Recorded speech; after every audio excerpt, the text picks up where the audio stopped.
Please, don't try what you're about to see at home.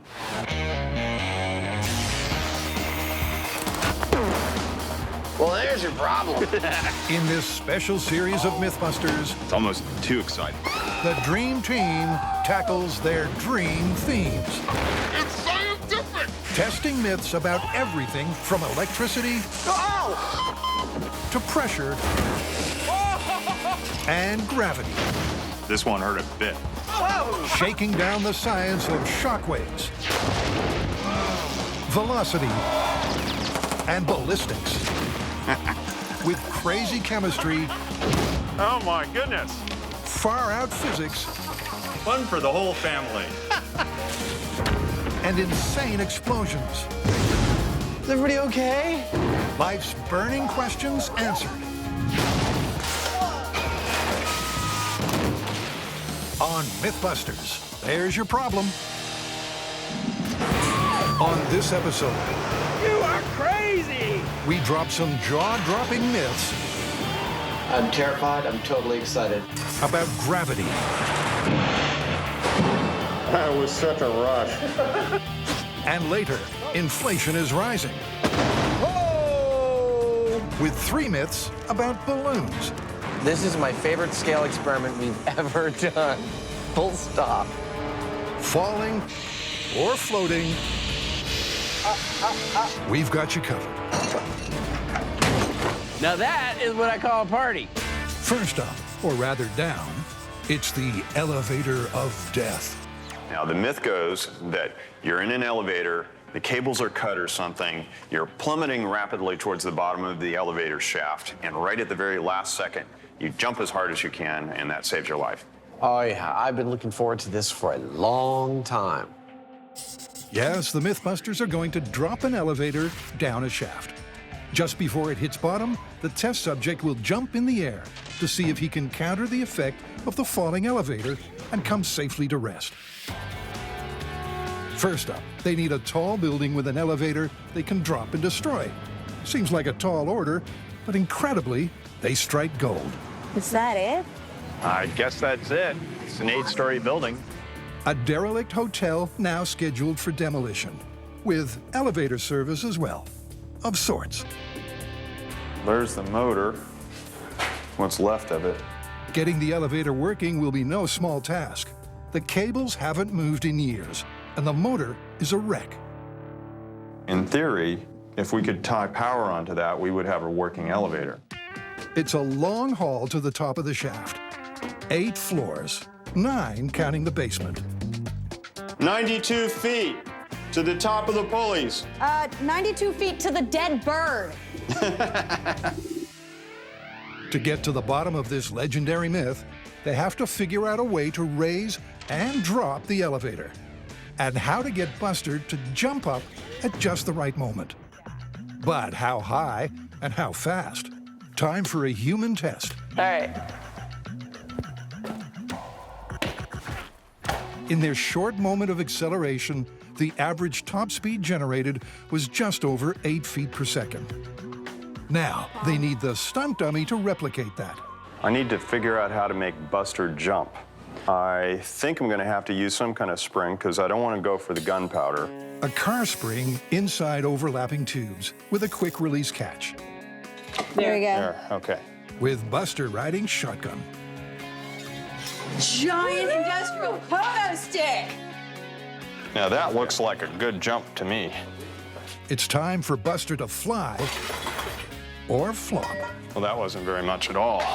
So it's back to the springboard, but with a bigger spring and a couple of gallons of duck fat. Tastes like French fries. Test 2. Will this give Buster a bigger kick in the pants? Ready?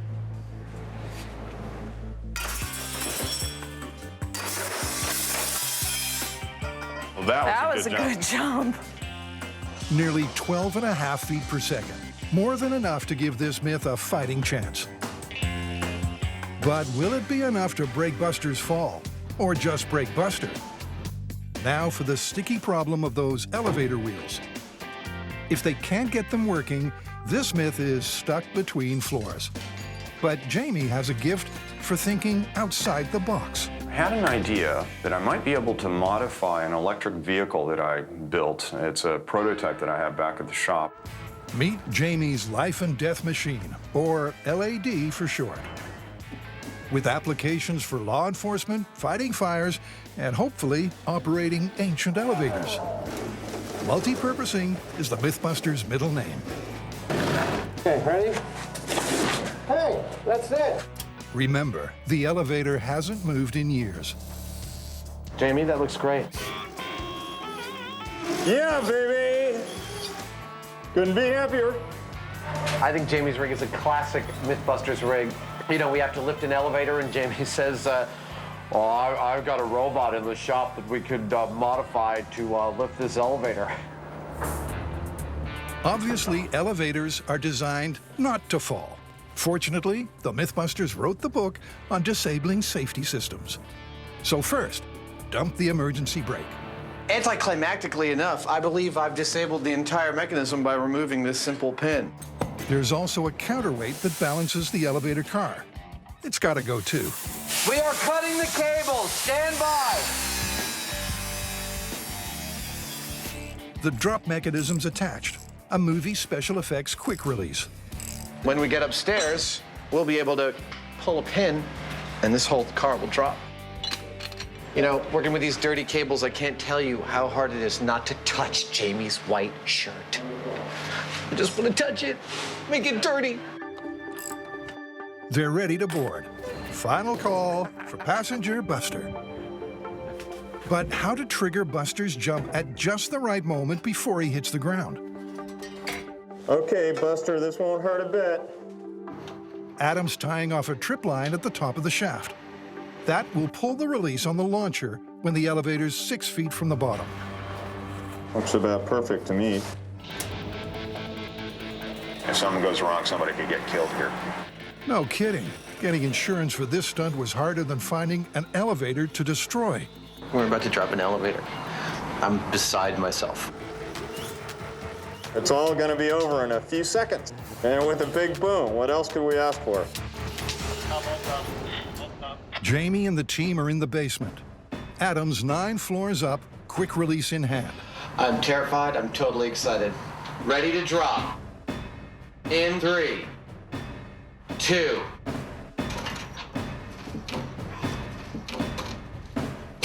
Bon voyage, Buster.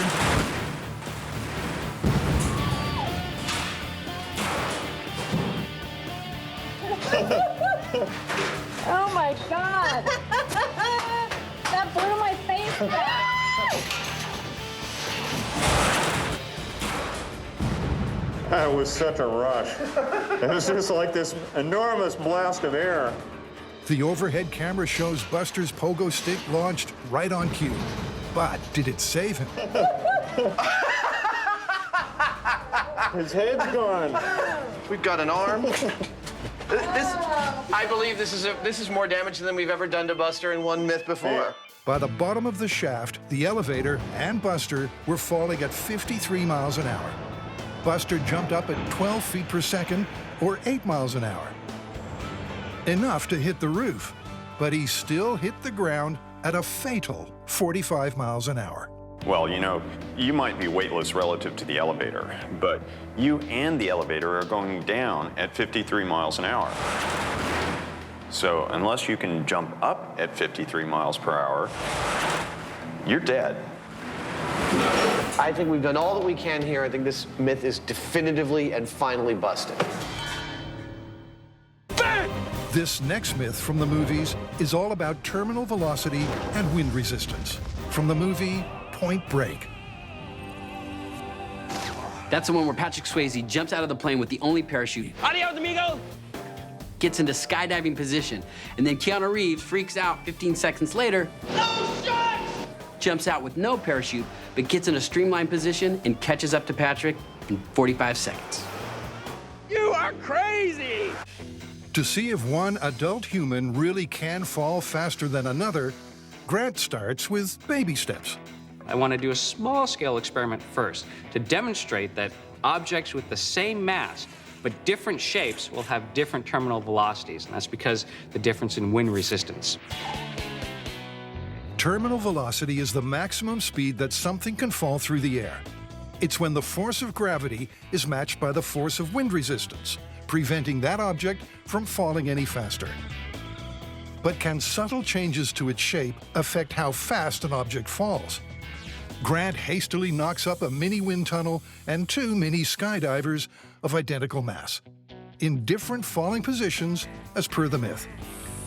One in the arms and legs out position for maximum wind resistance, and one in the straight position for minimum wind resistance. I'll put them both in the wind tunnel and see what the difference is. First, the spread-eagled skydiver. When the wind speed is strong enough to hold him stationary, that's his terminal velocity.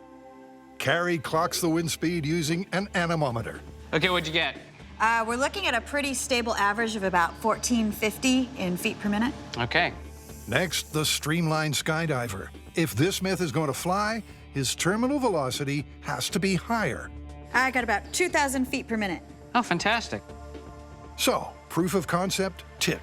Better streamlining equals faster falling. In Toy Town, at least. But can real human beings fall at different speeds? To find out, they hit a supersized skydiving wind tunnel, where the instructors are head over heels in anticipation.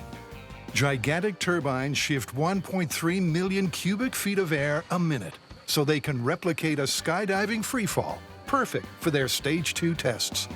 We're here to see how changes in wind resistance affect terminal velocity. So what's the plan? I say we just get in there and try different body positions and have some that are more wind resistant and some that are less and see how we behave. We're gonna go to some hot nightclubs. I expect I'm gonna walk in there to make sure it's working, and I'm probably gonna get tossed around like a rag doll. With the wind howling, Tori tries out Patrick Swayze's spread eagle position. And he floats, confirming Swayze should have been traveling at 120 miles an hour. The terminal velocity of a standard falling human. Next up, Carrie tests Keanu's vertical position, and she doesn't fly, meaning if this were for real, she'd be falling faster than Tori. I think this is a great demonstration of how your surface area affects your terminal velocity. But it doesn't tell us exactly how fast Carrie would fall. Even at 150 miles per hour, she's still grounded. Only when she untucks does she fly. So there's only one way to test this myth, and that's for real.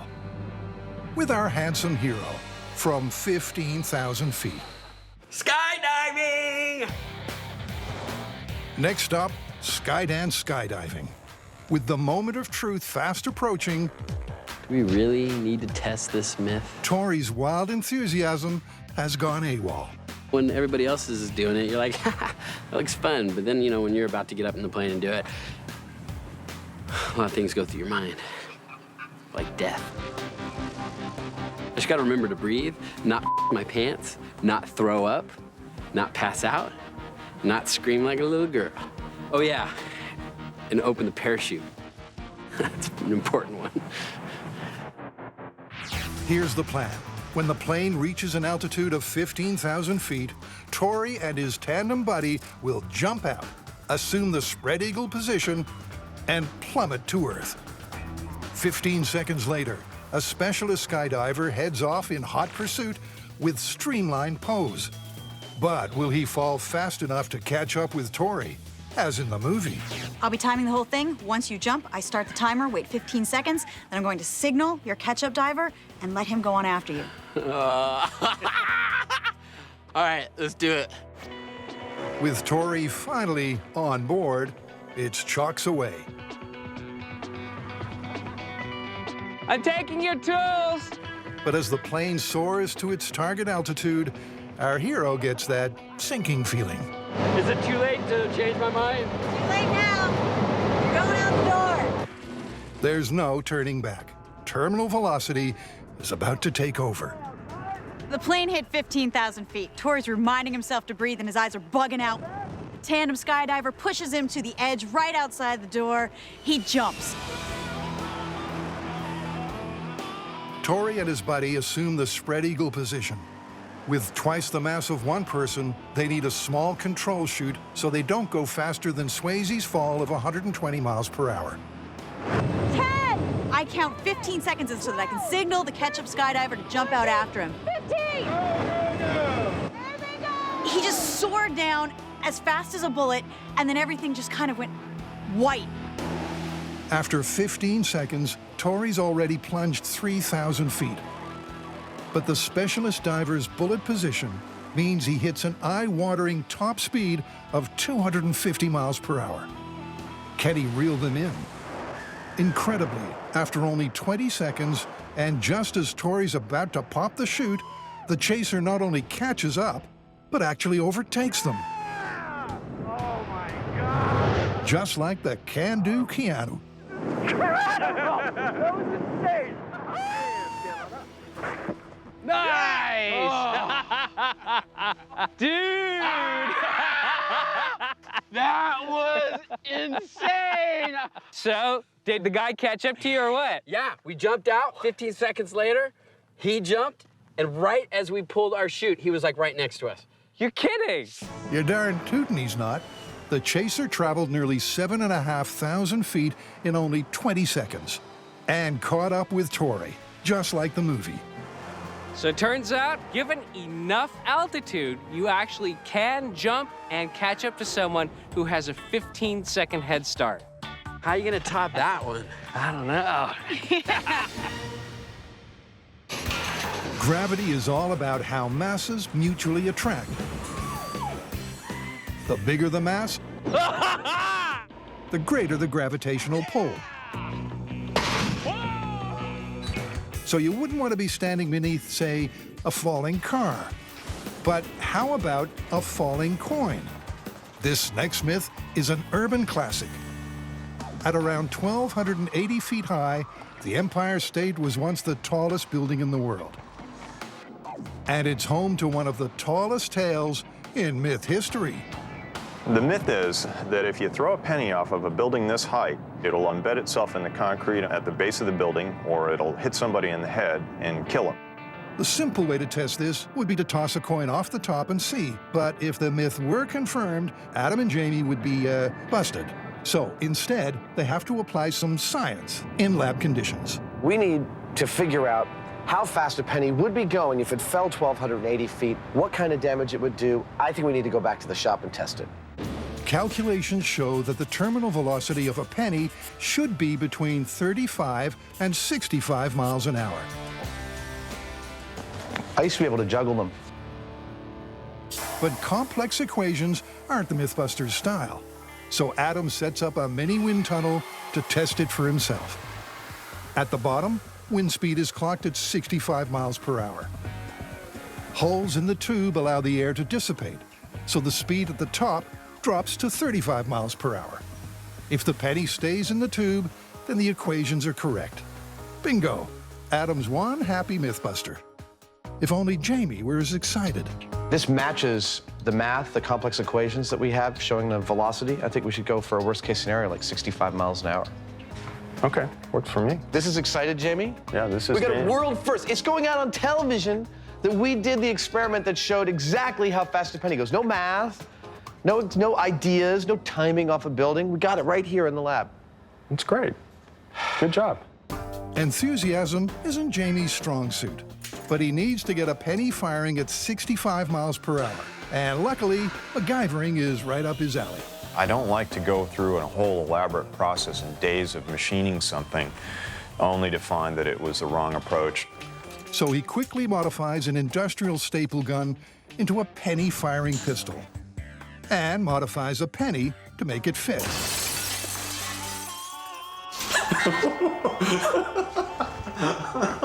Whoops. We should get out of here. That's mercury vapor there. Well, that worked. On the bright side, the pistol definitely fired. But how fast did that penny fly? Cue high-speed camera. We've modified the staple gun to accept the penny. We're firing it and tracking it, recording how fast it goes. So here's firing a penny into a concrete block.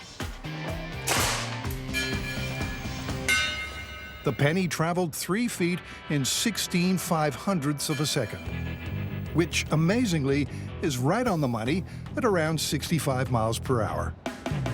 Terminal velocity gun right here. Meanwhile, Adam is making a stand-in for the myth's unlucky passerby, using real bone wrapped in ballistics gel. Okay, stop. Jamie's improved the penny pistol to fire a full coin. Damn, that is some serious impact there. And they're good to go. This myth has been doing the rounds since the Empire State was built. Now it's finally about to be tested. First up, can a falling penny bury itself in pavement? In an instant, the decades-old myth is busted on both asphalt and concrete. But what about flesh and bone?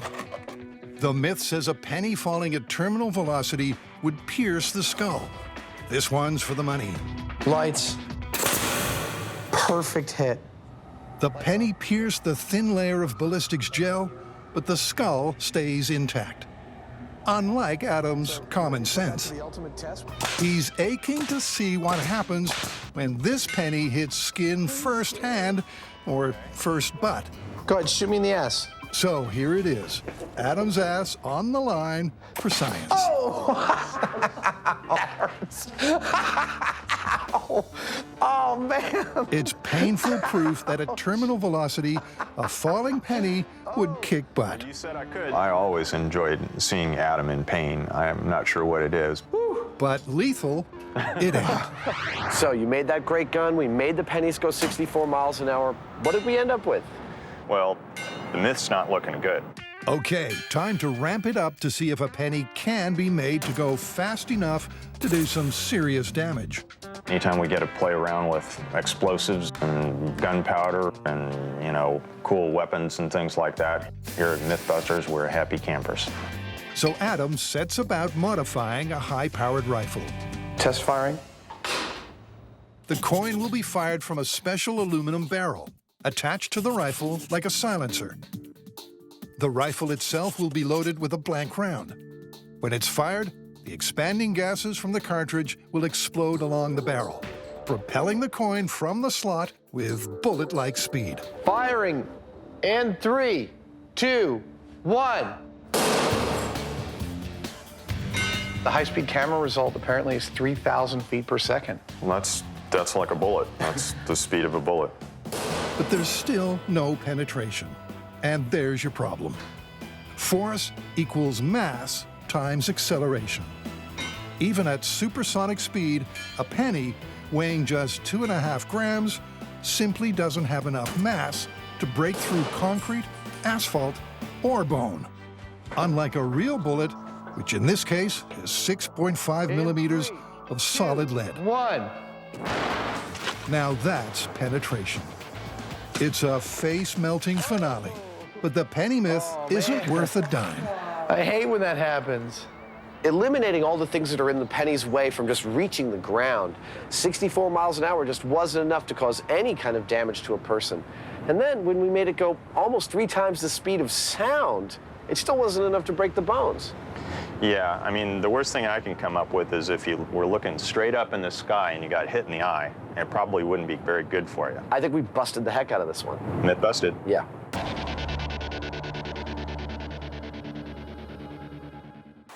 Time to switch track. From going down to up and away with some balloon-based myths. And beware. These things are always catching on fire. Once you pop, you cannot stop. For our first myth, Adam and Jamie are going to try and solve a decades-old balloon-based mystery. So what's the myth? The myth today has to do with the cause of the Hindenburg disaster. In 1937, the giant German Zeppelin Hindenburg was coming into land when it suddenly burst into flames over New Jersey. 36 people died. History's largest airship was reduced to ashes in just 34 seconds. Doesn't everybody know that that was caused by the hydrogen, which is the reason they don't fill blimps with hydrogen anymore? Not according to our myth. Our myth states that the cause of the Hindenburg disaster was its skin, specifically the dope and paint on its skin. The Hindenburg was filled with hydrogen, which is lighter than air, but its cotton skin was coated with a kind of paint called dope, which made the fabric taut and waterproof. The dope's ingredients included aluminum powder and iron oxide. Put them together, and they produce an extraordinarily explosive substance called thermite. Could it have been this paint, and not the hydrogen, that caused the fatal fire? Before building replicas of the ill-fated airship, they're going to investigate the chemical reactions at work. Adam builds a test box using the same cotton fabric and paint as used on the Hindenburg. The dope-covered fabric that I've got covering this box for this test represents the top half of the Hindenburg. It is a layer of butyrate dope and iron oxide covered with 3 layers of butyrate dope and aluminum powder. Ladies and germs, here we go. Hydrogen is pumped into the box, and Adam introduces a naked flame. Whoa! Okay. Is everybody okay? Yes, but we really think you should have more stringent safety procedures in place when you go bigger scale. How big do you think we can go? I don't know, like 10, 12 feet? Well, if we go 16 feet, that's 1/50th scale. That's a nice round number. You think we can do that? They'll build 2 16-foot Hindenburg scale models and coat them with the aluminum iron oxide paint. One will be full of air, the other hydrogen. If the hydrogen Hindenburg burns faster, this myth is busted.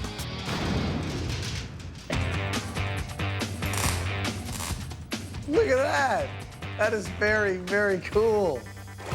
By following the original Hindenburg blueprints, the Mythbusters are building blimps smoothly. Until Jamie decides to break out the welder. Oh.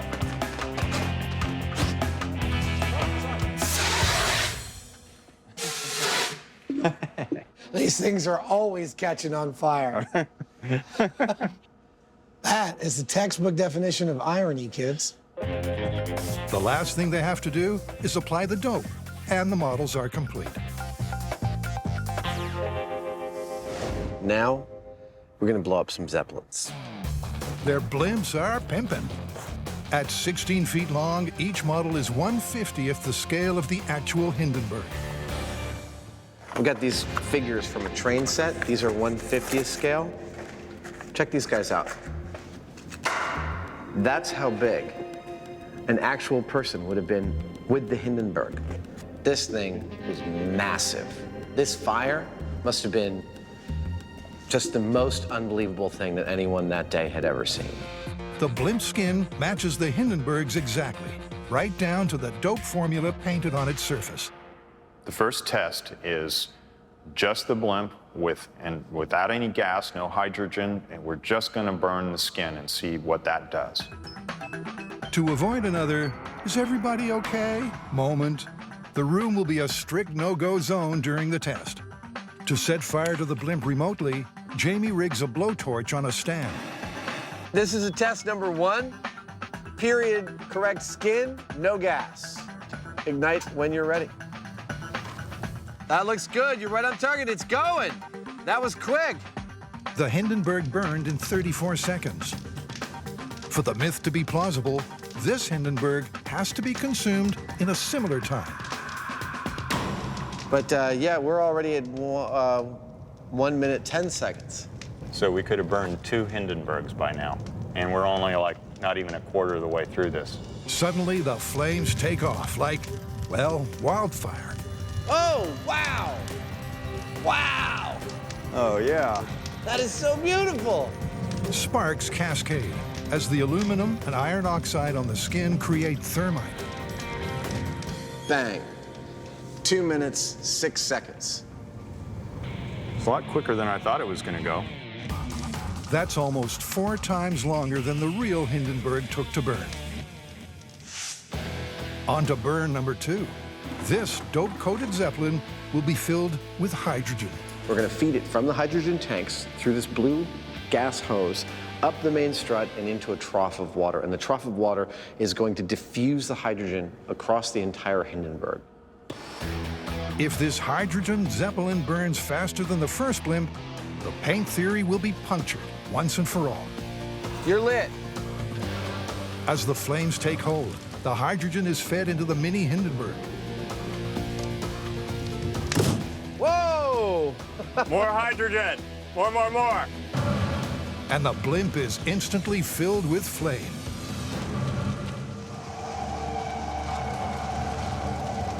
What's our time? Boom. Wow. 59 seconds flat. That just feels exactly like what we see in the newsreel. God, it's great. He's right. Their test and the 1937 footage look eerily similar. This is my favorite scale experiment we've ever done. Full stop. The period skin plus the hydrogen burned twice as fast as the period skin without the hydrogen. Doesn't get much more definitive than that kind of result. It's busted. Yeah, but you know, the skin actually did have a fair amount to do with this. We saw that it does burn aggressively, and it was clearly a part of what was going on here. We even saw little bitty thermite reactions, which tells us that, like any good myth, there is a grain of truth to the fact that the skin had something to do with thermite. But in the end, it was the hydrogen plus the skin. Yeah. We're calling this one busted. Busted.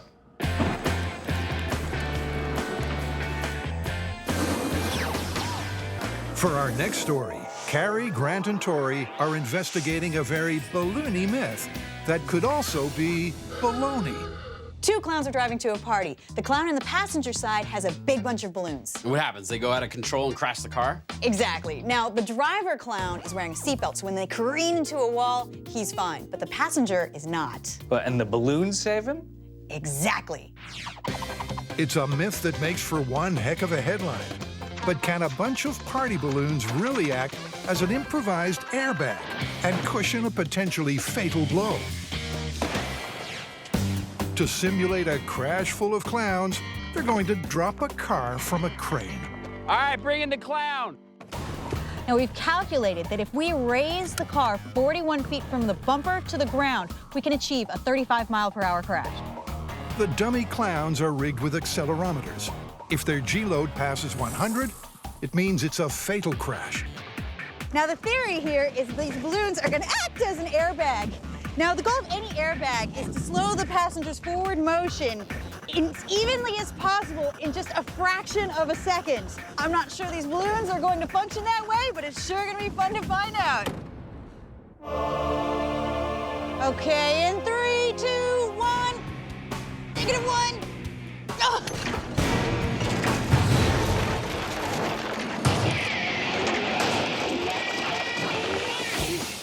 Now that is what I call a party.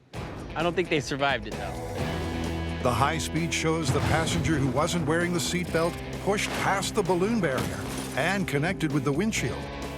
Not surprisingly, the stats show the balloons didn't save the clown's life.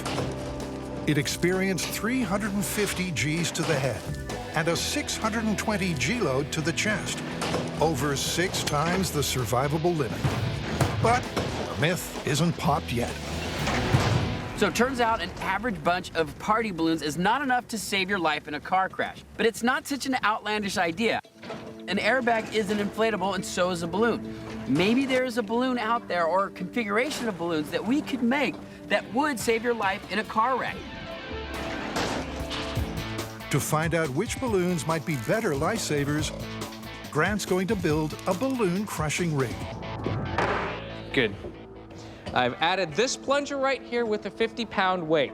Now, the idea is that we drop this onto each type of balloon. Using the same weight and the same volume of balloons each time, we can compare and find out which type of balloon absorbs the most energy.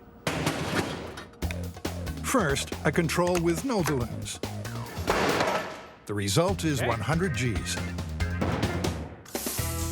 Then the same latex party balloons used in the car drop, 2, 1. which aren't much better than no balloons, at 98 Gs. I'm making a pterodactyl. Next, balloon animals. Oh, that's a good one. Yeah, it's an octopus. Balloon animals in 3, 2, 1. That worked pretty good. That worked better than I thought it would.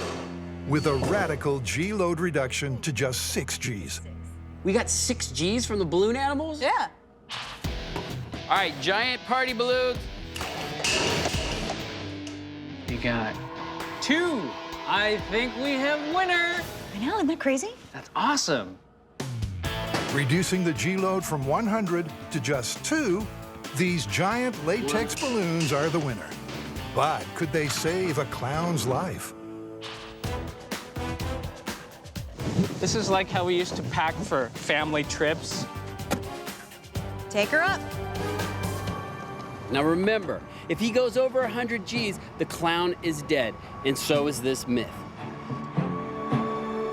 All right, this is clown car drop with our best latex balloon. Here we go in 3, 2, 1. Yeah. Whoa.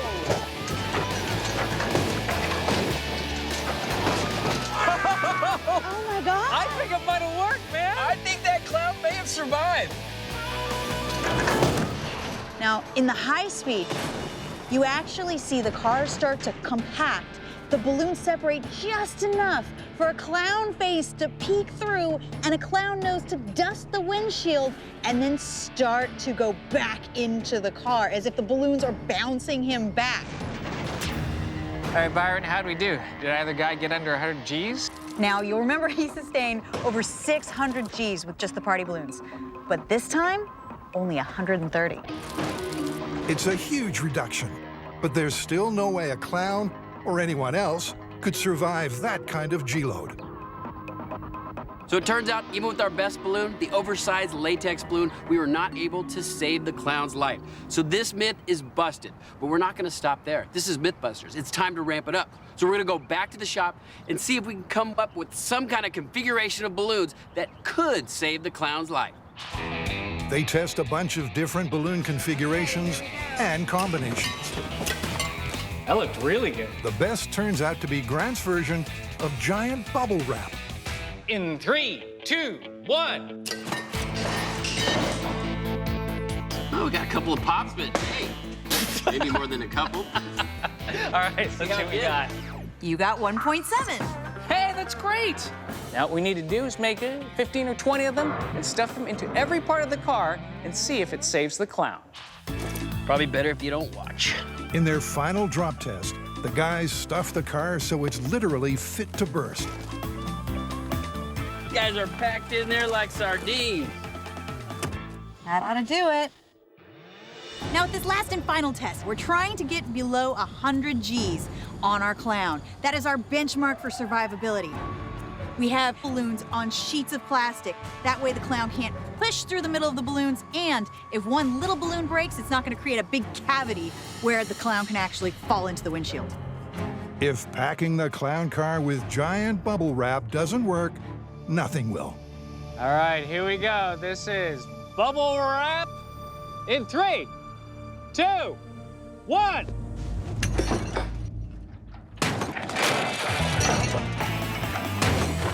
Oh.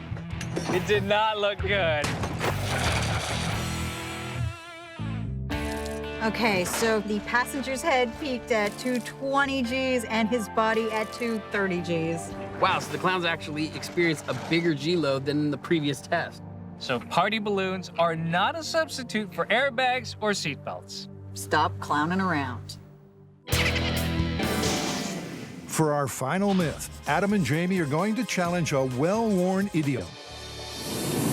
Have you ever heard the expression, going down like a lead balloon? You mean like, that'll never happen? Kinda, but it more commonly means a joke that falls flat or an epic fail. In myth-busting terms, though, it's simple. The myth is that it is totally impossible to make a balloon like this one out of lead. And so we're gonna build one. Lead's defining characteristic is it's heavy. That means it surely can't be made to float like a balloon. Or can it? Turns out impossible isn't in the Mythbusters vocabulary. This balloon is made of fabric that's extremely light and very strong. We're going to be building a balloon that's very heavy and very weak, so not so easy. Hello?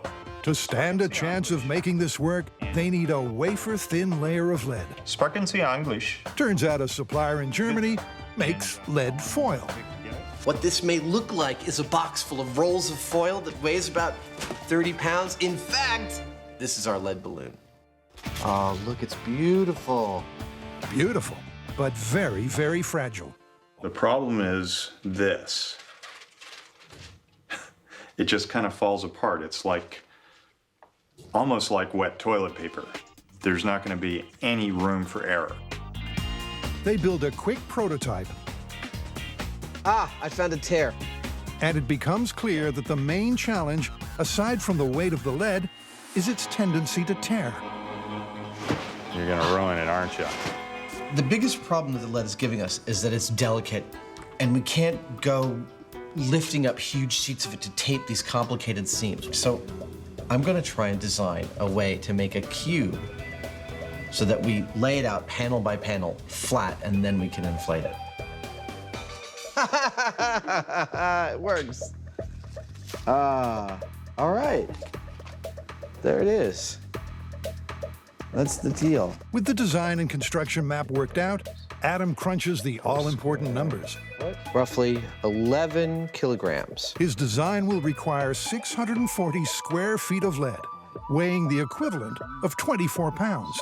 They'll use helium, the second lightest gas after hydrogen, to hopefully give the lead balloon lift.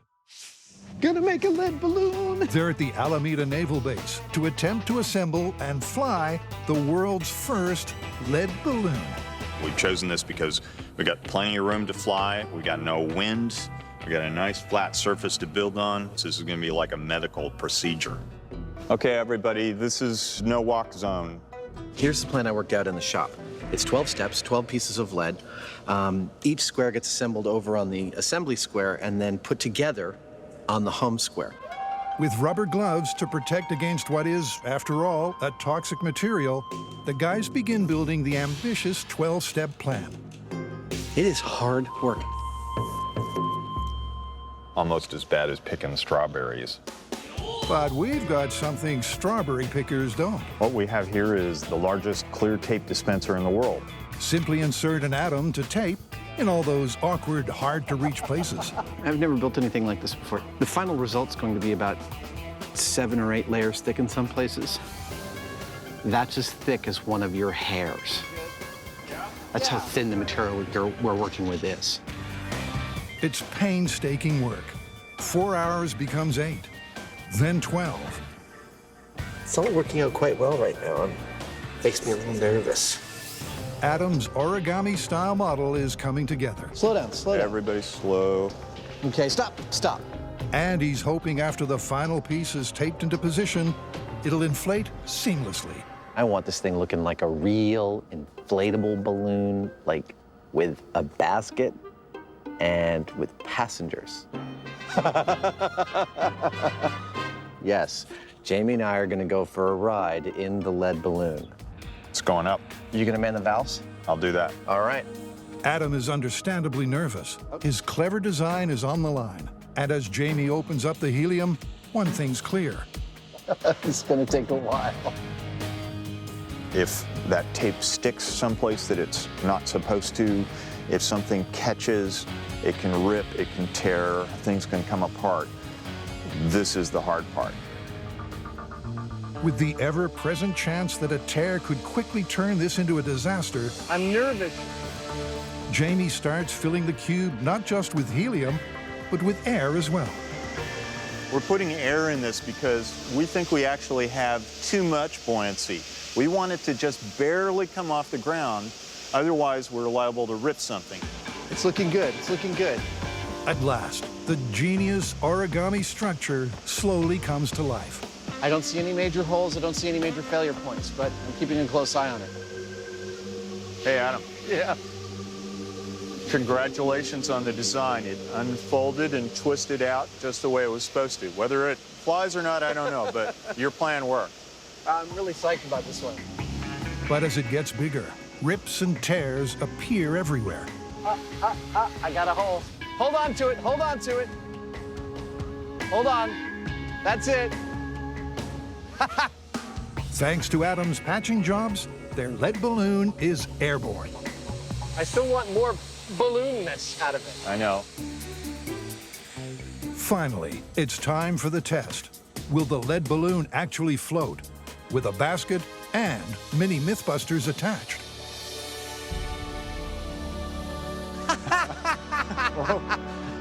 Dude. That is a lead balloon. I am really pleased. We might have been able to get away with a smaller balloon, but this is a lead balloon. We did it. That worked beautifully. It's perfect. 11 kilos of lead hanging right over my head. And if I let this go, it's going up. It's just amazing. Well, I tell you, that might be ridiculously impractical, but, you know, if someone says it's impossible, we just take it as a challenge. Busted idiom.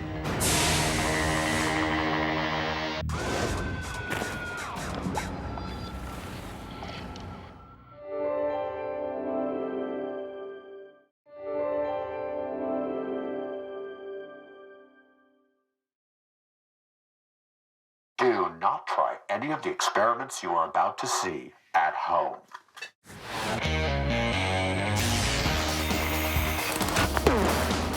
Well, there's your problem. In this special series of Mythbusters, It's almost too exciting.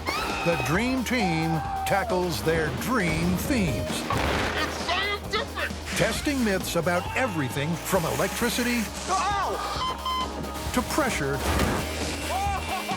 and gravity. This one hurt a bit. Shaking down the science of shockwaves, velocity, and ballistics. With crazy chemistry, Oh my goodness. far-out physics, Fun for the whole family. and insane explosions.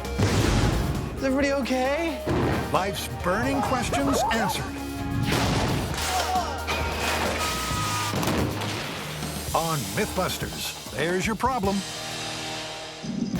On this episode, the team takes a dive into some watery myths.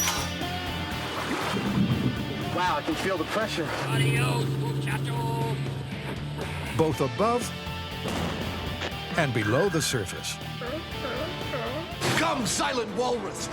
First up, can water shield you from a lethal shot?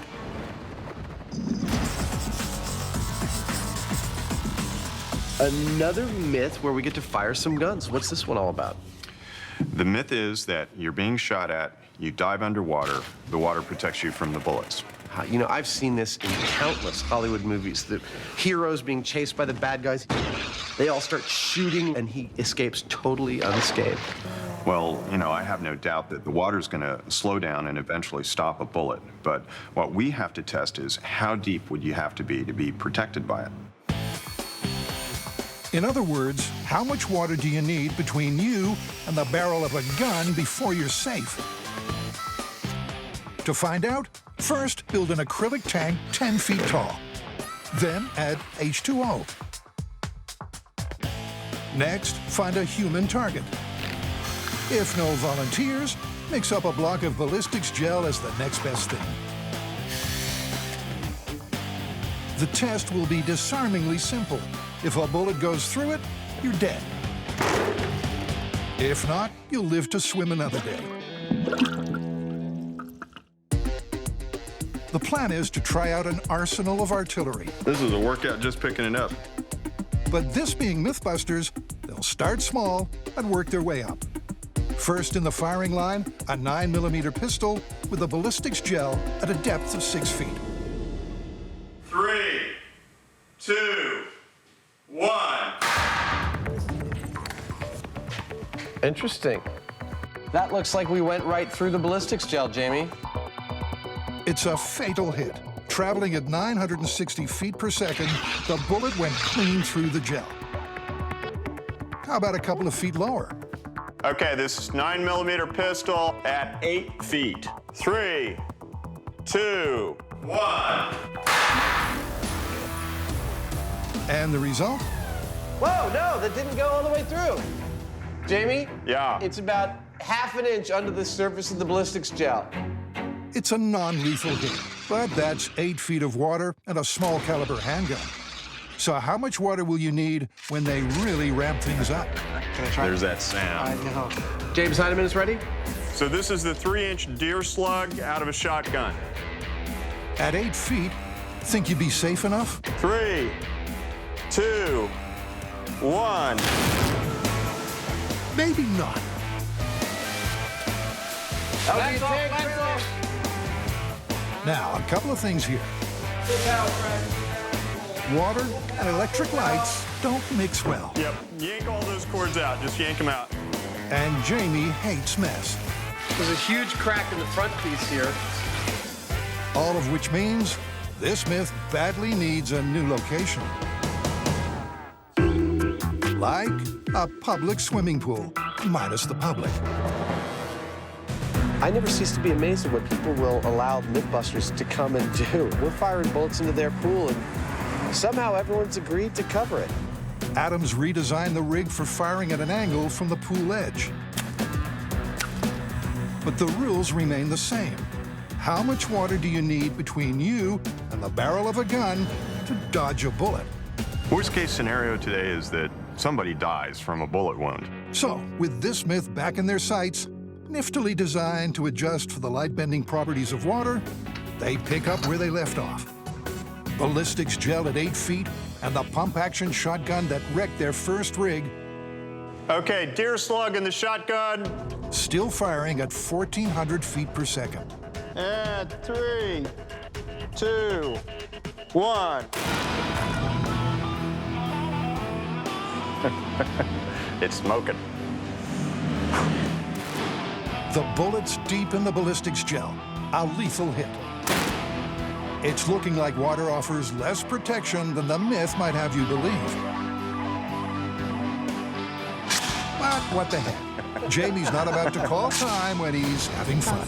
Okay, that's clear. So he's stepping up to a .223 rifle, firing at 2,500 feet per second. If the shotgun pierced the gel, this could obliterate it. So this is the 223 at 10 feet. And that's the myth buried, right? That was right there. Wrong. Well, there's a problem. What do you know? The bullet shattered before it even reached the gel. Adam, let's just bring this sucker right up to the shortest distance we can do. What's that, like 3 feet? Absolutely, it's 3 feet. 3, 2, 1. Surely 3 feet can't stop that mother. The tip of the bullet was just resting at the ballistics gel. Wow, this thing's breaking up the minute it hits the water. As surprised as I am to say it, 223 myth actually confirmed.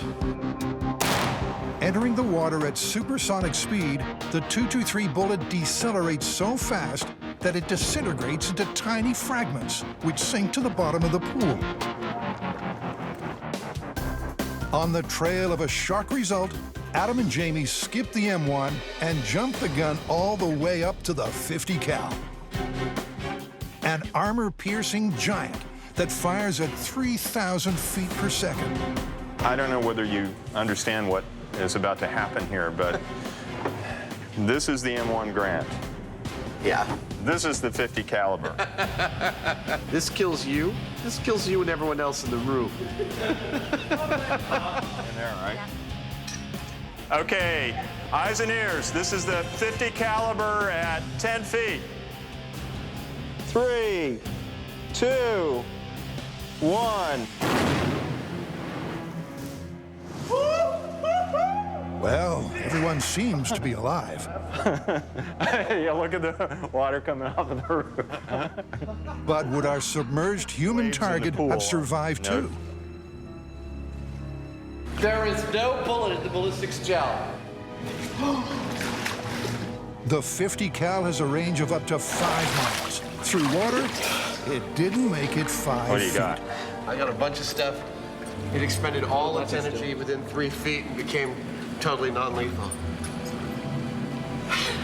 Wow. Hard to believe, but just 3 feet of water would protect you from one of the most powerful guns on the planet. It's almost like it's turned water into a solid.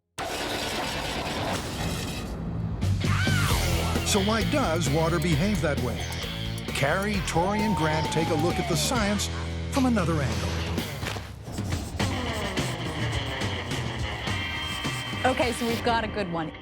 We're testing that water is as hard as pavement. Yeah, I've heard this one. The idea is that if you fall from a height tall enough and you get up enough speed, when you hit that water, it behaves just like pavement. So, is there any hard science to this myth? According to Grant, the answer is a solid yes. Let me demonstrate. In this syringe, I have air. In this syringe, I have water with some food coloring in it. Air is compressible. Compresses, springs back. Water is incompressible. I try and push it in, and it doesn't compress. And that's what's gonna happen when your body falls out of the sky and hits the surface of the water. It doesn't give, just like pavement. But as always, the proof will be in the pudding, which could be all that's left of Buster once this show hits the road or the water. It's always exciting when the crane shows up.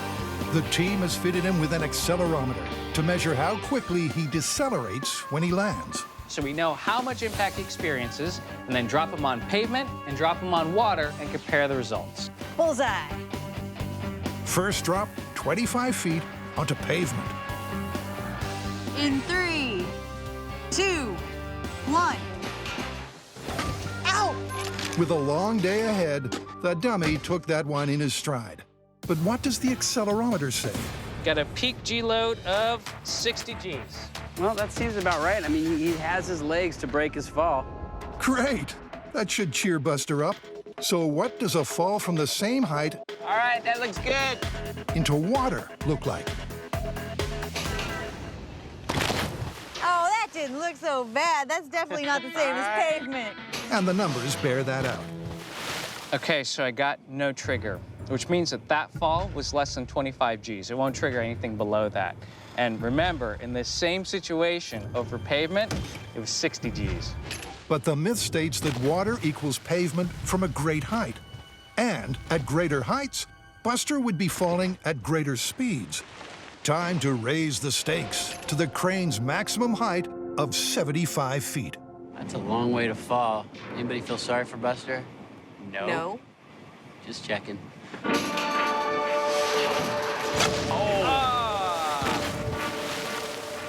We got 29. No way. Yeah, so that's half of what we got on pavement at 3 times the height. Wow.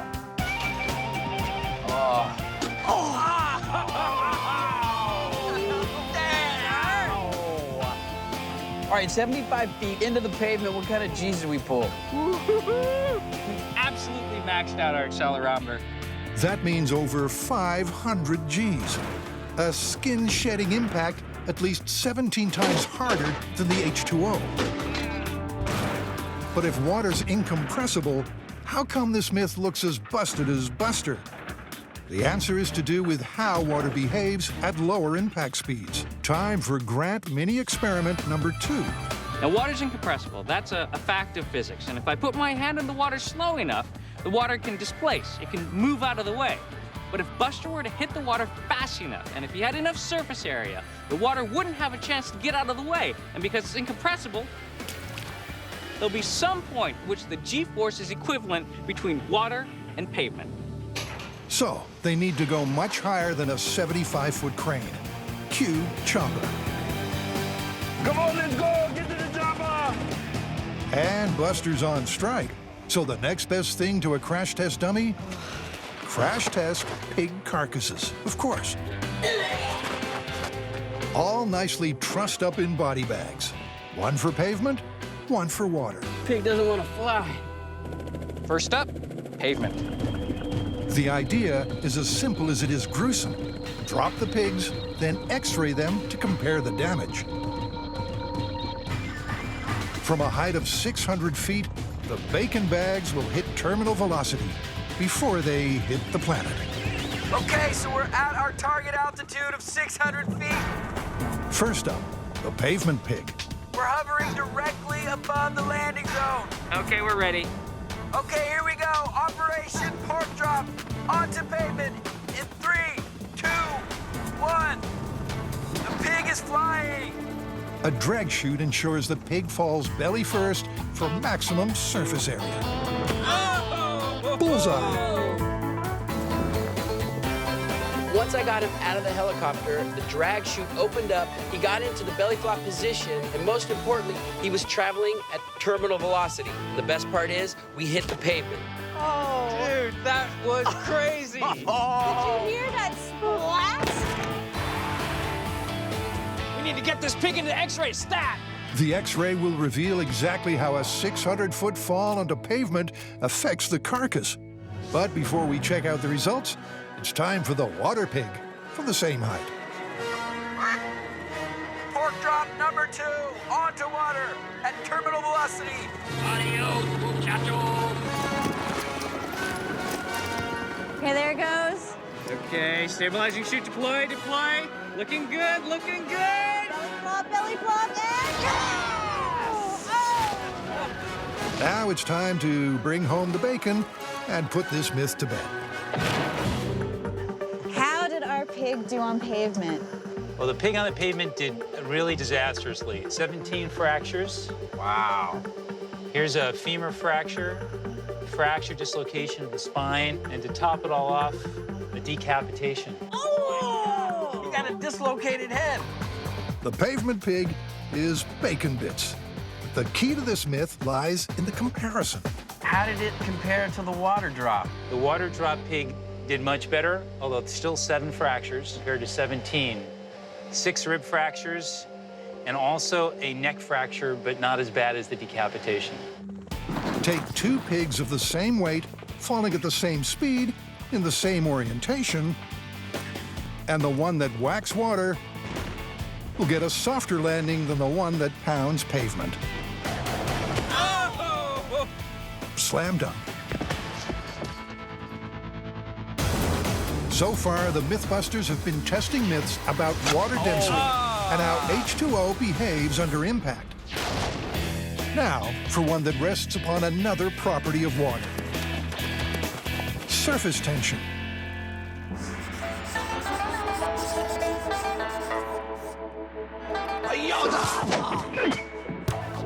The myth is that Japanese ninjas used shoes called mizugumo to walk on water. The theory is that the wide surface area distributed their weight, allowing the stronger bonds between water molecules at the surface to stop them sinking. Adam's going to try and make his own pair.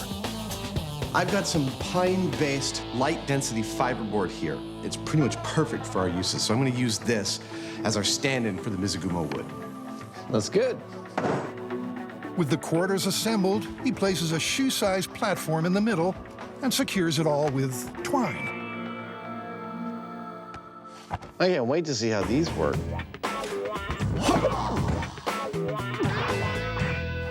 These are my special device for storming the castle, walking across the water. All right, then.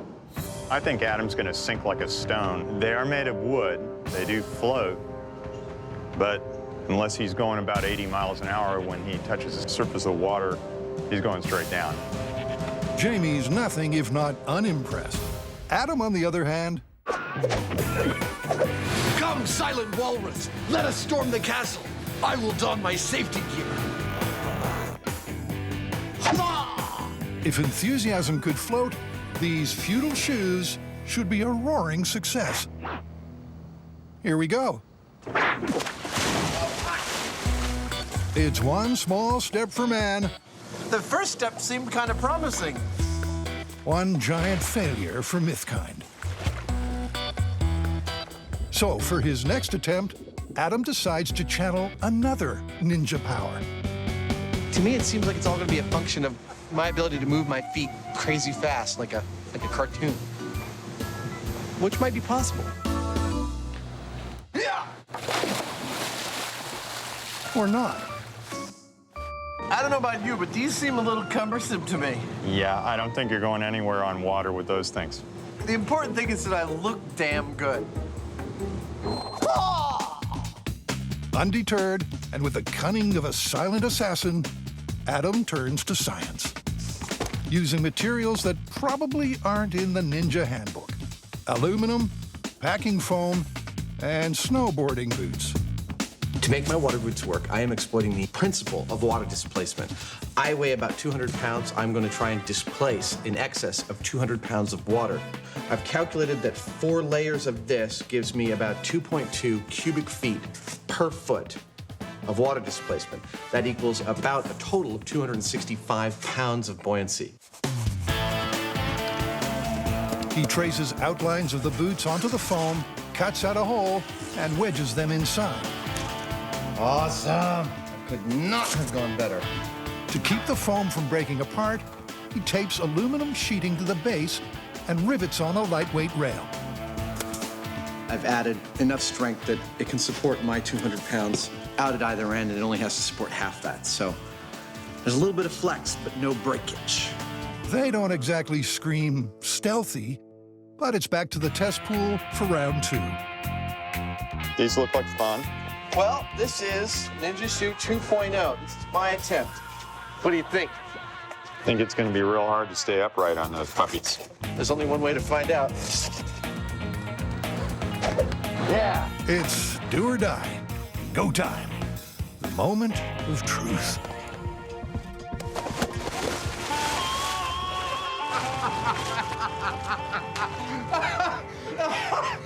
Woo! Oh, if I had any dignity, that would have been humiliating.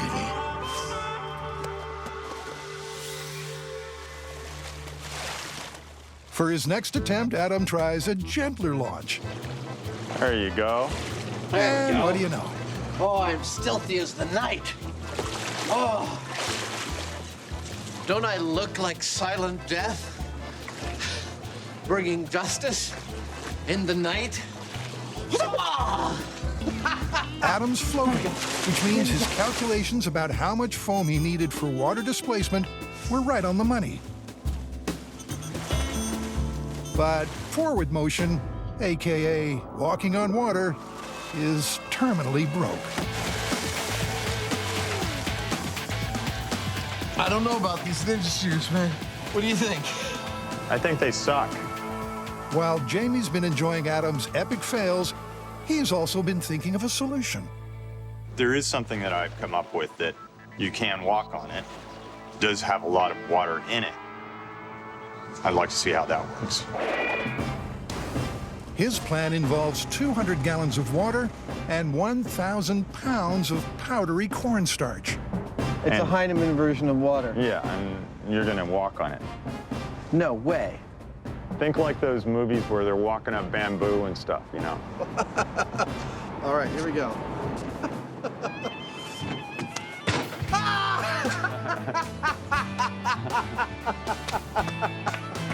That is so cool! Hey, it worked.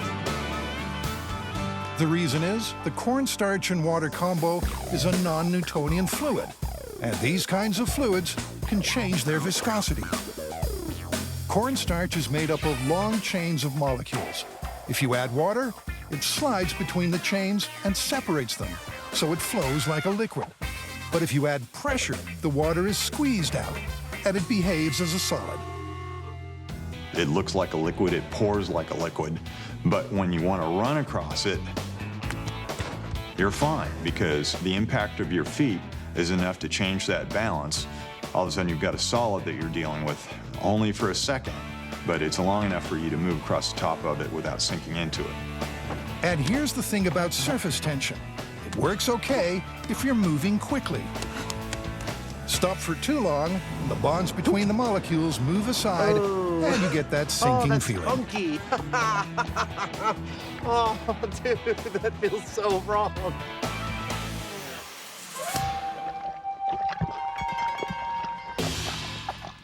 So far, the team has only scratched the surface of H2O.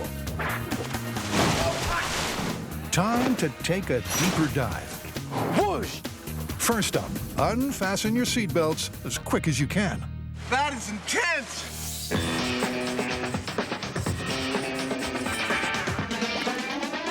This is one I've been wanting to do almost since we started doing this show. The myth is that you're in a car, it goes over the side of a bridge or something into the water and it starts to sink. The myth is you will not be able to open that door until the cabin of the car fills up with water. And then you can open the door and escape. Sounds like you might be cutting it kind of close, though. That's exactly what we're gonna find out. This myth is all to do with pressure differential. Water exerts greater pressure than air, so it presses on the doors, holding them shut. Only when the cabin is completely full of water does the inside pressure match the outside, allowing the door to be opened. But can you really hold your breath and keep your cool long enough to carry off such a narrow escape? To get this myth revved up, they need a test car, minus one engine. They don't work where it's going. Well, there's your problem. The motor is replaced with weights to make sure the car sinks. This is Jamie's new hydrogen fuel cell engine. Now for the wet bit. This is a high school diving pool, and this is where we're going to sink our car. And risk their necks. Here's how it'll work. The car will be lowered into the pool from a crane. Lovely. Adam will be in the driver's seat. Bosom buddy riding shotgun. I'm just going to be sitting there relaxing, waiting for Adam to freak out, and then I'll be right there with the regulator. You ready? I'm all set. I think it's entirely likely I may need oxygen before this test is complete. No kidding. Talk about being thrown into the deep end. This calls for nerves of steel. I'm going to try to start opening this door the moment I see the water get above my glass.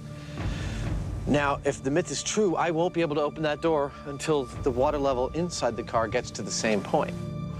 Here comes that sinking feeling. I couldn't stop now if I wanted to.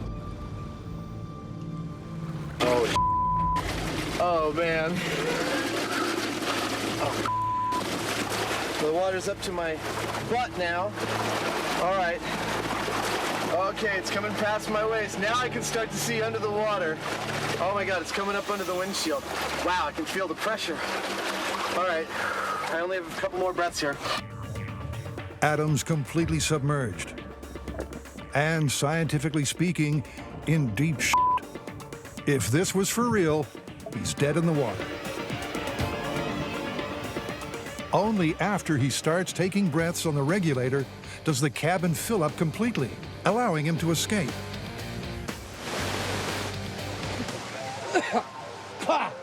Woo! Dead man floating. No matter how you slice it, I died. Let's just put it that way. That myth is confirmed. I could not open that door until the cab seemed to be full of water for a while.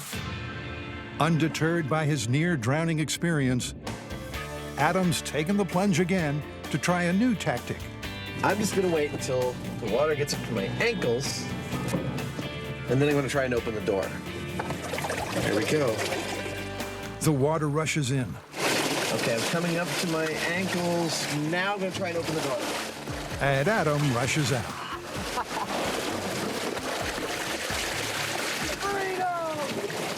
But let's face it, that car was not sunk. By the time you can see water halfway up your window, it's pretty much too late. Window. Good point. Surely you can just wind the window down when you're underwater. Back to the shop to find out. I have one electrically powered window and I have one manual powered window. I'm going to put them under the same kind of strain that they'd experience underwater and try and open them. Adam weighs down the door windows with 350 pounds, matching the pressure they'd be under at a depth of only 2 feet. I do not know of a more visual way to make clear how much pressure you're dealing with when you put things underwater. Suddenly, this looks less simple. Manual winder. Just failed. Busted. The gear just slipped. You ready? Uh-huh. Electric winder. No, it's not budging. And neither would you be if you were trapped in the car. And if you're thinking, why not just bust out? Think again. Car keys. Keys are busted. Cell phone. You're screwed. Steel-toed boots. No. But if you're properly prepared and have the right tool in your glove compartment, Oh! One hit. bust the glass, wait for the car to fill up, and you're home free. It doesn't take much, but it has to be the right thing. Yeah, exactly. But this myth's still up in the air. So it's back to the pool where Jamie thinks he can land it. So what's the answer? Simply patience. The idea being that if you sit there, you relax, you conserve your energy and therefore your air. Easy for him to say, because Adam's the unlucky lab rat who gets to test his theory. With blue-hued deja vu, our aquanaut says a mental goodbye to the world above. Takes one final breath and does his best to kick back and relax as if he's on a lazy Sunday afternoon drive. And what do you know? When the cabin pressure finally equalizes, Adam makes a serene exit.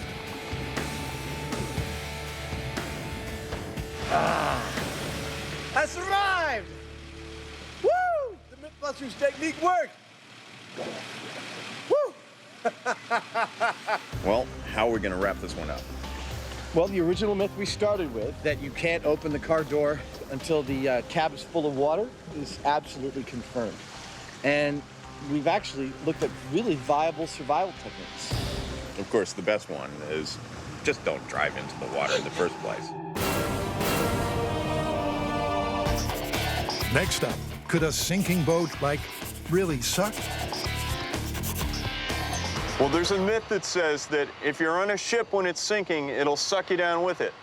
You're telling me this thing, when it goes down, I'm gonna go down with it because it's gonna suck me down? Yeah. What are the prevailing theories behind a boat sucking you down? Well, apparently there are three. And the first one is that air that mixes in with the water as it rushes up from the boat makes the water less dense. And so it's like you're going to fall through the water quicker that way. The second theory is that the cavities in the ship will create an area for the water to rush in, and that'll pull you into the ship. And then the third one is that the ship moving through the water rapidly towards the bottom will create a vortex above it, kind of like drafting behind a truck when it's on the highway. Rest assured they will push out the boat and sink a ship for real. But first, they want to test out the three theories small scale. A metal rig with winch and wires will hold a box designed to simulate the action of a sinking ship. Adam makes a bubbler to test out the water density theory. Hopefully, it'll provide us with a really attractive stream of bubbles. And the boat box will also let them test the cavity suckage and vortex theories. We're gonna fill this with 25-pound barbell weights. So it's off to yet another school pool. You'll have to walk it. This time for a lesson in ship sinking science. Oh, it's beautiful. Adam's positively effervescent. So he fires up the bubbler for test one, water density. This is lead shot. A homemade hydrometer completes the rig. We will see how much the density of the water changes by how far this goes up and down when the water is aerated. Remember, the theory is that bubbles from a sinking ship lower water density, making sailors sink too. Okay, I'm going. All right, I'm gonna watch it. Oh, that looks cool from here. It looks like it's going down. Yes, oh, definitely. Way down. Encouraged by the first result, Adam decides to go all in for the next tests. Can we blur out the love handles? Be nice to me, all right? Test number 2 is the suckage theory, that water rushes into a sinking ship and sucks you down with it. The empty boat box is suspended on the surface and loaded with 200 pounds. Good, go. Water enters through specially designed holes, and down it goes. Wow. I pulled it down. That was intense. Where's the hydrometer? There it is. That pretty much says it. Wow. I mean, it went all the way to the bottom and hung out there for a while. Based on what I see here, you would definitely get sucked down, and I think the bigger the object, the bigger the suck. That's 2 for 2. Now for the third theory. Okay, hold on. Does a sinking ship create a vortex that drags you down from above? And it's a titanic yes. Okay, ow, first of all. Second of all, you can feel yourself in the vortex as you're going down. I mean, I did not separate from the box at all. That was intense. All 3 theories are confirmed. At small scale, it hardly seems worth testing this myth for real. Only kidding. The Mythbusters would never turn down the chance to sink a boat, even if it means being tugged down with it.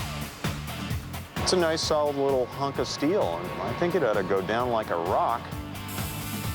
The 9-ton tug is promptly renamed the Mythtanic, and they set about rigging this sucker to sink. What we have are some large threaded fittings which we're going to weld into the holes that we cut in the boat, and we'll simply unscrew them to let water in. As unsinkable as its ill-fated namesake, Mythtanic is towed out to the sink site, where a huge crane can haul it up from the bottom should retests be required. This myth needs a sailor to go down with a sinking ship. Swing it out some more. And Adam's drawn the short straw. Jamie will be one of the support divers. Just letting you know we got 50 feet underneath your boat right now. 50 feet of water. Very cold water. The water's murky, it's cold, it's deep. This is a dangerous stunt that we're doing. I guess Adam's life is in my hands. Adam's as relaxed as a band member on the deck of the Titanic, but it's too late to pull out now. So he bravely pulls the plug. About 2 feet of water in here now. At this point, things go downhill fast. All right, it's going down, bro. It's going down. And plucky Adam chickens out. But when sink or swim are the options, gotta sympathize. My job, I know, was to stay with the boat and feel the suction. But I swear to God, standing on there, my body just goes, move that way, not that way. There's nothing for it but to raise the Mythtanic and hope Adam can raise his game for a second scuttle. Rescue plan in place. It's now or never. Okay, be careful. It might roll and you get caught. It's gonna roll, guys. I hardly dare say it, but I can't help hoping the Mythtanic really does suck. Stay with it. Stay with it. There you go. Sadly, no. Though Adam probably doesn't feel that way. No suction. No suction at all. I mean, I could not have been more central to the boat where it went down. I sat on it, the entire boat just dropped underneath me, and I hit the water, my neck hit the water, and I never went any lower. It's a Titanic dud. So how to explain the promising boat box tests? Perhaps the difference was the rate of descent. It went right down really quickly. The boat's not built like that. It's a lot larger surface area. It didn't go down that fast. Well, you know, Jamie, I'm going to go out on a limb here and say there is no effect. That myth is busted. Yeah, I'd agree. So with one ship successfully sunk, next we ponder the myth that you can refloat a boat from the bottom using only these.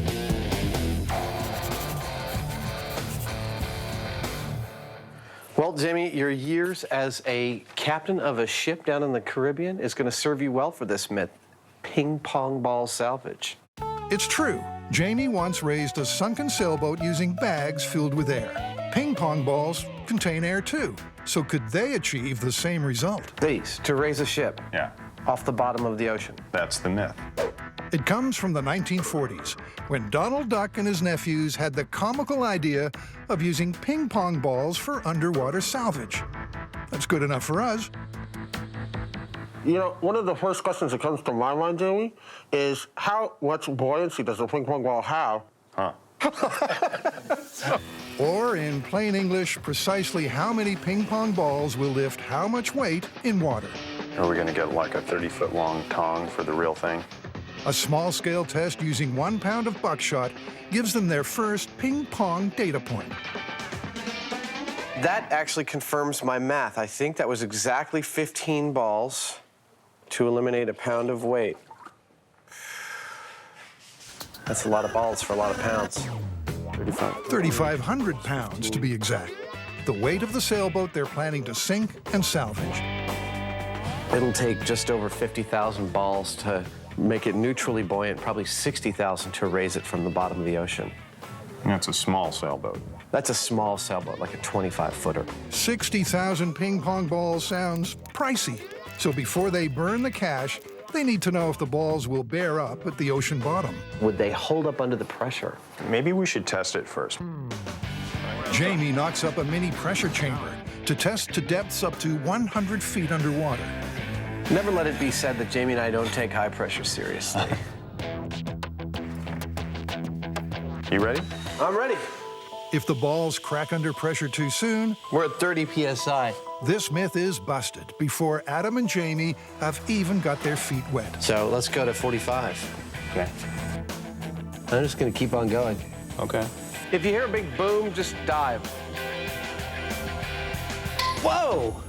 That was about 60. Well, so they didn't burst until 60 PSI. That's equivalent to 90 feet under the water. The distance we're thinking of, about 30 feet, doesn't seem like these ping pong balls will crush it all down there. Looks like they've got the balls to deal with the depth. Yeah, would you like to hold these? But how on earth do you get 50,000 of them down to a sunken vessel? Jamie funnels the thorny problem through his gray matter and flushes out a bright idea. I think we should try seeing whether a flow of water downward will carry these with them, because we might just get away with having a tube going down into the boat. Okay, good.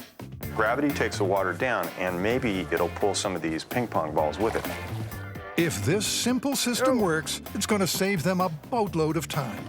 So, water on, balls in. Come on! And Bob's your uncle. Yeah! That's what I like to see! I'd say that's a working thing, right? Yeah! That works! Okay. With a working rig, now all they need is a boat to sink. So it's down to Monterey Harbor, where they find the perfect fit. What a piece of crap. We'll take it. Okay. Thank you. All right. Congratulations. Thanks. Before they can send it to the seabed, Here goes. the proud owners must first polish this turd for environmental reasons. Rechristened the Mythtanic II, the doomed vessel makes its final voyage to a safe location, where it's dispatched to a watery grave. How hard is this sinking boat? But is this goodbye? Or merely au revoir? Before they get down to business, they seal off the salvage area to protect the marine life. Hey, Jamie, they're calling you. They saw the mustache. Yeah. Right on cue, 60,000 ping pong balls roll up. And it's finally time to put this Donald Duck-inspired myth to the test. While Adam feeds the rig, Jamie and Dive Master Robert will be down below marshalling balls into Mythtanic II.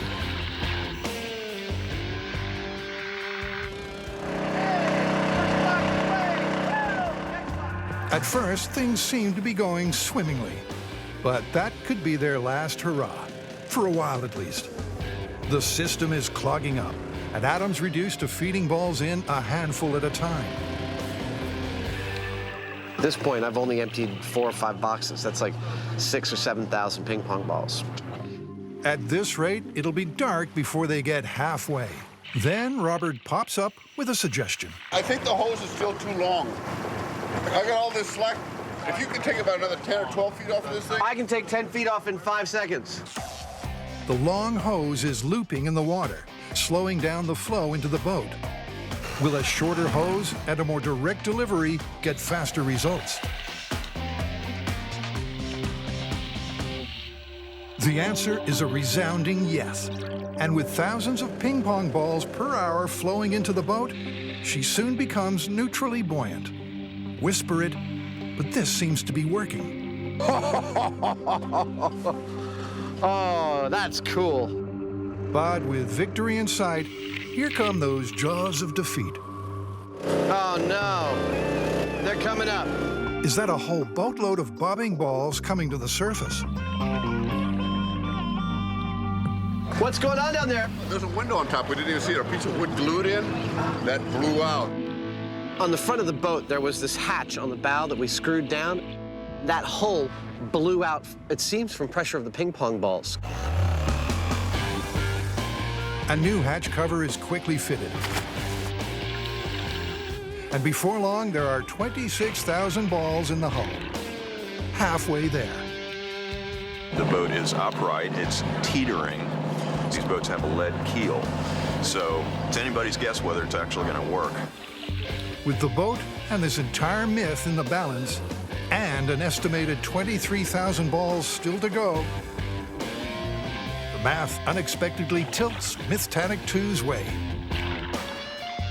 Holy duck, here she comes. The 9-hour marathon salvage is over.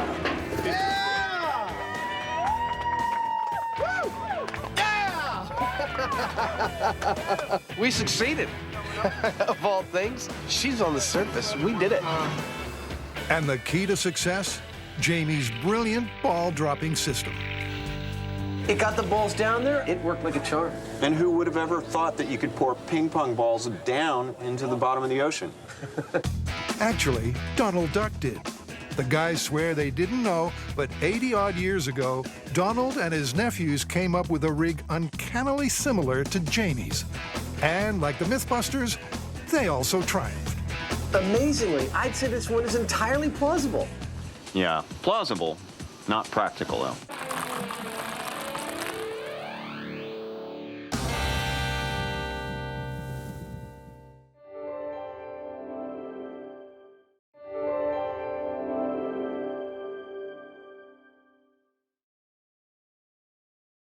Do not try anything you are about to see at home.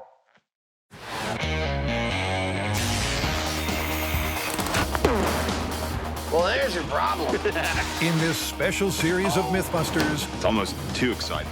the Dream Team tackles their dream themes. It's scientific! Testing myths about everything from electricity to pressure and gravity. This one hurt a bit. Shaking down the science of shockwaves, velocity, and ballistics. With crazy chemistry, Oh my goodness. far-out physics, Fun for the whole family. and insane explosions. Is everybody okay? Life's burning questions answered. On Mythbusters, there's your problem. On this episode, Time to go diving. stand well back as the Mythbusters probe the power of pressure. This has never been done before. And later, they crush it Oh! There you go. Wow! There you go. with some voracious vacuum myths. This is killing me. It's all about the PSI It's alive! as the team dials it up. First up, Adam and Jamie test a myth that ping pong can go fatally wrong. According to this myth, in the right conditions, a delicate ping pong ball can be as lethal as a full metal jacket. But how is that possible when ping pong balls have so little mass? Time to get this myth up to speed. So if you're thinking an itty-bitty ping pong ball can kill you, what's your plan? Well, force equals mass times acceleration. Ah, I see. So what this lacks in mass, you're hoping to make up for in speed. How fast are you thinking of going? A lot. I'm thinking supersonic. I love it. So, could Adam and Jamie impart enough velocity to a ping pong ball to compensate for its lack of mass and turn it lethal? To go supersonic, they need to get one flying at 760 miles per hour. Clearly, muscle power won't do it. Cue brain power. Perfect. Adam thinks air pressure might be the way to go. This is what I call a breech-loading pop gun. Here's the breech. There's the ammo. Seal it up. Pressurize from here. Open it up. Point it in the direction you want to hit with a ping pong ball. Release with this high-pressure valve. And Bob's your uncle. With the pressure pumped to the max the pop gun can handle. 95 PSI in 3. Let's see how this flies. 140 miles per hour at 100 PSI. That's about twice the speed of hitting it with a bat. But there's a long way to go. The obvious next step is to turn up the air pressure. But they also have another trick up their sleeve. Coming along nicely. A long barrel, like 80 feet long. To explain the physics, a Heineman walks into a bar and says, So why the long barrel?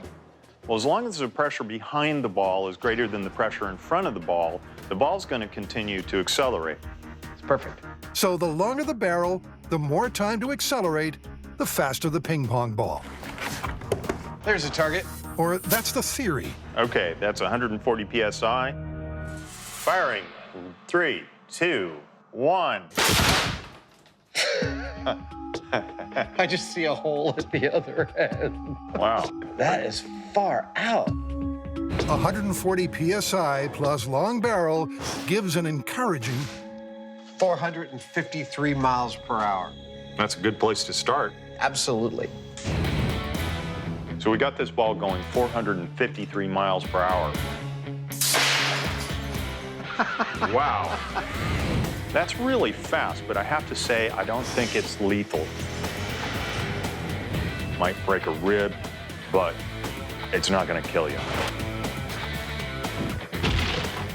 They need more speed, and a spot of research triggers a slight change in direction. It turns out that physics teachers have been getting incredible acceleration out of ping pong balls. What they've been doing is they've been taking 36-inch long tube of PVC. Then they put packing tape over each end of the tube, and they draw a full vacuum in that tube. Okay. Here we go, pulling the vacuum. The theory is that when the tape is pierced, air rushes in to fill the vacuum. Just everyone back off a little bit. Propelling the ping pong ball forward at up to 300 miles per hour, even with a short barrel. Here we go. Whoa! Popping the sealed vacuum causes a sudden influx of air. Holy! And the pressure differential sends the ball rocketing. I didn't expect it to work that well. Well, the vacuum trick's working gangbusters. I actually got 375 miles an hour. That is awesome, and this is where I'm going to concentrate my energy to get the fastest ping pong ball possible. We're ready. In theory, all they need to do now is apply the vacuum trick to the 80-foot barrel, and the result should be frightening speeds. This has never been done before. It's scary. Ping pong bazooka in 3, 2, 1. But it's an unexpected and disappointing dud. That's no good. The high-speed camera shows the problem. See, air rushes in this tube behind the ping pong ball. There's a vacuum in front of it, but that air sneaks past the ping pong ball, and it looks like it's providing a cushion that's actually causing it to spring back once it reaches the end. So it's not attaining enough speed or momentum to bust out. But on the bright side, the ball is reaching incredible speeds at 30 feet. 8:29. We're well past Mach 1 here. So shorten the tube to 30 feet, and this myth is going supersonic, right? 3, 2, 1. Wrong.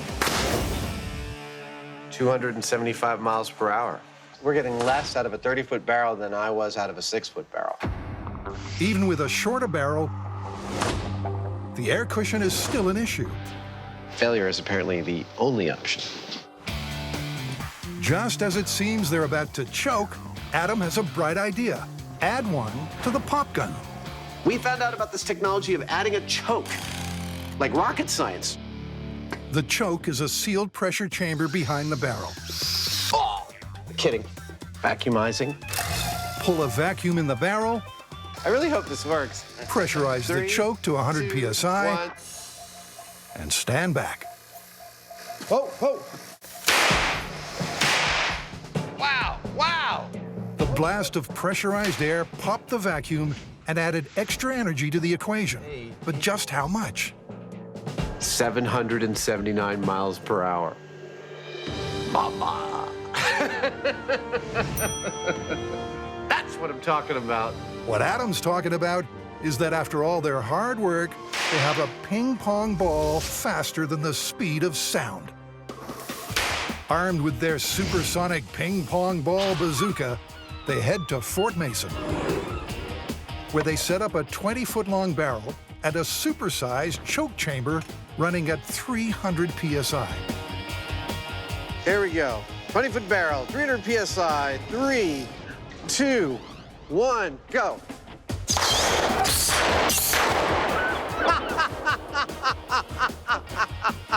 That was an ever-loving smack of a bang. But how fast did the vanishing ping-pong ball actually go? Was going at a speed of 1,100 miles per hour. That's pretty fast. That is pretty fast. Now it's time to find out if the 1,100 miles per hour we got out of the end of that barrel is in fact lethal. Lethal balls. That's what we're looking for. For our lethality test, today's human analog will be played by a pork butt. I think we're ready. 300 psi lethality test with a pork butt in 3, 2, 1, go.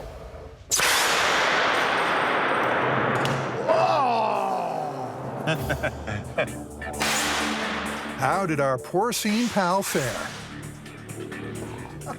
Dude, there's like flesh trauma going down 1.5 inches into here.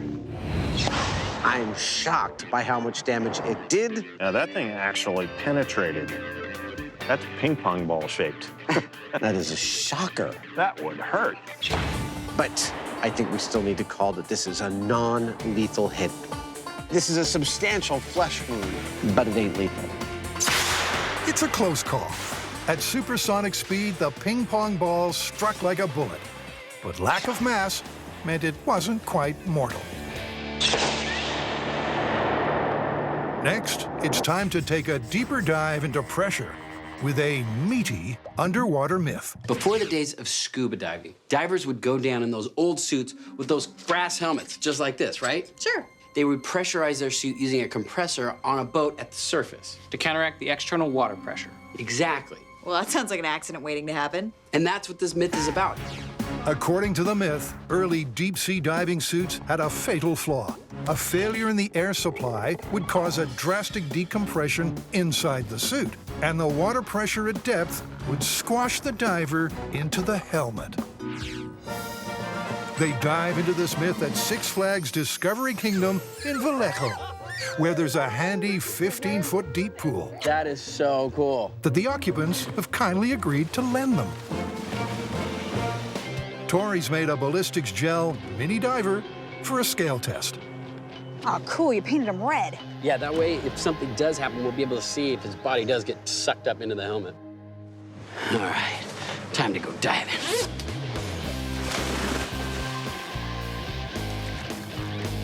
Okay, pressurizing the suit. A compressor feeds air into mini diver's suit, so the pressure inside it matches the water pressure at the bottom of the pool. Ready? What happens when the air supply is cut off? Compressor failure in 3, 2, 1. Okay, so the pressure on my side has gone to 0 immediately. Air pressure is quickly squeezing the suit against the gelatin. That's good, we know. Now it's actually squishing body into the helmet. You're kidding me, this is working? It's squishing up all around his neck. Even at a depth of only 15 feet, the pressure differential squeezes Mini Diver like a tube of toothpaste. Totally worked. It smashed the body into the helmet. Oh my God. Awesome. I think we have a perfect proof of concept here. We could totally move on to the large scale. But to really test this myth, ballistics gel won't cut it. They need something almost human. So I give you Meat Man.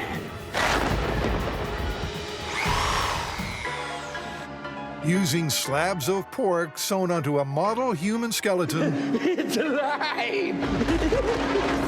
Meat Man slowly takes shape in the hands of the diabolical Dr. Frankenstein. I present to you my creation, Meat Man.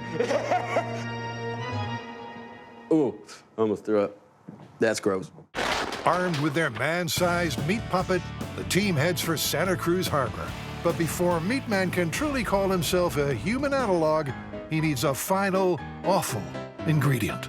What we need to do is fill him up with some kind of organs, guts, blood, so that way if we do get that squeeze, we'll be able to see it come shooting into the helmet. I have no idea what that is.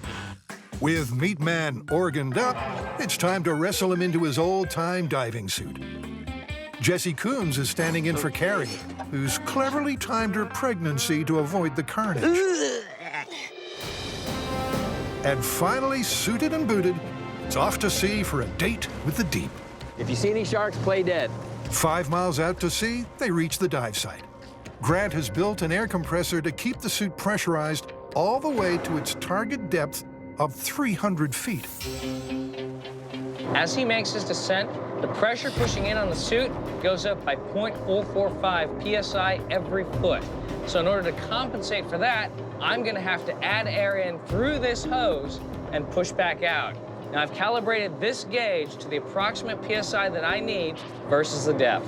We have a live video feed from an ROV, so we should be able to see everything very easily from sitting right here.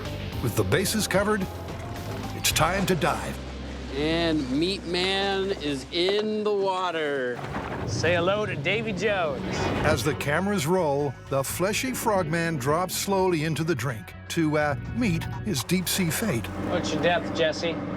31 feet. Copy that. But as they monitor his slow descent, the team is skeptical of a full-body squeeze. There's a lot of meat down there. I don't think the whole body's gonna come in the helmet. 235 feet, and it's getting really dark. Thank God we got all those lights all over the place.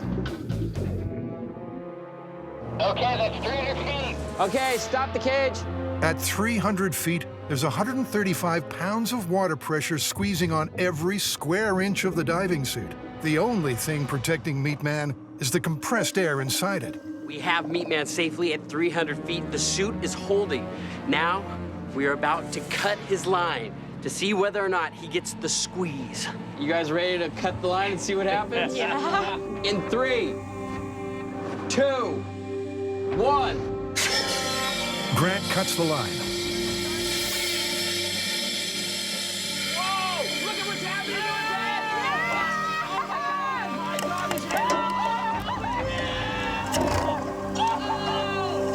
Oh, Meat Man is in the helmet! That's crazy! Oh my God, it's filled with blood and flesh! It worked! Yep, Meat Man is mincemeat. When the air pressure was cut, the water pressure slammed him up into his helmet, just like the myth predicted. Oh, wow! We totally caved the helmet in! Look at all the guts in there. His stomach is inside his helmet. Now, the name of this game is differential pressure. They can withstand a huge amount of pressure when they're equalized. But the second you take away all the pressure on the inside, crash. You can see, this is what's left. That is absolutely confirmed.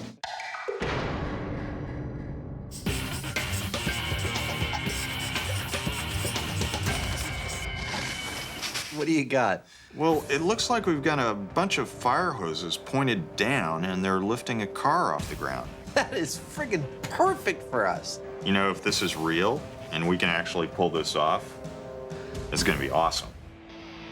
Jamie's picked out a fire training facility about 30 miles east of the city in Pleasanton.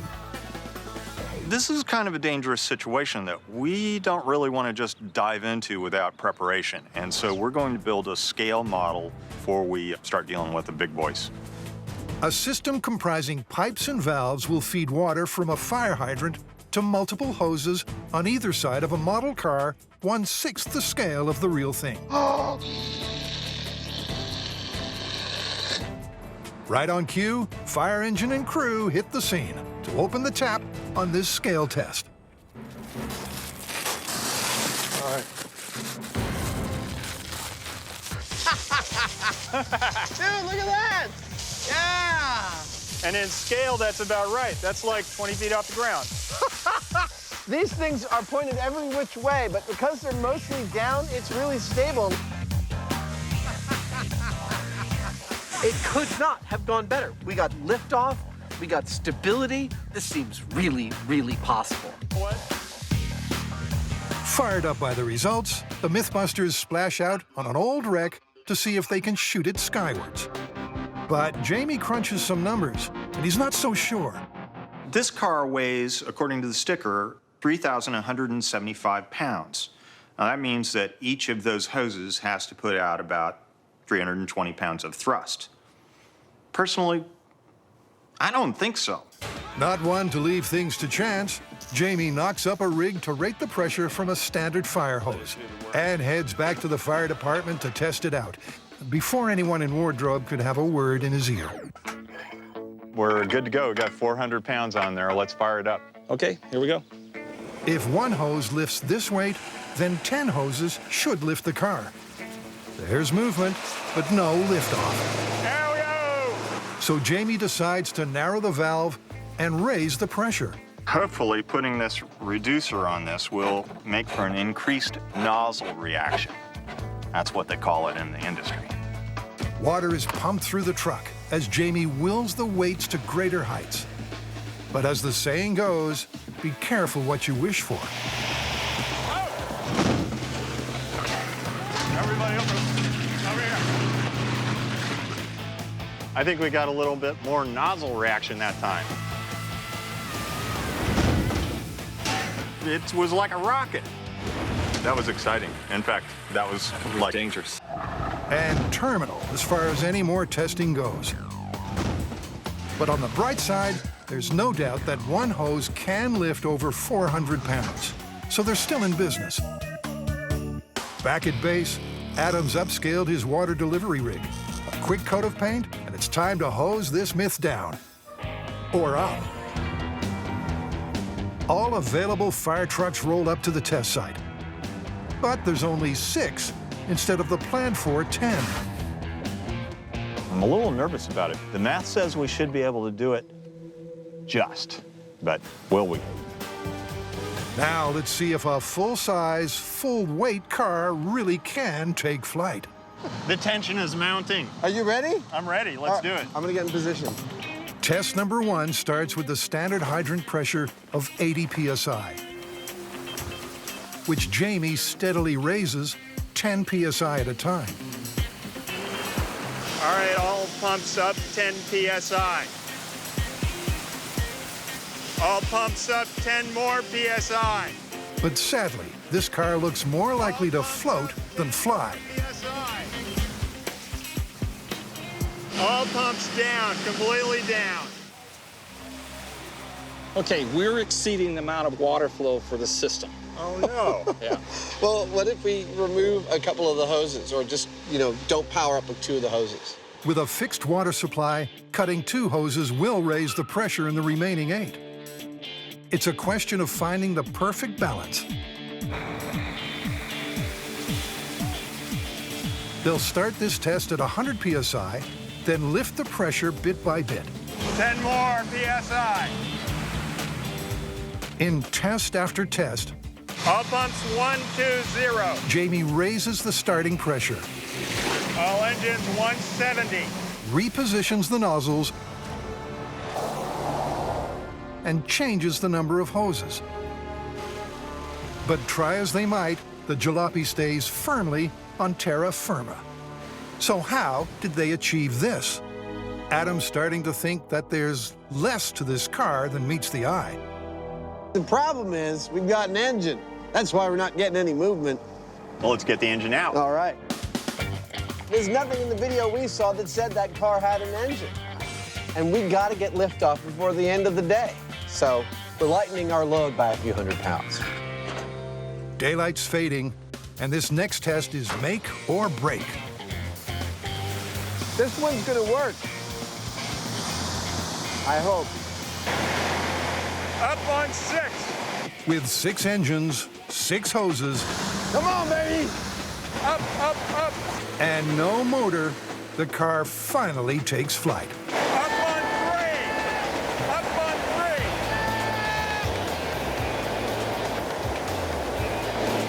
3. The hatchback hovers handsomely at 15 feet high for a full 45 seconds. Okay, down, down, down. Cut it. Oh, yeah! Nice landing. It worked. I didn't actually think it was going to happen, but it did. Well, just like the video. I'd say we've confirmed this one. Confirmed it is. Now for 3 myths that test out the science of vacuums. Man, that makes me nervous. That thing's so friggin' big. Don't imagine for a minute Come on, baby. that the pressure's letting up. Oh. This is killing me. First up, Casey Jones has nothing on this myth. All right, there's a guy. He's tasked with cleaning out one of those tanker cars on a train that holds liquid, and he's using a steam cleaner. So he's steam cleaning the whole thing, and of course, as he's doing that, he's warming it up. And it starts to rain. So he caps off the tanker car and walks away. The cooling rain causes the steam to contract, and as the myth goes, the train car crushes itself. From a vacuum. Exactly. Whoops. To show that this myth isn't completely off the rails, here's Adam with a quick demo. He heats up a metal can, pours in some boiling water, caps it, and removes it from the heat. This vessel was full of steam and air that was heated to its boiling point. Now that air is rapidly cooling. As it's cooling, they're creating a negative pressure inside the can. Oh, there we go. There we go. Oh, it's actively moving. Look at that. I'm doing this with my mind. In case you were wondering, this is all telekinesis. Actually, it's differential pressure, but this can is fairly flimsy, so they're going to step it up to a 55-gallon steel drum. Structurally, it's much stronger because it's round and it's got these ribs, so it'll present much more of a challenge. The drill's the same. Pour in water, bring to the boil, seal the drum, there we go, and wait while it cools. How long did it take the little cans to crush? Those crushed very, very quickly. You know how a watch pot never boils?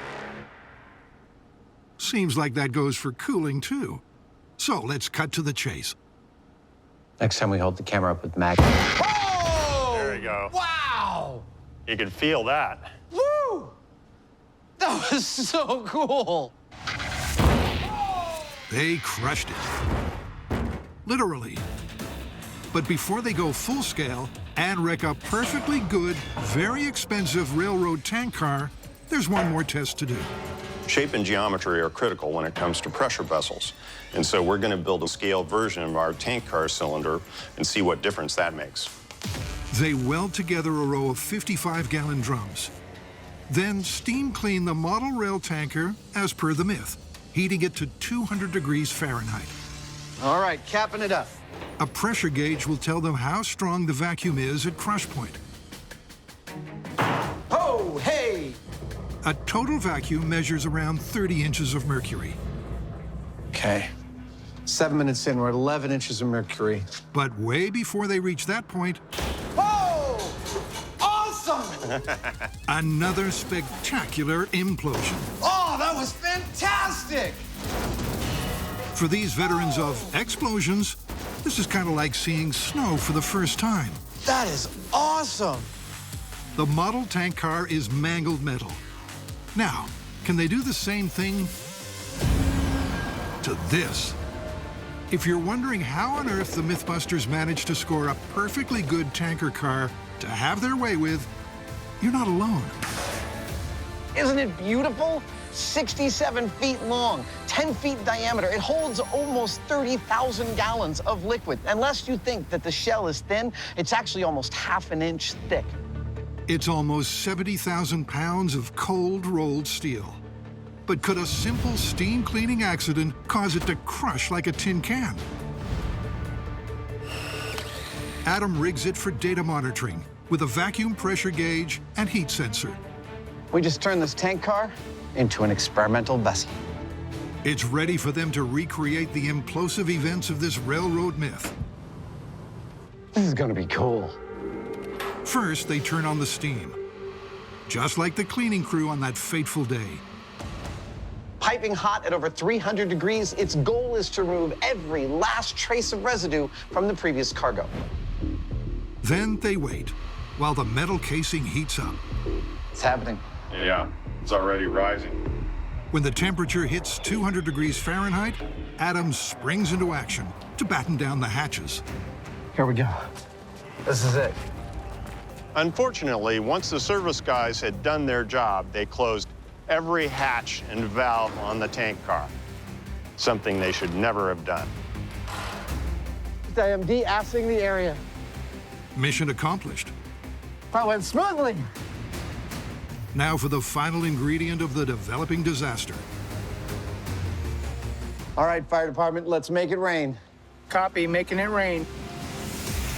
With a hot, sealed tank car, the heavens open. Oh, perfect. Rapidly cooling the steel vessel. 5 inches of mercury. The trapped steam inside condenses. 6. Negative pressure rises.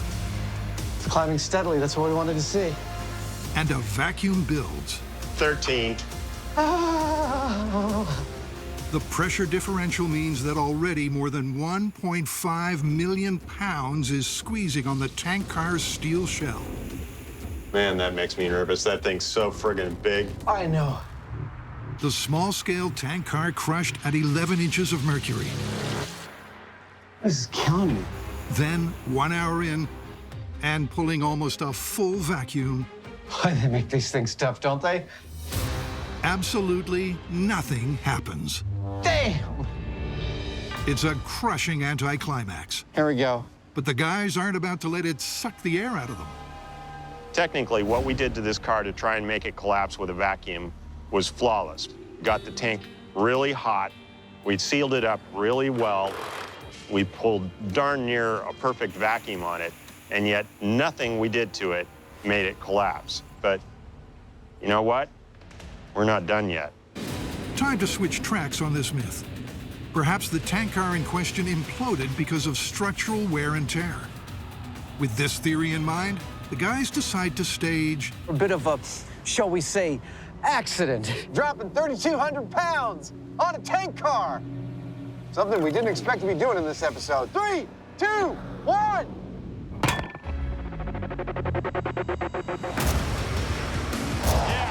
That's ideal. They've already proved steam cleaning could have pulled a vacuum. So this time they're taking a shortcut with a giant truck that sucks. All right, Dean, go ahead and start the vacuum. It'll pull exactly the same negative pressure as in the first test. 10 minutes, 21 inches of mercury. 23 inches. Come on. Come on, you melon farmer. Oh! Yeah! Yeah! Woo! Yeah! Finally. Oh, 23 inches of mercury. Holy cow! That, my friends, is an ex-tank car, flattened by nothing but a vacuum. Man, look at that. That is beautiful. I've never seen anything quite like that. 35 tons of steel, flattened like a tin can. Well, this one was a bear. How do you want to call it? Well, I think the myth as stated, we have to conclude based on the evidence that it's busted. Your average tank car, even under an impressive amount of vacuum pressure, isn't going to implode. Agreed, but if it's dented or corroded or otherwise compromised, it could happen. Spectacularly so. Okay, let's get the hell out of here. Okay.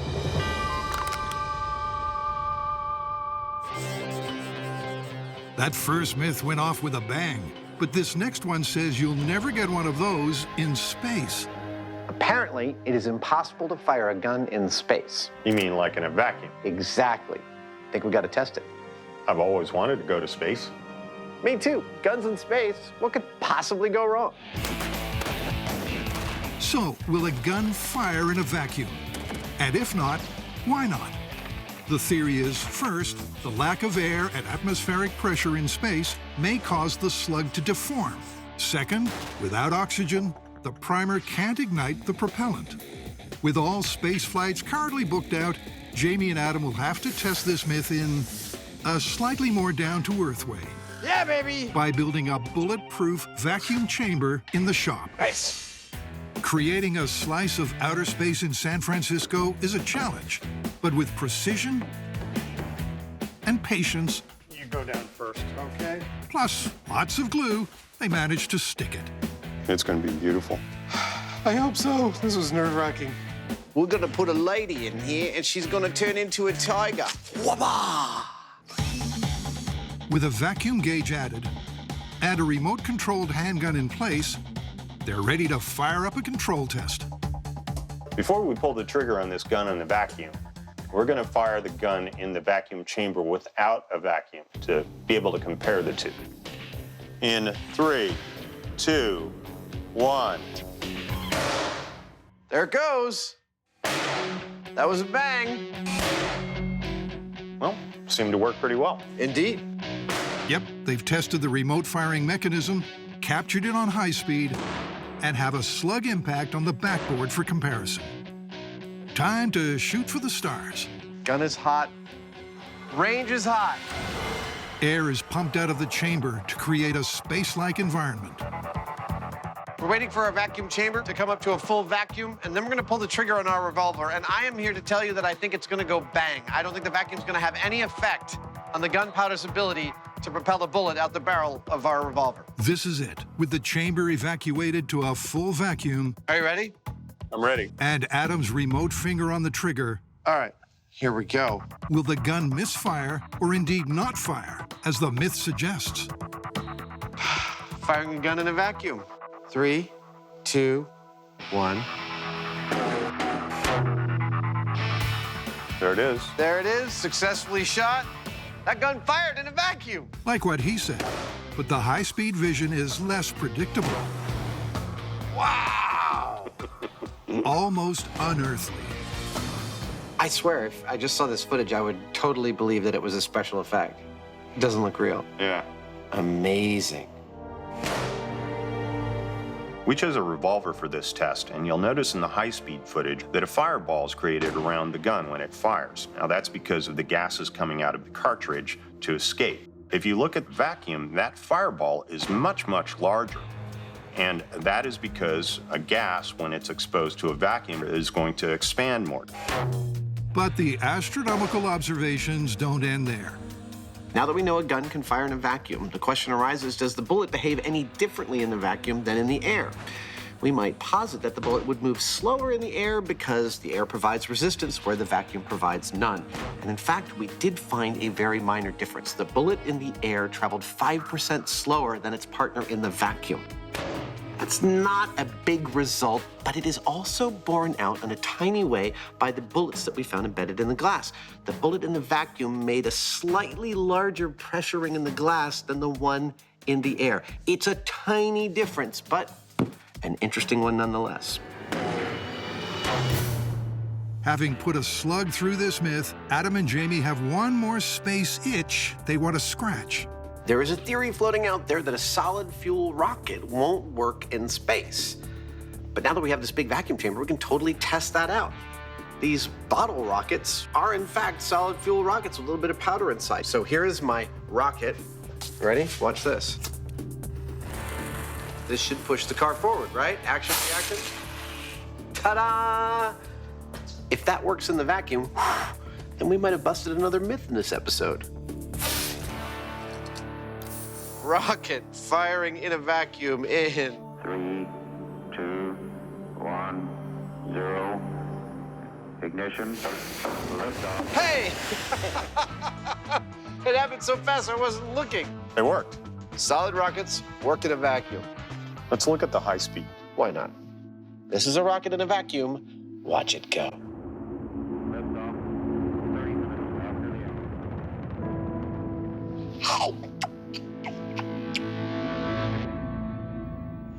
So, the myth that guns cannot be fired within the vacuum of space? It's totally busted. Yeah, it's busted. Mythbusters and vacuums have history. A levitation machine made from a vacuum cleaner. And an intimate connection between Adam's butt and an aircraft vacuum toilet. Oh my God!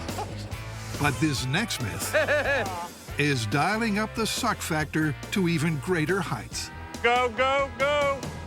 There is a story that's been on our list for a long time. I've always wanted to test it. The myth is that a standard household vacuum cleaner has enough suction to lift a car. Well, I'm dubious, but sounds like fun. Let's dive straight in. Can a household vacuum cleaner lift more than household dirt? How about a 5-pound weight? Okay, so that's just barely enough to hold on to that 5 pounds. It is. Not much, but it's enough to get Jamie thinking. Now, the surface area on the end of the hose is 1.75 inches. So doing the math, that means that it's pulling about 2.8 pounds per square inch. So how are we going to lift a car that weighs 2,600 pounds? Well, all you need is more square inches. In fact, if we have up to about 1,000 square inches of suction area on the car, we should be able to lift it, in theory. When Jamie says in theory, he often means good luck with that. But to give themselves more square inches of suction area, this is one of the stranger things we've built. Adam enlarges the vacuum attachment. I hope that works. Jamie modifies a manifold for the vacuum cleaner. There we go. That ought to do it. And I've got a 50-pound weight to try and lift.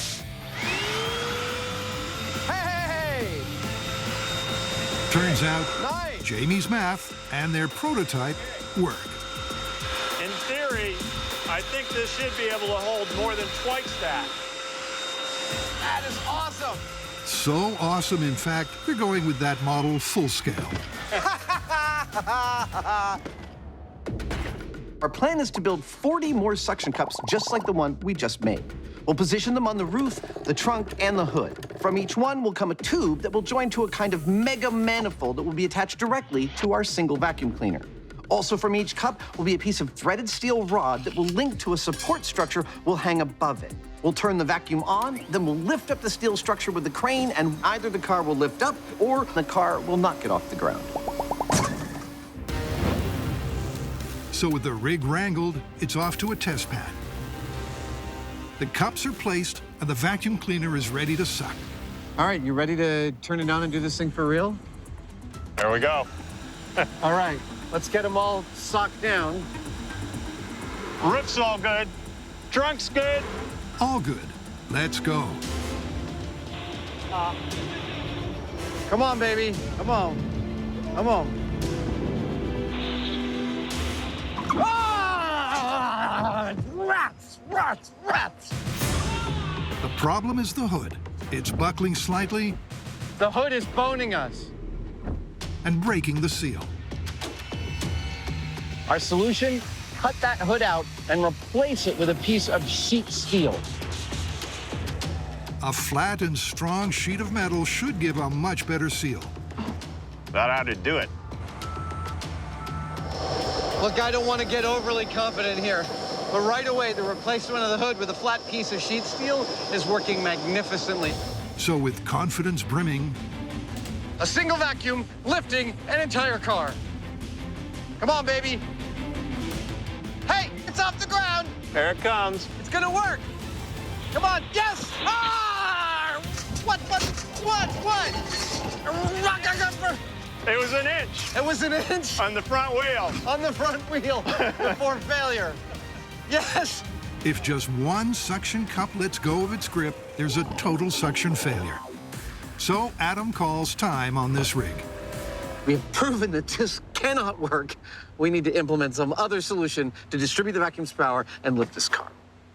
It's back to the drawing board. Now we are going with a method we call the box method. Instead of 40 points of failure, we now have three. Three big, sturdy wooden boxes made out of plywood, sealed with a gasket between them and the car.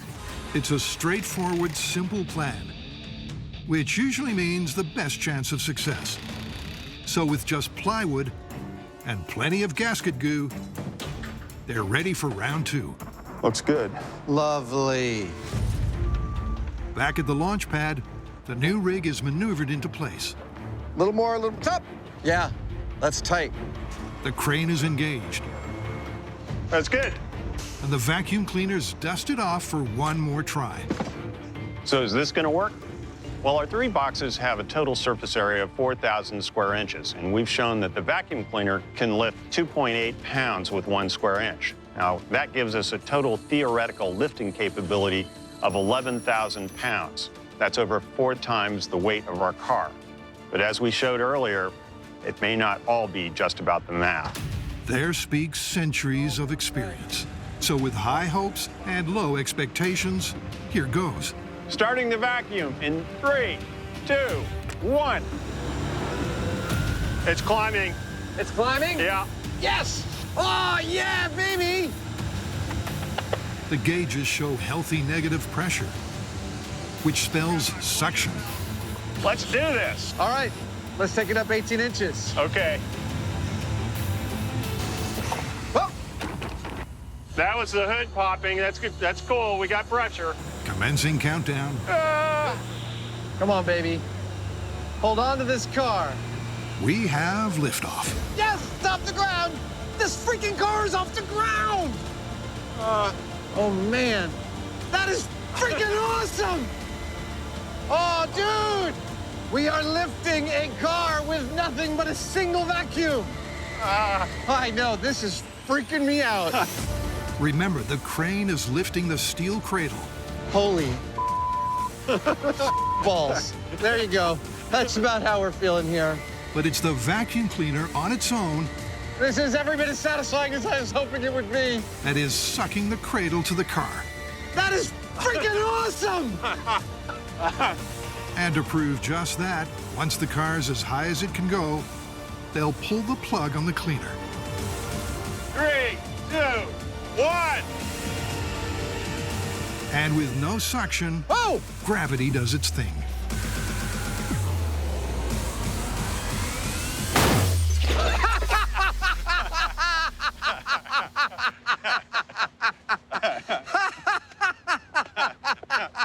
Very satisfying. Oh, that was awesome. Woo! So, and if anyone needs to lift a car with a vacuum, don't call us. We've done it once. We don't want to do it again. We actually lifted this thing with nothing but the power of a single vacuum cleaner. Next time someone tells you that Mythbusters sucks, tell them damn straight.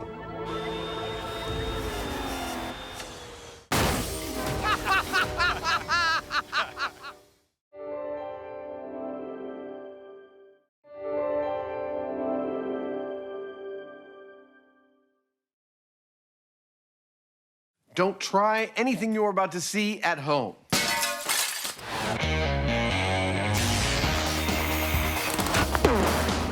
Well, there's your problem. In this special series of Mythbusters, It's almost too exciting. the Dream Team tackles their dream themes. It's scientific! Testing myths about everything from electricity to pressure and gravity. This won't hurt a bit. Shaking down the science of shockwaves, velocity, and ballistics. With crazy chemistry, Oh my goodness. far-out physics, Fun for the whole family. and insane explosions.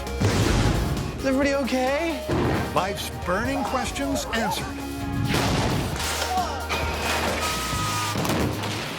On Mythbusters, there's your problem.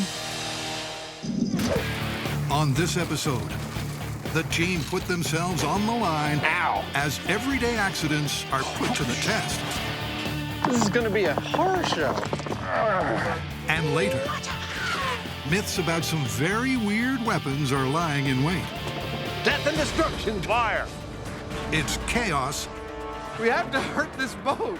carnage, Watch out! and catastrophe, Mythbusters style. First up, could this innocent Sunday ritual ruin your neighbor's day? Oh, crap. It's Sunday morning. It's time to mow the lawns. Your lawnmower goes over some rocks, kicks it across the street, kills somebody. The idea is that a rock kicked by a lawnmower can have an equivalent amount of force as a bullet delivered from a .357 pistol. Lethal lawnmowers. I like it. Potentially lethal projectiles are a possibility, so they get with the program at a gun range, where they roll out the green carpet and spice it up with stones to create the lawn from hell. This is gonna be a horror show. To complete the Nightmare on Myth Street scenario, Jamie fashions some friendly foam targets. Neighbors. If any rocks come out of the mower with any force, this foam is soft enough that it should easily show it. Most mowers have stone guards, but this myth points to a poorly maintained machine, so bye-bye. There we go. Safety feature removed. That's a sin in the safety manual. Is Adam about to cast the first stone?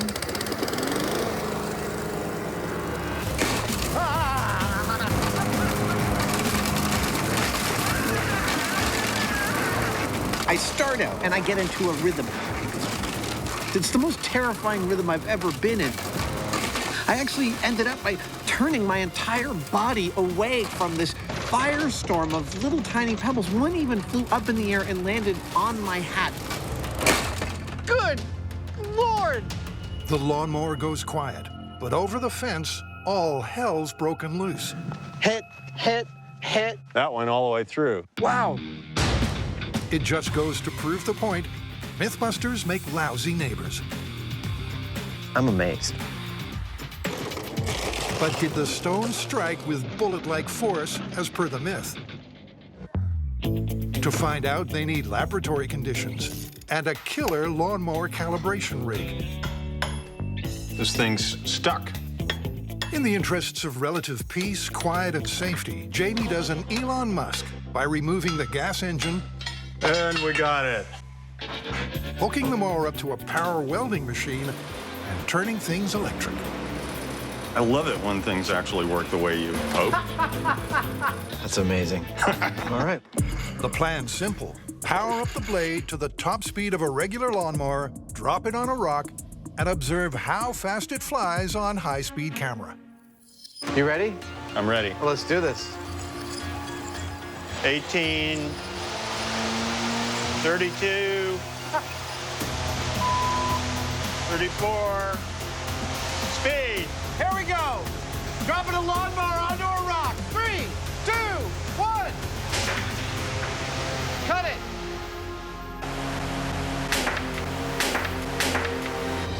The blade moves so fast, it strikes the stone 3 times. Oh, wow. Just absolutely decimated that piece. The fastest chunk was going 250 feet per second, and that's actually pretty significant for a chunk of rock about 1 inch long and a ½ inch wide. 250 feet per second is 170 miles per hour.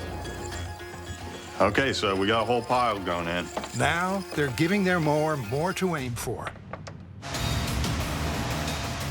Dropping big pile of rocks. Cover your eyes. 3, 2, 1.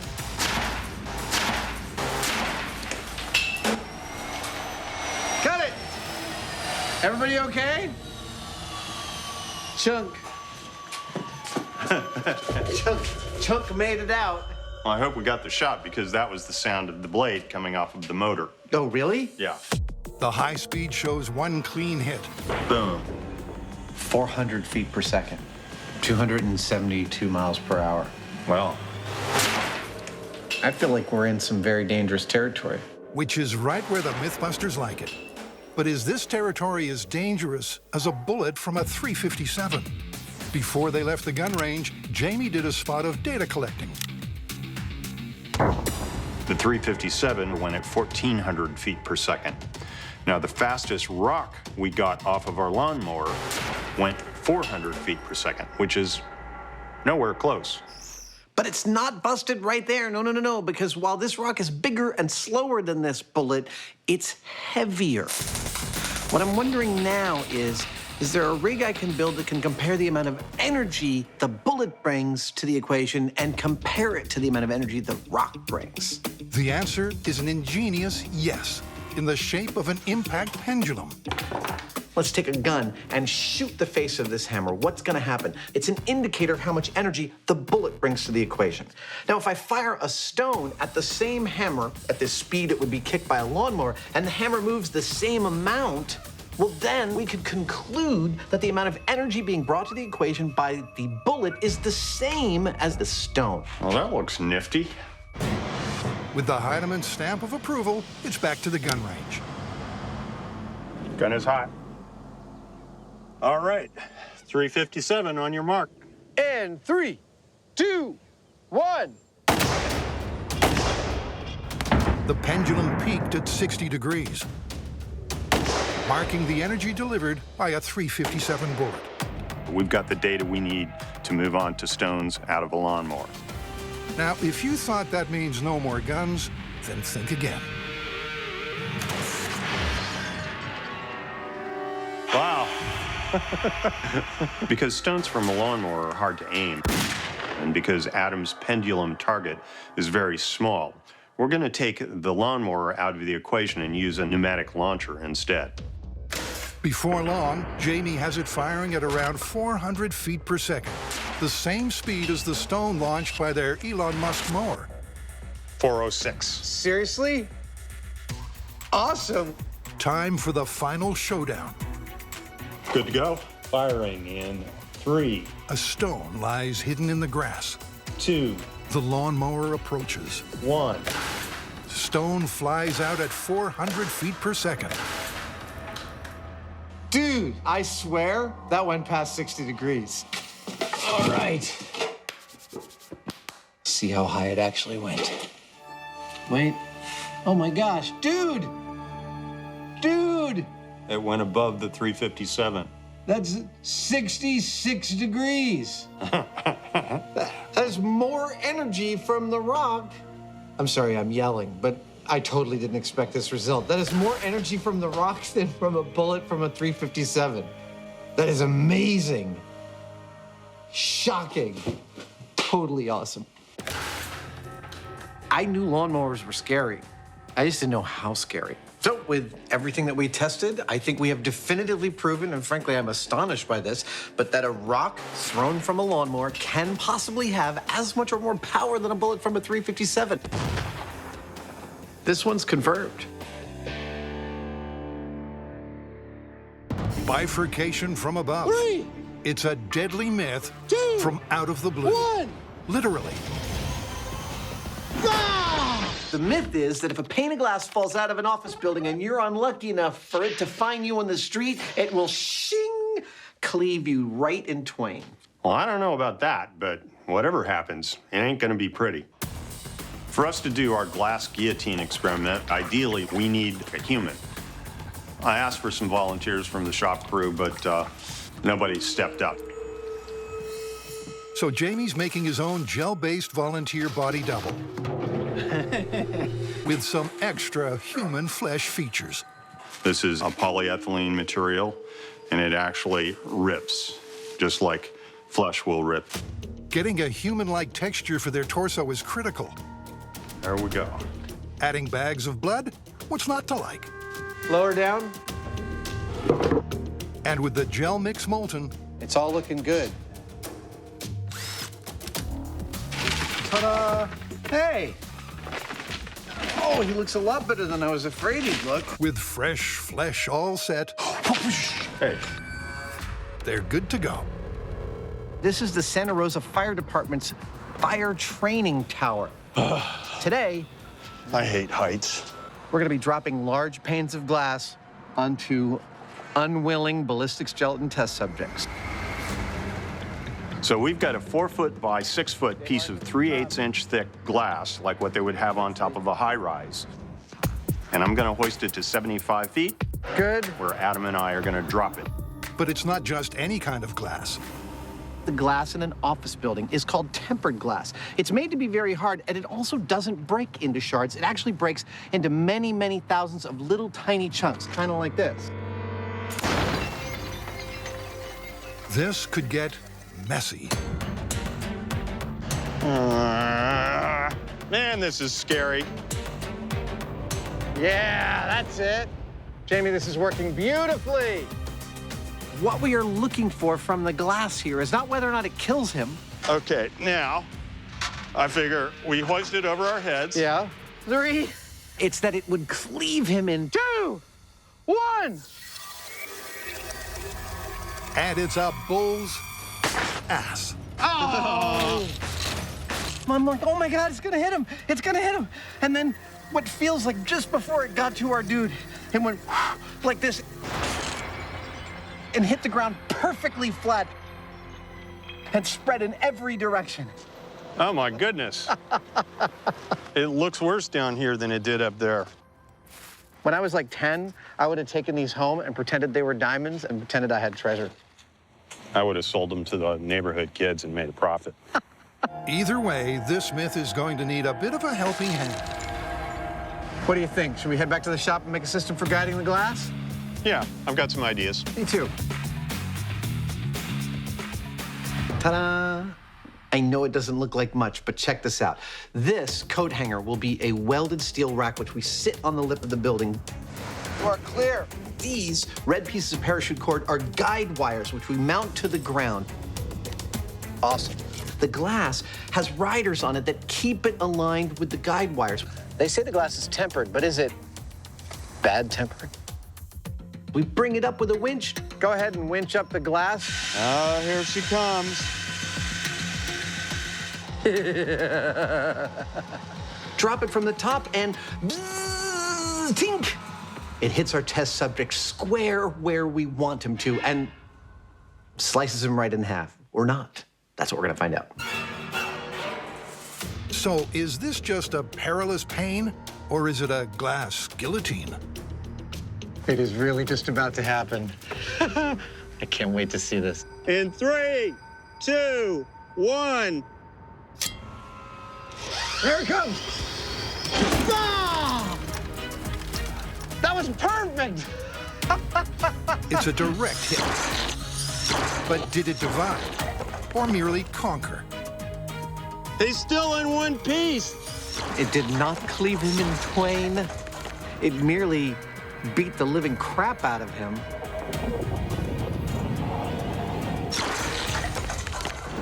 But there's still only one dude. There's not 2 half dudes. Gotta try something else.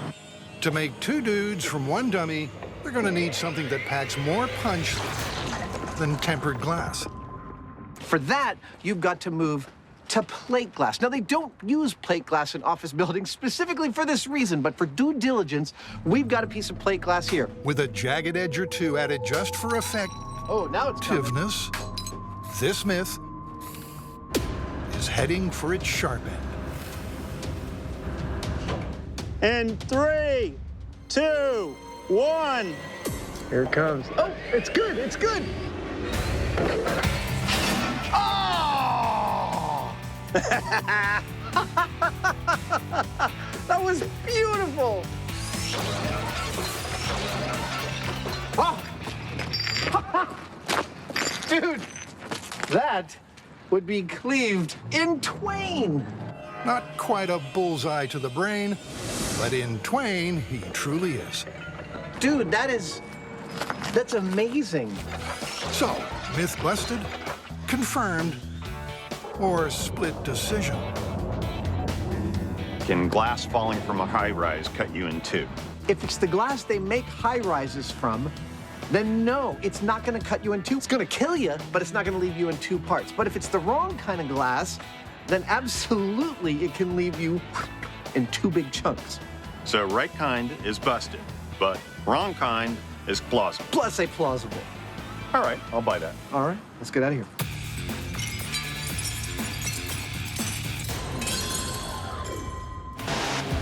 We've seen how lethal a lawnmower I totally didn't expect this result. and plate glass can be cleaved in twain. But could the humble tissue box also end in tears? Or worse? Killer Tissue Box says that this tissue box could potentially be deadly. That in an auto accident, if it's sitting on the back shelf of your car when you collided with something, it would be propelled forward with enough force to actually kill you when it hit your head. Let's try. I don't think this is gonna kill you. What do you No, think? I didn't really feel it. Try again. Okay, started to feel it right about there. Shall we do this full scale? All right, why not? The ultimate test will be devastatingly simple. Take a car, insert a tissue box and a buster, and drive it into a wall at high speed. But they want to do multiple tests. So first, they need a repeatable crash test rig. Are you gonna cut this off? No. Oh, okay. And in the spirit of whistle while you work, Jamie has a fun fact about backseat items that go ballistic. In just 1 year in the U.S., 13,000 people were injured by unrestrained objects in the back of the car during an accident. ouch, this myth has wheels after all. So a human stand-in is called for, in the shape of ballistics gel in a box. Hopefully, when this car stops, the ballistics gel's not going to tear itself out of the mold. Some finishing touches that probably won't survive the first test. That's good. And this myth is wheels down and ready to roll. We're in Alameda, California on an unused naval airstrip. We need a long, straight, open run. To replicate an accident, they've got 1,000 feet of cable. One end attached to the crash test sled, the other to 3 concrete barriers, which will act as an anchor. So when the cable is pulled taut by the tow car, the crash sled will come to a whiplashing stop. Slow it down. All clear? Let's crash on. Well, we've got our back seat here, and we've got our ballistics gel making a head here. The tissue box is going to go on the back shelf, and on impact, it's going to travel forward and hopefully hit our ballistics gel. With our meter here, which has got 1-inch markings, we should be able to see exactly what its velocity is and calculate how much force it's imparting to someone's head. First, a quick run through to test that the crash test rig will actually crash. Nope. Instead of snapping things to a sudden stop, the cable snaps off the rig. Damn it! Take 2.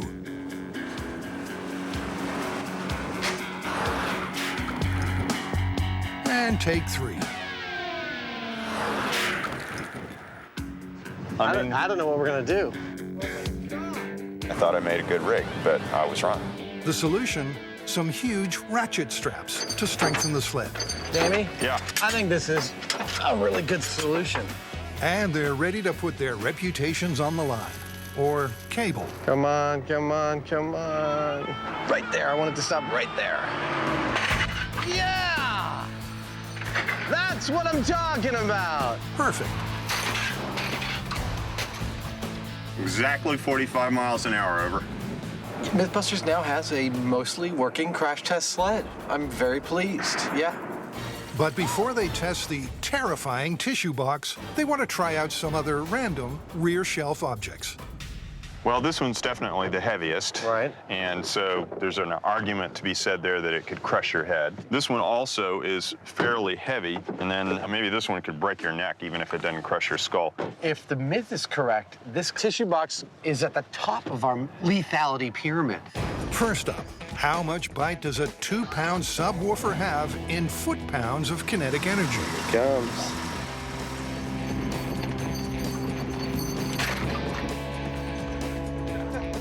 It's a direct hit at a beam-busting 45 miles per hour. It pretty much would have hit you dead on in the head. We'll have to crunch the numbers to find out how hard, but it was a pretty good hit. The impact measures 135 foot-pounds of energy, enough to seriously addle your brains, but you might survive. Next up, a regular 3-pound fire extinguisher. That looked like a perfect hit. With a kinetic energy of 203 foot-pounds, the driver could be extinguished. There's your proof. If I whacked you on the back of the head hard enough to do that, you'd be hurting. Next, they go way over the top with a 10-pound bowling ball. This should be quite a strike. Bowling ball? More like a cannonball. 676 foot-pounds worth of cranium-crushing impact. So that's 3 hits and 3 trips to the ER. Or worse. But back to the origin of this myth, the half-pound tissue box. This is it. It's time to find out if this is actually deadly.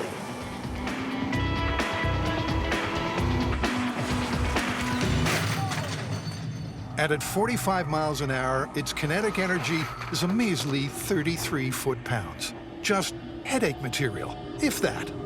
There's just no way. I mean, we tested a whole bunch of stuff. The bowling ball went right through this whole rig. Tissue box. It might be like, ow. This myth's already a sniff away from being busted.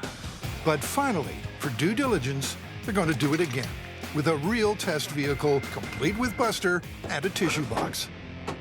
All towed by Jamie right at the speed limit. Okay, this is the 70-mile-an-hour test. This is maximum speed, over. This time, the target is the concrete barriers. So it's a one-shot deal. The car looks great. And at 70 miles an hour,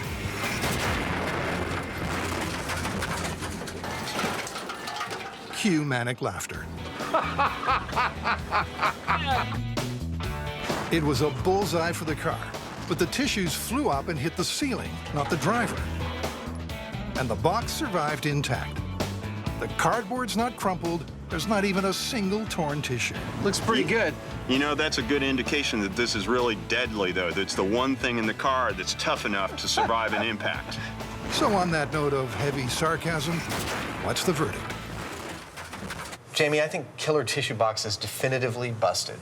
Even if you had a decorative plastic or metal cover on this thing, it just doesn't have the mass to inflict lethal damage. Modern life is full of accidents just waiting to happen. Cleaved in twain. But the ancient world was jam-packed with some very weird weapons. Watch out! First up, might this be a medieval missile from the Middle East? That didn't go at all like I expected.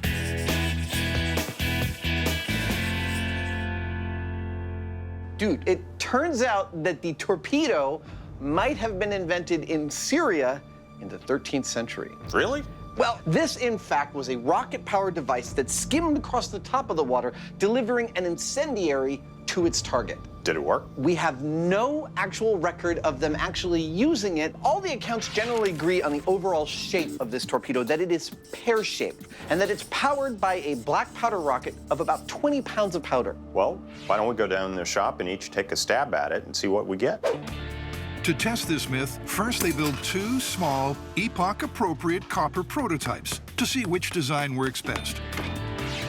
All they know for sure is this surface torpedo was apparently pear-shaped. Spoiler alert, with 2 fins extending out. Methodology, medieval and modern. I'm using every sheet metal production tool I have ever purchased, from synthetic hammers, planishing hammers, motorized planishing hammers, anvils, beater bags, everything. And I've got a cannonball.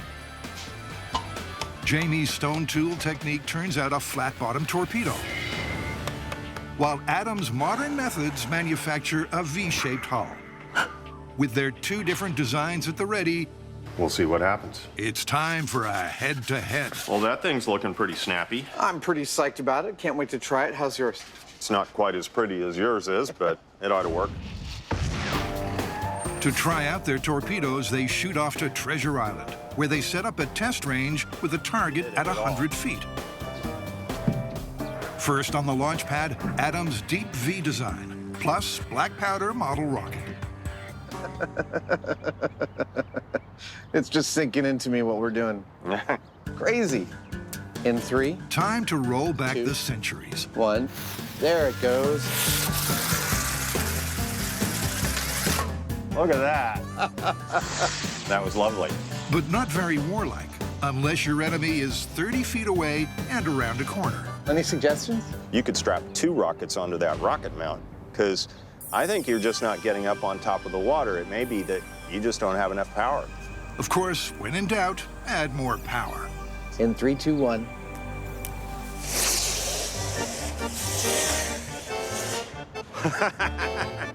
That was awesome!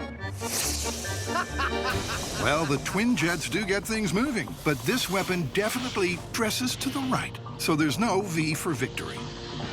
Yeah, that hull shape doesn't seem like it's working very well. The fact that it's spraying so much water around says that it's wasting a lot of energy. Yeah. So it's Jamie's turn in the Syrian spotlight. Flat bottom hull, 1 model rocket. Here we go.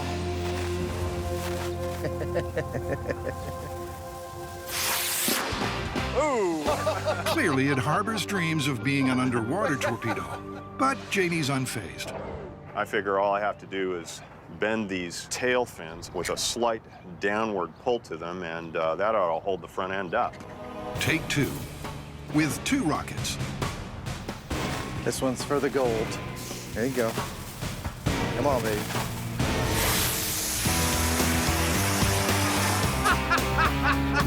It's not perfect, but it's clear. The flat bottom kicks butt. I think we have our design. It goes pretty quick, doesn't it? Okay, let's get out of here. Time to go full scale. And Jamie's had a dazzling idea for turning sheet metal into Syrian torpedoes. I'd heard about this technique called hydroforming, where you use water pressure to form sheet metal shells. We take our piece of sheet metal and clamp it between 2 massive plates of steel. We've cut out an almond-shaped hole in the top plate and attached our pressure washer pump to a small hole in the bottom plate. Now here's the fun part. All we do is start the pump, and the water pressure pushes the sheet metal out the almond-shaped hole, inflating it just like a balloon. Ha! It's perfect. Beats beating on it with a hammer. The production line swings into gear, and the shells are turned into torpedoes, complete with rocket casings, flotation foam, and control fins. I think our torpedo army is ready for deployment. Time for a road trip? It is. Shall we get started? Yeah, why not? Let it drift. An enemy boat is moored 800 feet from shore, well out of range of any ancient archer.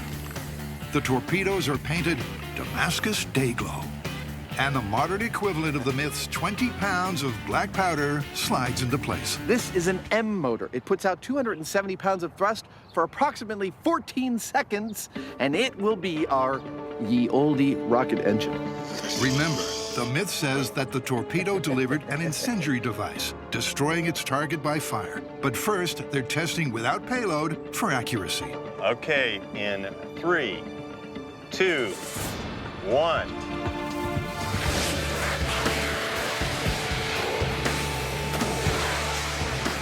As Jamie would say, whoops. Well, I don't know, maybe that was a little too powerful. What do you think? Everything seemed to go haywire. It spiraled up into the sky and did this massive belly flop.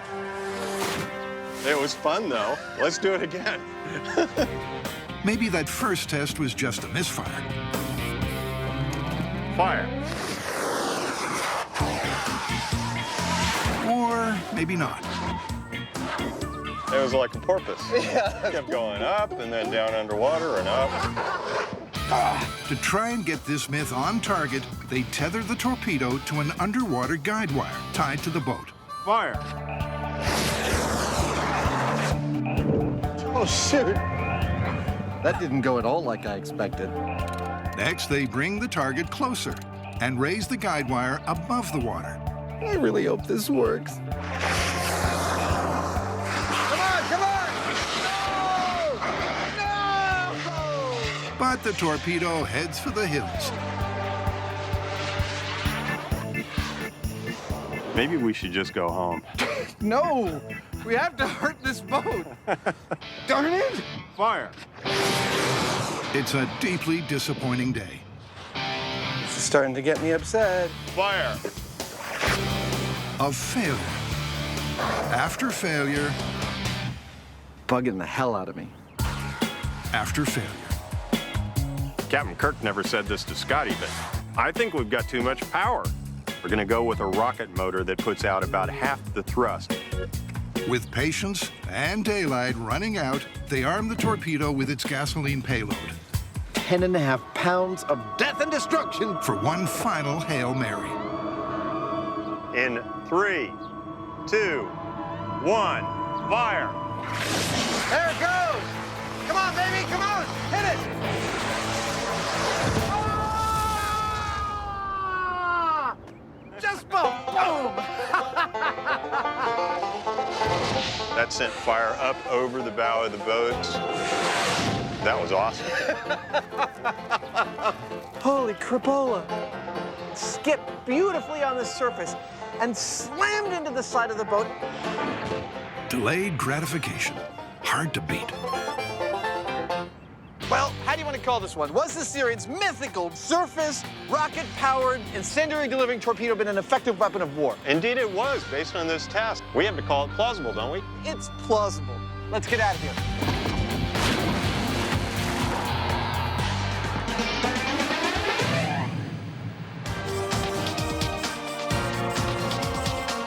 All right, you guys, this next myth is gonna be insane.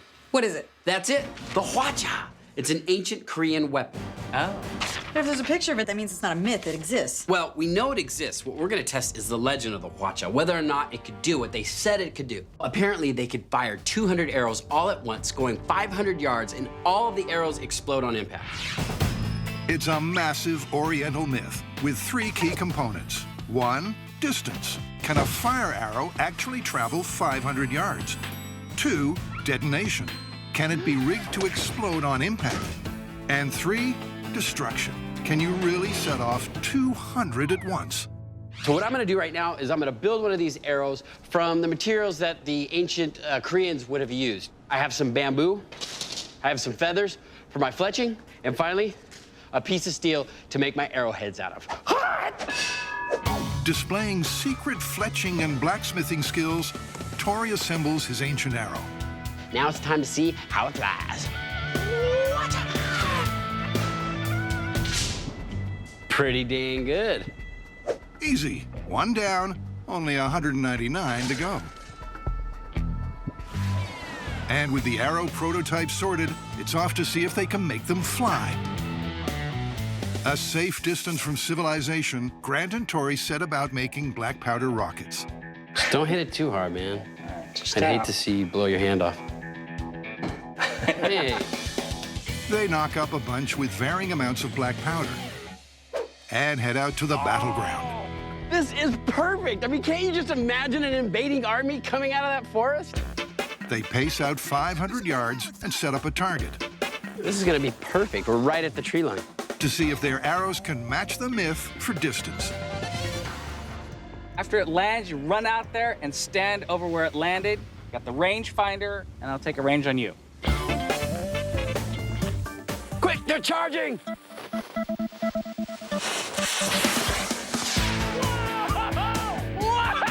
Oh, yes! That was nuts! It's a flying start, but not far enough.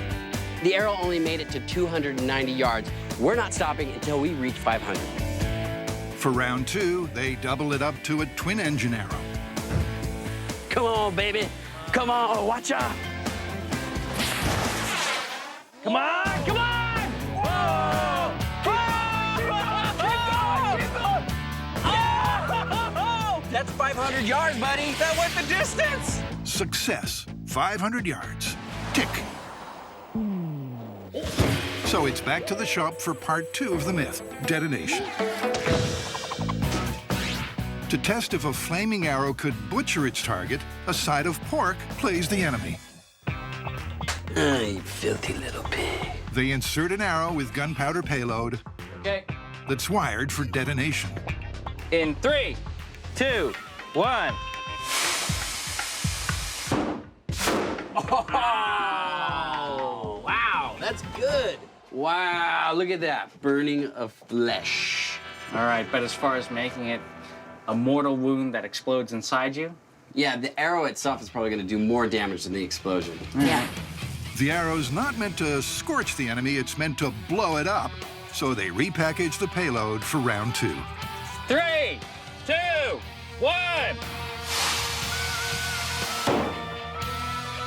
Oh. Whoa! Ow! That's a little more what you were looking for. 2 tests, 2 very different results. Whoa!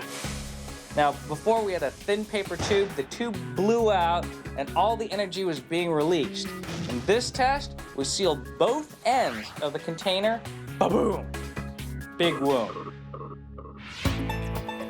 Distance and detonation done. Now it's time for destruction. Can the Huacha really fire 200 arrows at once? It's early morning on the day of battle, and Tori's been secretly working through the night. For the There you go. It's free. Constructed from original Korean materials of bamboo and wood, it's the launch platform for the flaming rockets. Let's measure out 500 yards and set up your army. Drafted. Drafted. It's a good thing you got a light infantry. Oh, how long you been saving that one? Faced with a foaming enemy 500 yards away, it's time to charge the rockets, all 200 of them. You ready to load the Huacha? I'm getting excited. This is actually the coolest ancient weapon we've ever made. I think it's going to take down the army. I'm guessing at least 50% go down. A bold battle cry that's got the enemy infantry trembling in its boots. All right, buddy, let's do this. Get it. Let's light the fuse on this flaming myth. It's going. Another 30 seconds. You can see multiple fuses going.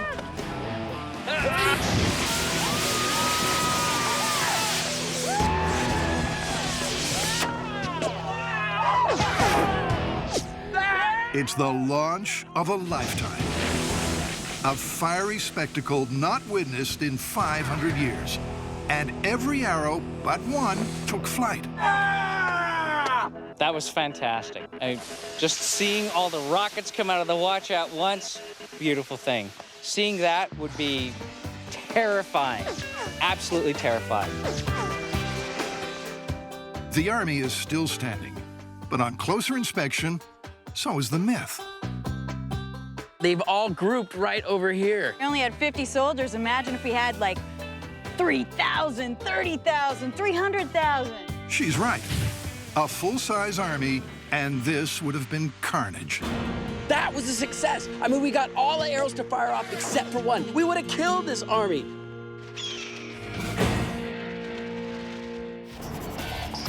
Next up, can you turn a log into a lethal weapon? This myth is from medieval times, actually, and it involves a Hungarian town called Pakish that was being threatened by their neighbors. So the entire town got together in one night They apparently made a cannon out of a tree. The entire body of the cannon exploded, killing half the townspeople. It's two myths for the price of one. Could our Hungarian bombardiers have made a cannon from a tree? And could it have blown Pakish sky high in a catastrophic misfire? For authenticity, first they need a tree type that was common in medieval Europe. Dutch elm fits the bill.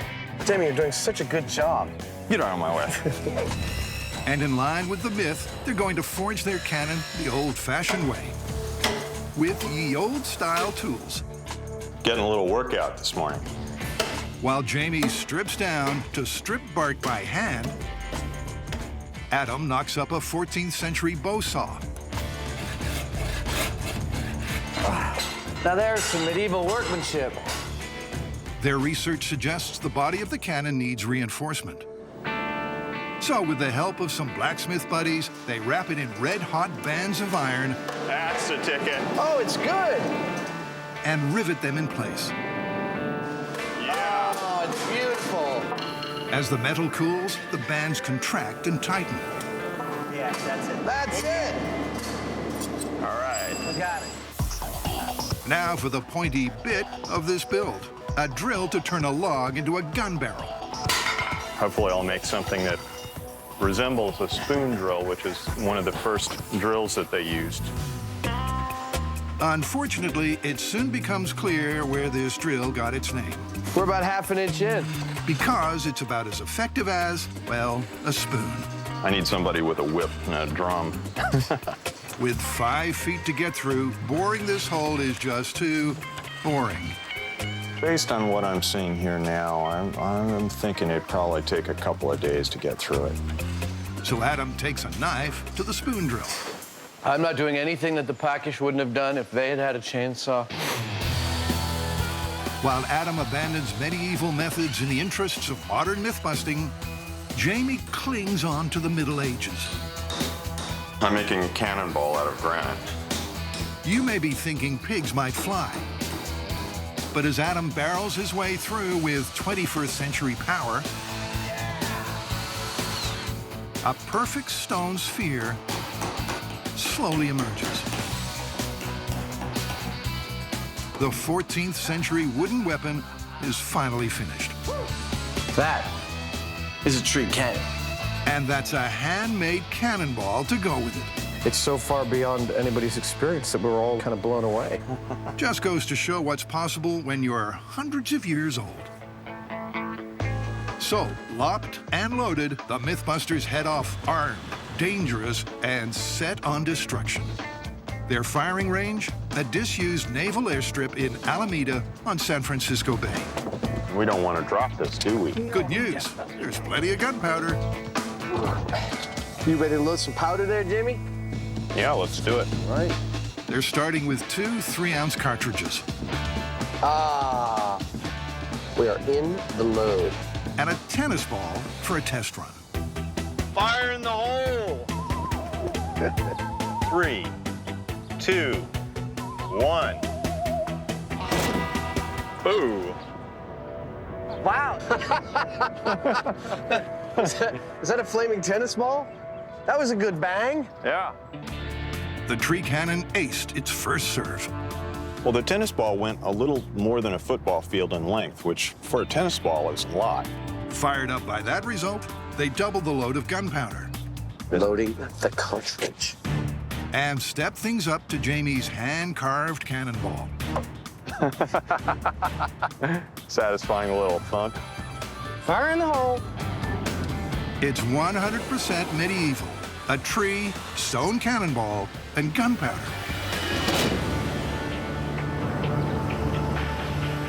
I don't have a clue where that went. I didn't see a darn thing. Did you see anything? Wow. Well, it definitely fired. And the barrel is empty.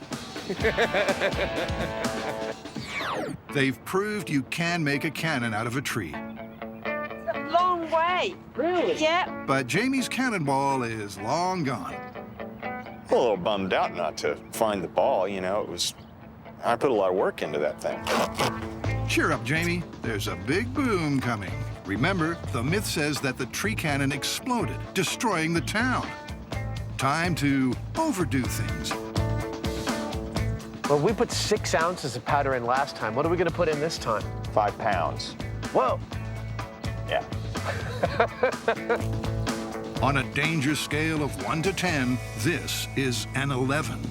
Make that a 12. They're sealing the end with an aluminum plug to simulate a blocked barrel. If this doesn't blow up this cannon, I don't know what will. This is basically going to be a bomb, and there's going to be splinters going everywhere. The team backs up to the fence. And we're back in Pakish over 6 centuries ago. Could the town really have been wiped out by its tree cannon?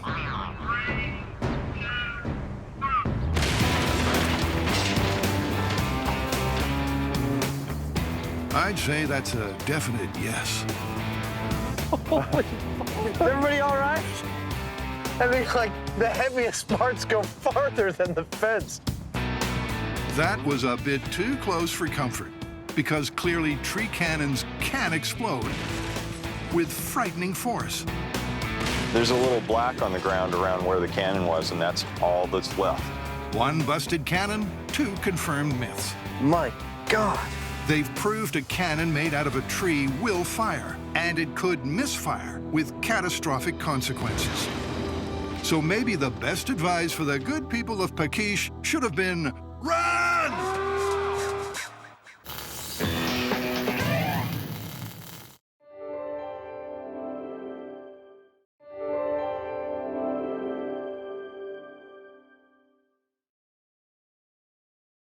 Don't try anything you're about to see at home.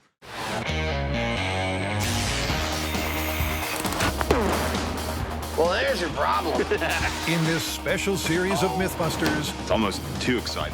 the Dream Team tackles their dream themes. It's scientific! Testing myths about everything from electricity to pressure and gravity. This one hurt a bit. Shaking down the science of shockwaves,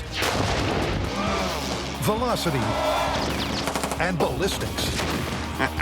With crazy chemistry, Oh my goodness. far-out physics, Fun for the whole family. and insane explosions. Is everybody okay?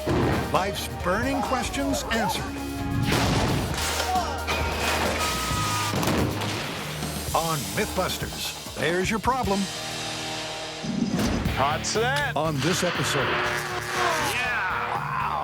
shocking developments. Is that a big enough lightning bolt for you? With 3 myths about electrocution. And later, This is awesome! the team gets rough and ready We got ourselves a big one! as they ask fact or friction. Go!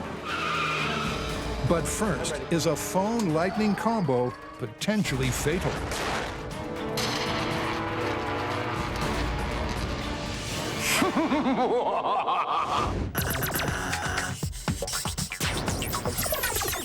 Were you ever told to stay off the phone in a lightning storm?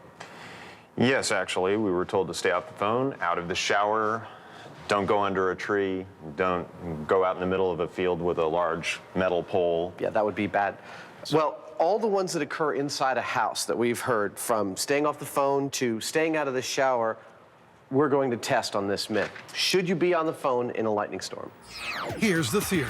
Lightning strikes your house, or the phone or power cables leading to it, and it looks for the quickest way to the earth. Usually that's through a ground wire.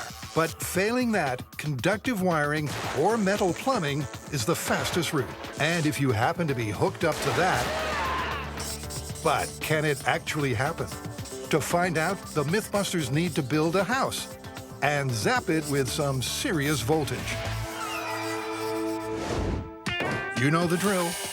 Montage music, close up, wide action shot. And hey presto, the plumbing's done. Oh yeah, that works. Yeah. And with the wiring hooked up, we're live. Our little shotgun shack is all ready to go. We've got the computer set up, we've got 2 kinds of phones, we've got a television, we've got wall switches, plugs. junction boxes, everything to code, plus a shower that will be fully grounded. And we're ready to shoot lightning bolts at this thing. I mean, I've been ready to shoot lightning bolts at it from the beginning, but now we're officially ready. But is the testing facility at Pacific Gas and Electricity ready for the Mythbusters?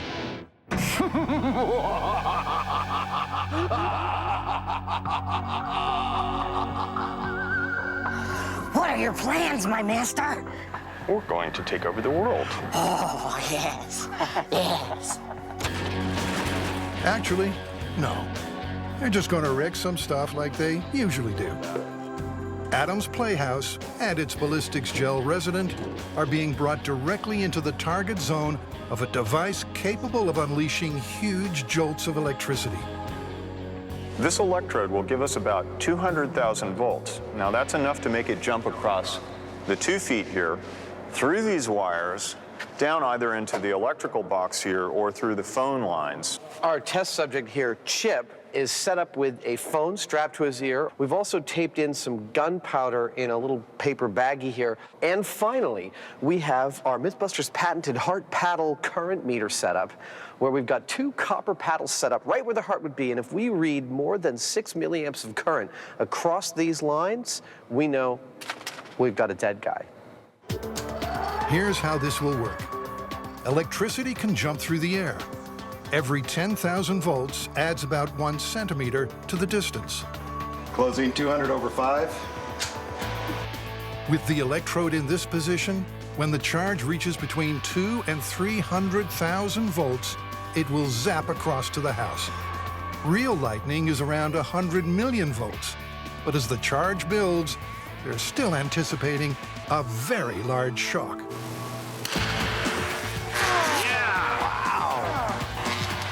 That was 300,000 volts straight into the house's wiring. It generates an electromagnetic pulse strong enough to throw our remote camera out of focus. No smoking, no sparks. No smoke, no sparks from the phone. Incredibly, Chip's phone call is uninterrupted. Well, everything seems just like we left it. No problem, no reaction whatsoever. I don't think he got any current. It appears the jolt exited straight out of the ground wire, standard to most homes. But remember, this shock is just a fraction of real lightning's power. So Adam will grease the tracks a little by cutting some of the grounds to the electrical wiring system to try to guide the charge towards the telephone cord. 580, 96, 100 kV. Watch his hot, he's going up in voltage. 150,000. 200,000. 200,000. 220, 230. That actually worked. That was beautiful. The lightning arced from the mouthpiece into Chip's head, setting off Jamie's charge. The jolt finding its way with disturbing accuracy. That was awesome. Are we clear? Do you want us to put out the fire? I'll just blow it out.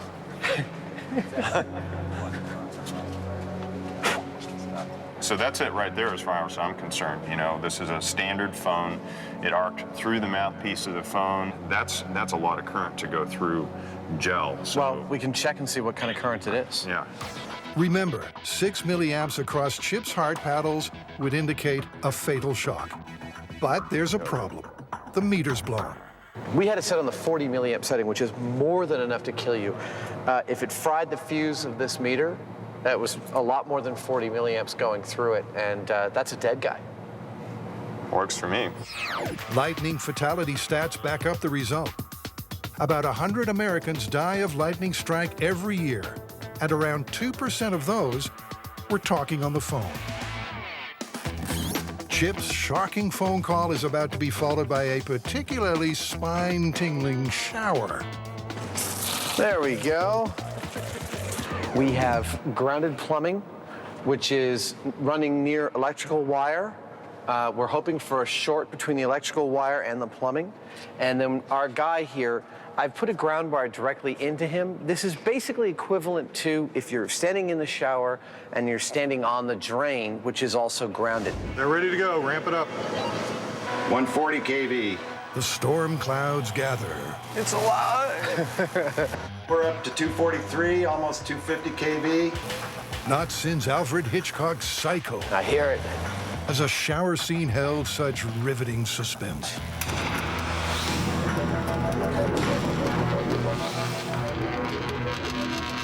Did you see that? Yes, I did. Only the Mythbusters could manage to start a fire in the shower. There you go. Here. So Chip is saved from the fire. But was he already fried? The meter is inconclusive again. The electromagnetic pulse that messed with our camera could be frying it too. Even so, there seems little doubt you don't want to be in the shower during a storm. Or on a landline phone. Arcs the size of boa constrictors that are kind of like wiggling right next to you. You kind of get the hint that there's going to be a problem there somewhere, don't you? Exactly. I'm looking at phone confirmed, shower plausible. I'd say that's a safe bet.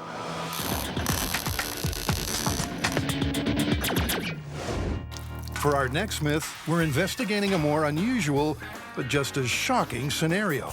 Being electrocuted while using a railway track as a toilet. Oh, this is the one guy found himself late at night in a train yard, peed on the third rail, the electrified rail, got electrocuted and died? That's the one. Some subway systems are powered by an electrified rail on the track. A steel paddle slides along the top of that third rail, arcing as it draws current. But could peeing on the third rail really cause a fatal electrocution? To test this myth, they'll need to make a stunt dummy with the same electrical properties as a human body. They'll have to come up with a system to make it pee and electrify a track. After making a mold out of the same material used for soda bottles, Adam plans to fill the dummy with ballistics gel. He's looking pretty healthy. I've always wanted my own full-sized, visible human. And they now need to get their hands on the #1 ingredient in this test. Well, here on Mythbusters, it seems we'll do just about anything for science. Oh, it's warm. To work out how much current will zap a third rail victim, they first need to know the electrical resistance of urine. So it's about 10,000 ohms, which is just what we expected. And they know a subway train runs on about 650 volts.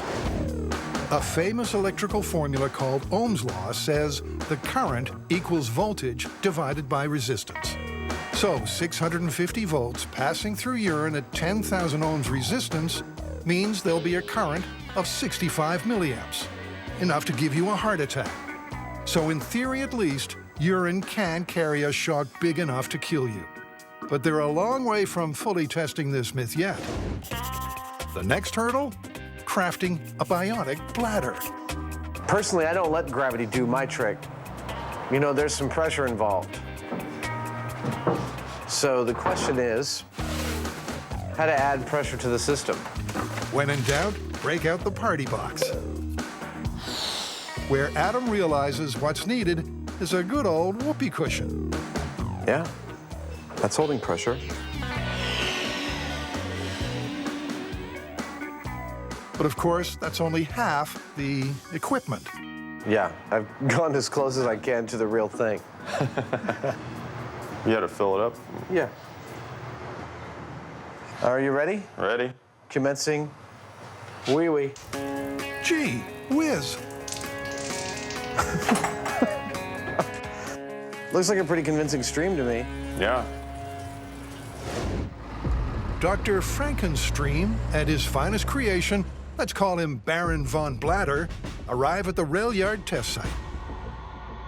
The plan is to wire him up so that if the myth is true, current will run from the third rail up his urine stream and trigger an electric release switch, knocking him over backwards. There's no third rail here, so they'll build their own. attaching a section of track to a 650-volt transformer. It's a dry day. The ground is dry. Our subject is wearing normal rubber-soled shoes. He's having a wee on the rail. There's no wires around him. We'll electrify the rail, and we'll see what happens to him. The guys will stand on a rubber mat to insulate them. No such protection for Baron von Blatter, who is busting to go. If his stream triggers the electric release and he topples back, that'll mean he's had a fatal shock. Let's make the set hot. Hot set. 3, 2, 1. No stage fright for von Blatter, and his aim is perfect. But the release isn't triggered. That's exactly what I expected. He's got rubber-soled shoes. He's on dry ground. There's no way a mere 600 volts is going to arc through his shoes. Maybe it was a rainy night. The Baron's shoes were wet. That would help complete the circuit with the ground. Bladder recharging. Hot set. We're electrified. Here we go.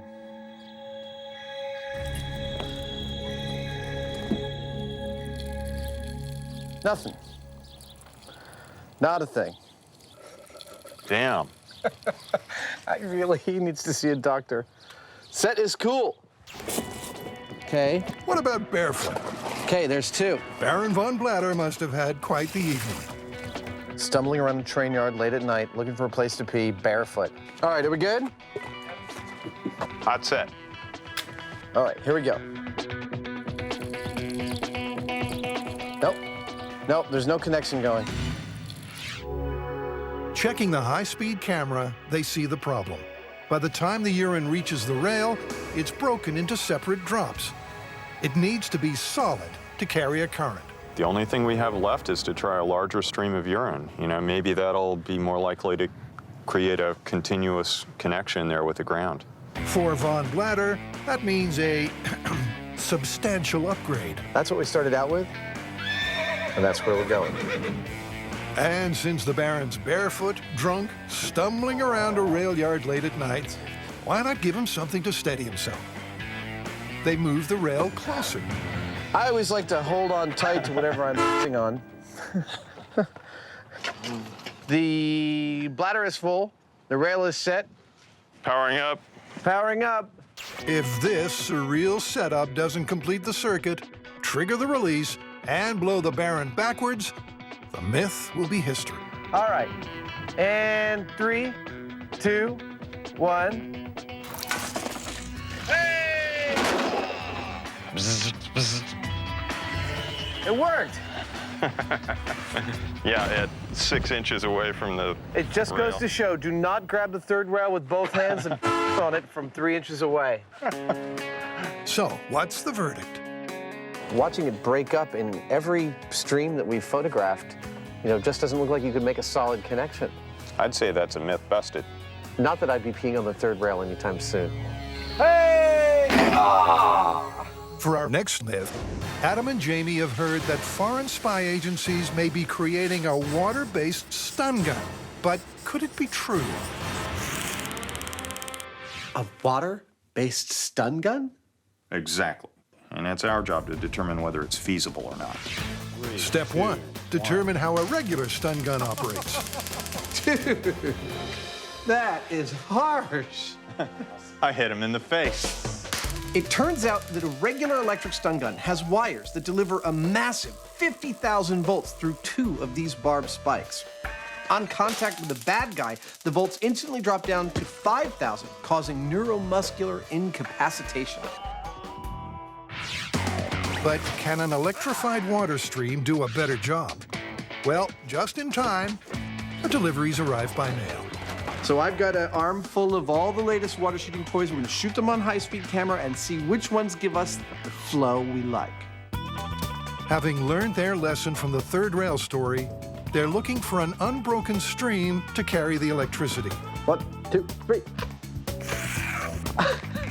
You know, it looks like it's breaking up after just a couple feet or so. And after trying a whole arsenal,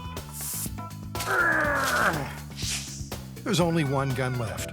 It doesn't get any simpler than that. It's just a big tube. Yeah. All right. Let's see what it does. All right, I'm ready. That is by far the best one we've tried yet. At last, the high speed gives it the thumbs up. A 15-foot, totally continuous laminar flow. Now the question is, can we get electricity into this stream? Can we get it to a person? And when we do, is it a reasonable stun gun? For double the power, Jamie takes one water pistol and connects it to another. To this, we're going to attach a stun gun to supply the electricity. Pull the trigger of this electric device right here. Electricity will travel through these two wires out to electrodes that are in the water stream. And when those water streams hit your suspect, ho-ho, they are yours, gift wrapped. Remember, they want to stun, not kill, their target. They set up a testing area with a ballistics gel dummy and an oscilloscope reader. We'll know if the signal is being transferred to the target via the water by what we see on the electrical screen. Time to test their AquaZap from 5 feet away. Go for it. But unfortunately, it registers a lethal charge. It's not where you want to be if you want to stun someone. It's where you want to be if you want to potentially kill them. Oh, okay. Yeah. And each subsequent test produces a totally different result, from no stun to death. At this point, what I'm seeing is a test where we're not getting a lot of good data because we have so many variables. To minimize the variables, they've ditched the ballistics gel dummy beauty for a leg of lamb. And to try to better control the stream, they're going to guide it through plastic tubes. Testing the AquaZap is actually quite difficult because it's hard to control where the streams of water are going. So we're going to actually run water through tubes, and the plastic tubes will act as insulation. We should get more reliable results if we do that. Next, they stick electrodes from the electric stun gun into the plastic tubes and poke the tubes into the lamb. This is very Frankenstein. Firing. And at point-blank range, it works. Awesome. Firing at 2 feet. But as soon as they start moving back, 4 feet. 4 feet. The effectiveness plummets. Every time we move a foot out, it's dropping. Firing 8 feet. What we're seeing here has everything to do with the property of resistance, of a medium's resistance to electricity. Wire's got a very low resistance. It loves electricity. Water, it's got a much higher resistance, and it increases significantly however much more water you've got to move through, which means every time we move 1 foot further away from our target, the water's applying more resistance and less electricity is getting to the target. I think it's starting to break down because look at the current here. It's not looking very good for the AquaZap here. And you've got a super limited range this thing works from, and that doesn't make it a very effective weapon. Okay, so the AquaZap is DOA. I'm kind of disappointed, though. I had my heart set on, like, firing lightning bolts. Funny you should say that. Because this is Mythbusters, sometimes you get exactly what your heart desires. Now there's the lightning bolt generator of our dreams. So do you mind if we hook that big beastie up to my little squirt gun here and see what happens? We'll give it our best shot. Awesome. Using a colossal Tesla coil to subdue a fugitive might be overkill, but that's never stopped us before. Is that a big enough lightning bolt for you? Yeah. Let's zap some bad guys. Okay. Jamie will be up top in a cocoon basket. Using the AquaZap, he'll fire a stream straight at the ballistics gel perpetrator. Can the 1,000,000-volt jolt juice up the stream and blast the bad guy? This is my new favorite toy.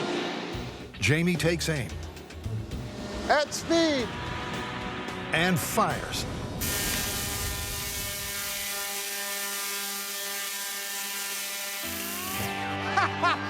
We hit him! Whoa, yeah! You got him! That was a nice shot. I could see right down the lightning bolt right to his head. But as the smell of charred ballistics gel fills the air, Adam acknowledges the elephant in the room. Here's what I've concluded. You've got a perp, he's causing trouble, you want to subdue him. So, you get a crane. You crane in your 18-foot high Tesla coil, you bring a ladder over, you climb inside it, get your water pistol, load it up, squirt it at the perpetrator, and subdue him. In other words, it seems totally impractical. So far, we've been zapped and fried. Done! He's out! Whoa! Now it's time for some myths that are stranger than friction. Go!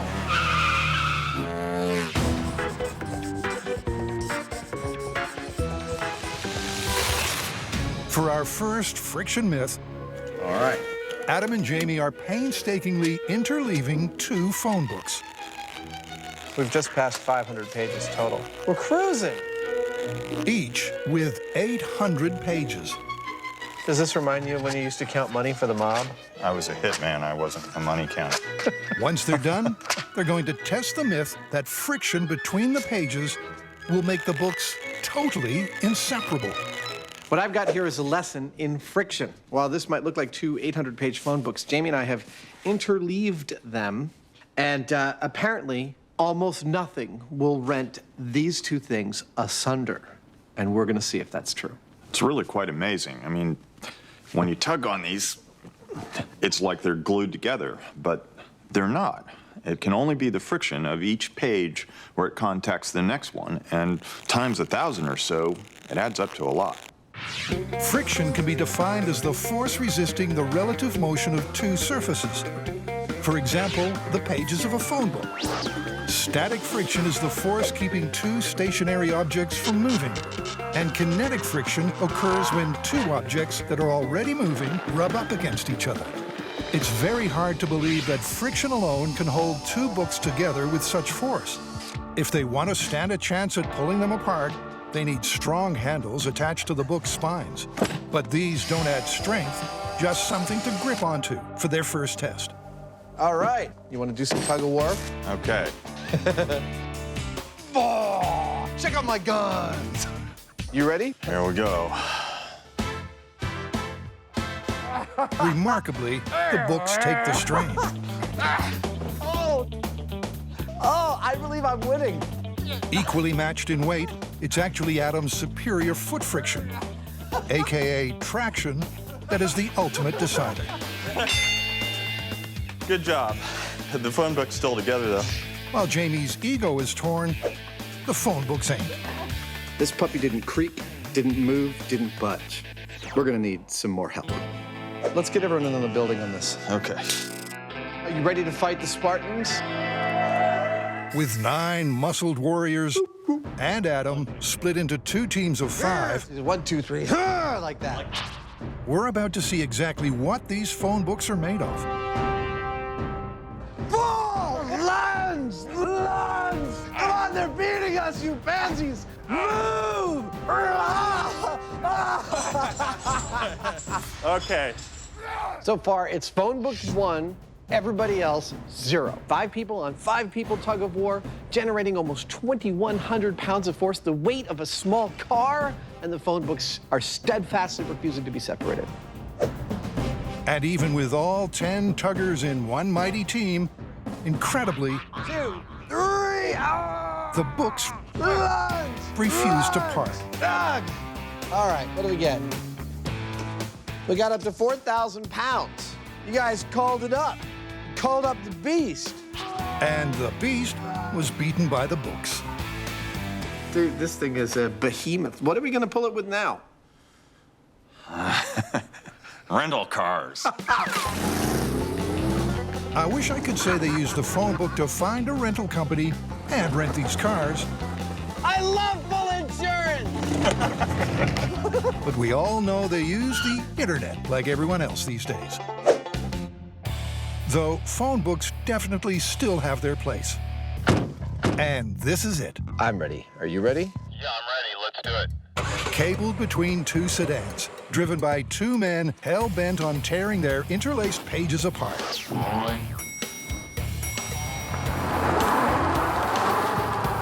I'm starting to spin. Millennials, good luck doing this with your newfangled internet. Come on, spin some more. Unbelievably, with the force gauge peaking at 4,800 pounds, the phone books, unlike the car's tires, hold firm.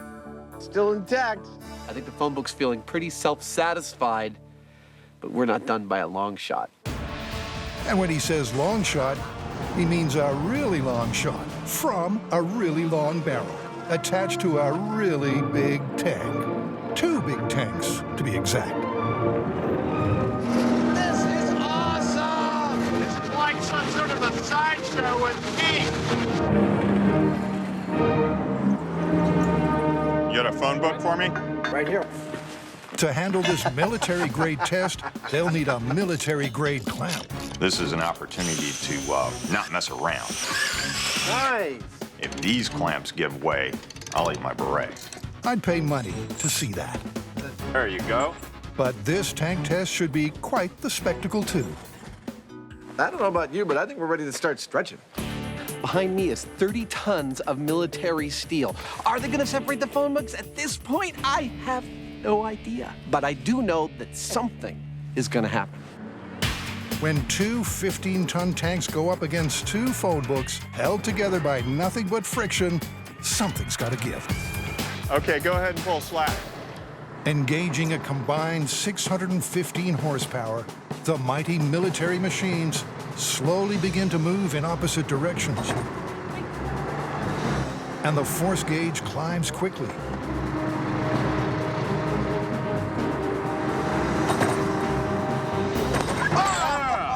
There it went. Separated, it worked. The yanking tanks finally win the tug of war. Darn. You wanted to see some metal breaking? Yeah, well, I wanted to see these things spin, burn rubber. Nope, unlike the rental cars, the tank's own friction, created by their tracks on the ground, trumped the phone books. 8,000 pounds of force is what it took. So it turns out that interlaced phone books are not, in fact, indestructible.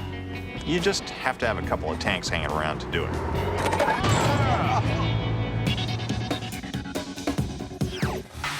In our next story, Carrie, Grant, and Tori are fired up to test a fishy tale.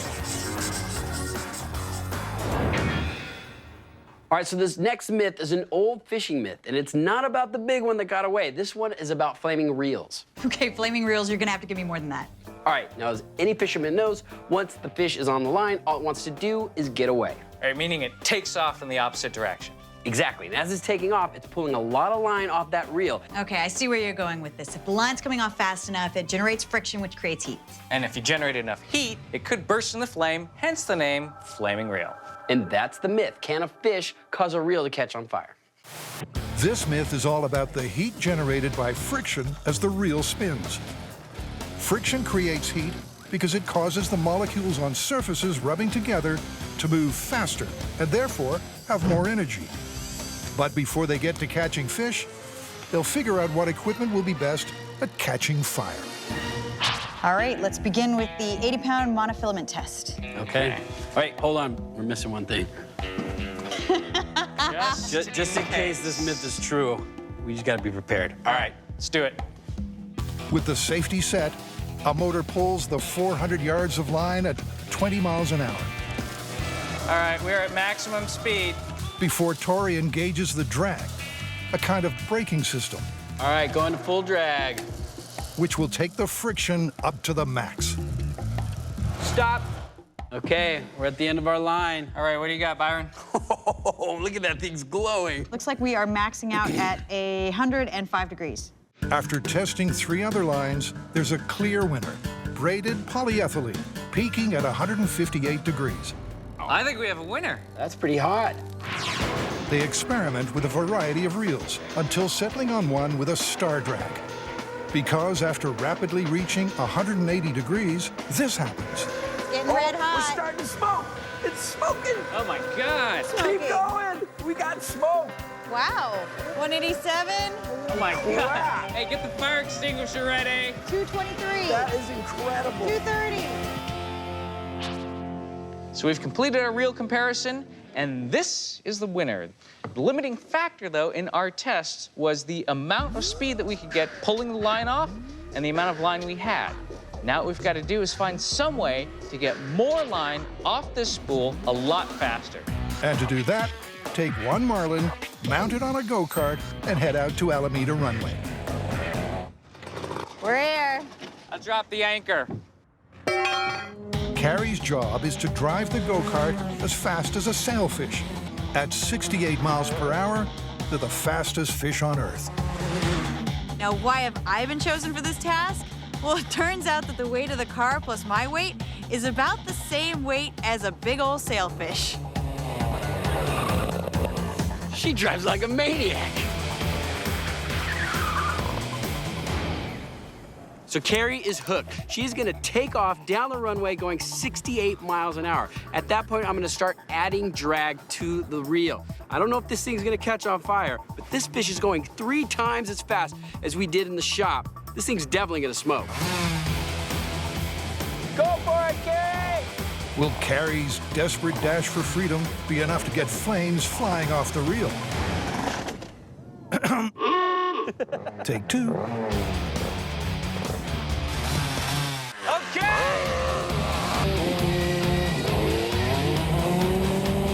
That is a fast fish. We got ourselves a big one. Whoa! 66 degrees. Look at how fast it's going. 78. 86 degrees. Oh my God. 90 degrees. We're already smoking. 100 degrees. Oh my God. That is a big fish. Look at all the oil pouring out of this thing right now. The spool's a spluttering, and the temperatures hit 200 degrees. Listen to that reel spin! But before it can rise anymore, Carrie's reached the end of the 1,000-yard line. Wow. You hear it sizzling? Oh, gee. That thing was like, whee! And then the smoke started pouring out, and then the oil was like, and then it started burning. It was like, and we got up to 205 degrees. Still, there was no flames. Right now, it is not looking good for this myth. They've cooked the washers on that reel, so they load up another, this time with over a mile of line. Go fish! All right, apply the drag. As Carrie cruises at 70 miles an hour, the temperature is soaring. 480 degrees. It's white hot. 500 degrees. We got nothing but smoke pouring out. 530 degrees. Serious friction is making the temperature skyrocket. Man, that's 530 degrees. But although they say there's no smoke without fire, in this case, they're wrong. Carrie reaches the end of the line, and no flames. Well, we got a lot of smoke, but still no fire. No fire? No fire at all. But like you, they want to see flames. So they're upping the ante. This time with a road racing sidecar capable of 200 miles per hour. And while the test is going, they'll spray on highly flammable ether as a lubricant. Is the shark ready? Yeah. All right, here we go. Sharks away in 3, 2, 1, go! All right, put the drag on. We're up to 120, 245, 300. Get it on the drag. We're up to 470, 500, 600, Oh my 700. Oh my God. We're up to 700 degrees. Whoa! Whoa! Woohoo! But when the temperature passes 700, Whoa! Oh, this is ridiculous. the line melts but doesn't ignite. There is no way this myth is true, but we need to see this thing catch on fire.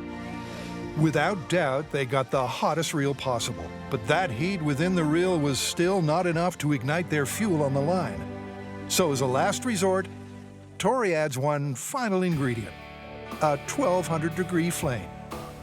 And Finally! You know how long I've been waiting to see a flaming reel? Now this is Mythbusters Fishing. thanks to a little cheating, they got the reel burning. But this myth is also up in flames. This one is busted on every level. While Carrie, Grant, and Tori were trying to increase friction, in our final friction myth, Adam and Jamie will be trying to reduce it as they test if the tablecloth whip can be performed on a banquet table using a motorcycle, like in a famous viral video.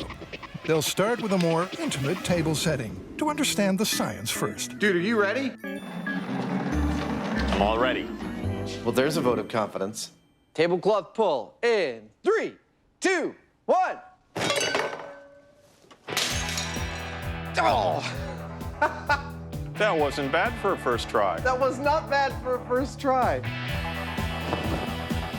Adam's clearly got a fraction too much friction between the tablecloth and the object on the table. So he's going to refine his technique. To monitor how much the wine moves, he makes a pointer. You ready? I'm ready. Okay, here we go. In 3, 2, 1. Same thing. Maybe it's the way I'm pulling. Try after try, fail after fail. Until eventually, Adam gets the technique right. Hey! All right, now what did I do right? This is a classic battle between inertia, the tendency of objects at rest to stay at rest, and friction, the force that creates drag on the base of the bottle. If the inertia is greater than the friction, Adam's able to pull the trick and the tablecloth off.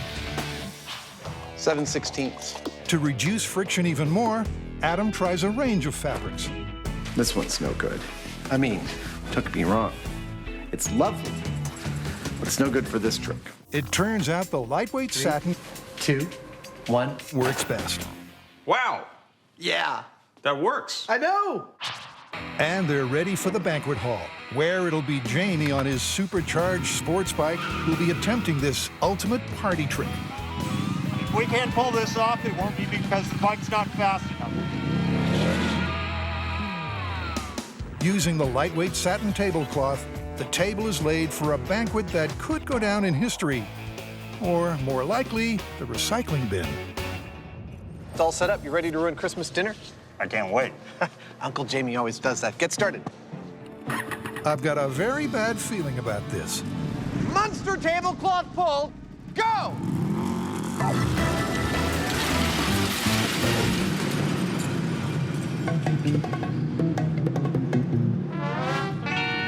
Well, some stuff stayed on the table. Abracadabra, this ain't. Despite Jamie gunning the superbike to 50 miles an hour, it wasn't enough to overcome the friction of 24 table settings. Oops. This is why we can't have nice things. I guess so. What a horror show. I left some of them on the table. That's exactly what I said. The glasses half full.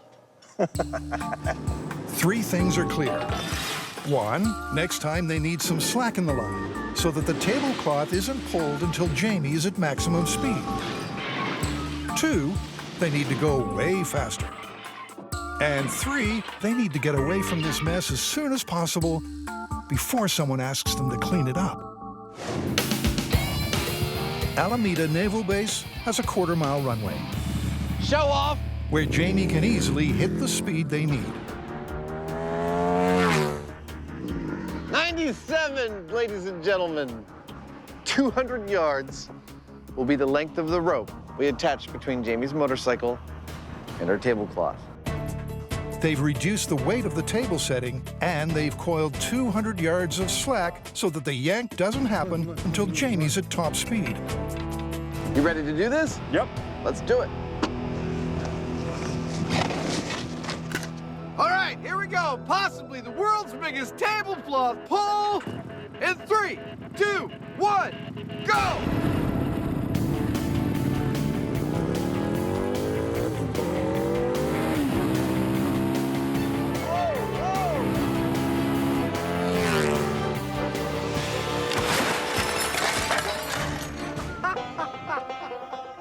Well, that is certainly as good as it gets.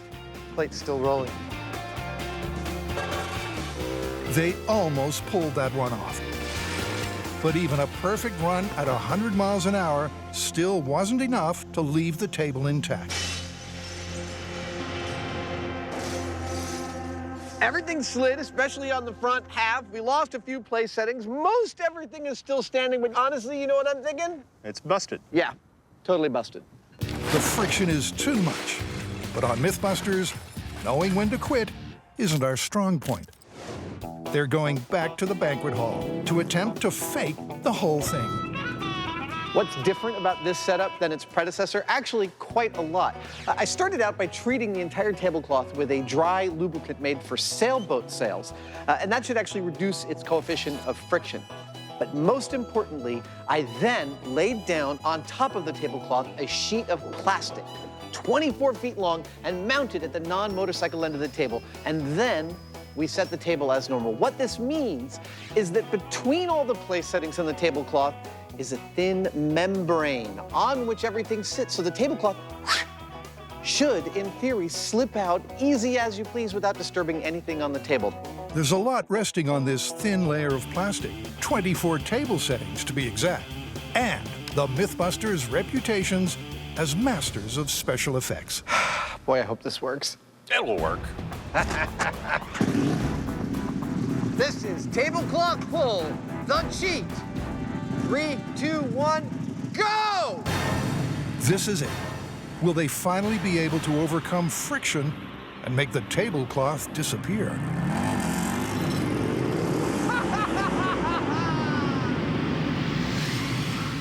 And that's how it's done.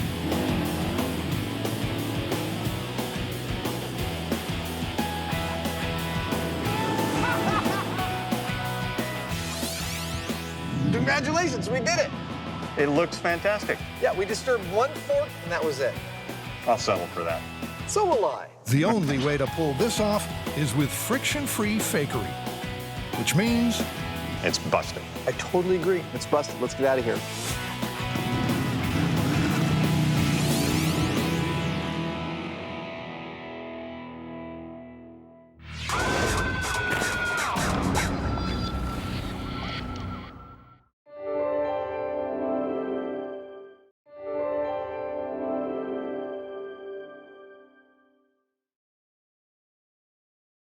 Never try anything you see on the show at home.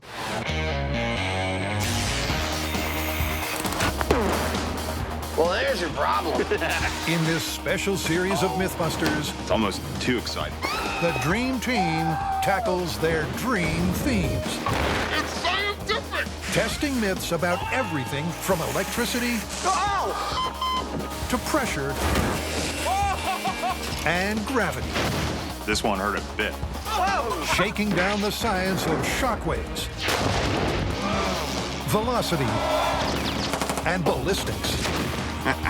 With crazy chemistry, Oh my goodness. far-out physics, Fun for the whole family. and insane explosions. Is everybody okay? Life's burning questions answered. On Mythbusters, there's your problem. On this episode, it's Burn, Baby, Burn, as the team tests out myths about fire. This is gonna be scary. While later, they do a 180. It's time to go to war. And get to grips with ice. Come on, baby. It's a feverish ride. That's beautiful. As temperatures hit new highs and lows. First up, viral myths and Mythbusters. They go together like C4 and explosions. Whoa! That looks seriously dangerous. I like it. You know, they're claiming to do this with only sawdust. Fans, they're a little skeptical. They think it's either something way more flammable or it's CGI. Well, in theory, it could work. Yeah, even though they say they're not using any accelerant, if the powder's fine enough, you could get that result from just sawdust, compressed air, and an open flame. Oh, we are gonna have to be so careful. Viral videos can sometimes be a little loose with the truth, and viewers have suggested this may have involved added accelerant, but the maker says not. What we have here is the energy source. It's a propane tank. All you need is compressed air, sawdust, and an ignition source. Time to test if this is for real. To make the sawdust cannon barrel, Carrie recycles an old pipe. Well, you didn't want it to come all off in one piece, did you? Grant works on an empty propane canister, just like in the video. Modified to hold compressed air, a high-flow valve should release it all into the cannon in one short blast.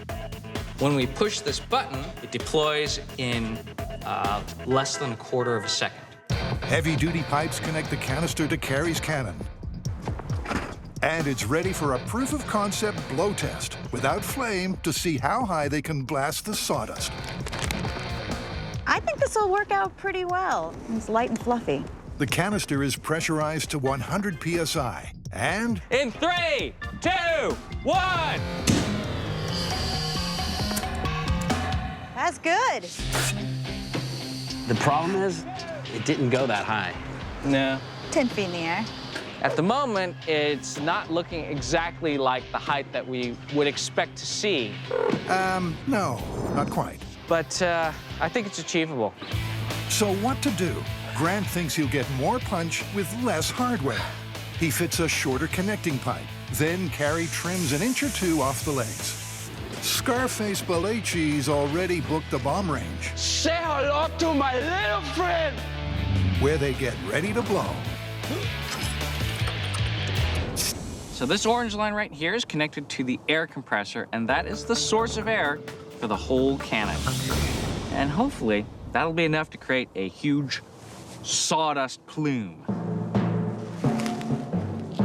The plan is I'm gonna light the flare. Grant's gonna pull the string, and hopefully we'll get a giant tower of fire. The pressure inside the canister rises to 120 psi. Perfect. Good to go. In goes the ignition source. All right, 3, 2, 1. Grant releases the compressed air.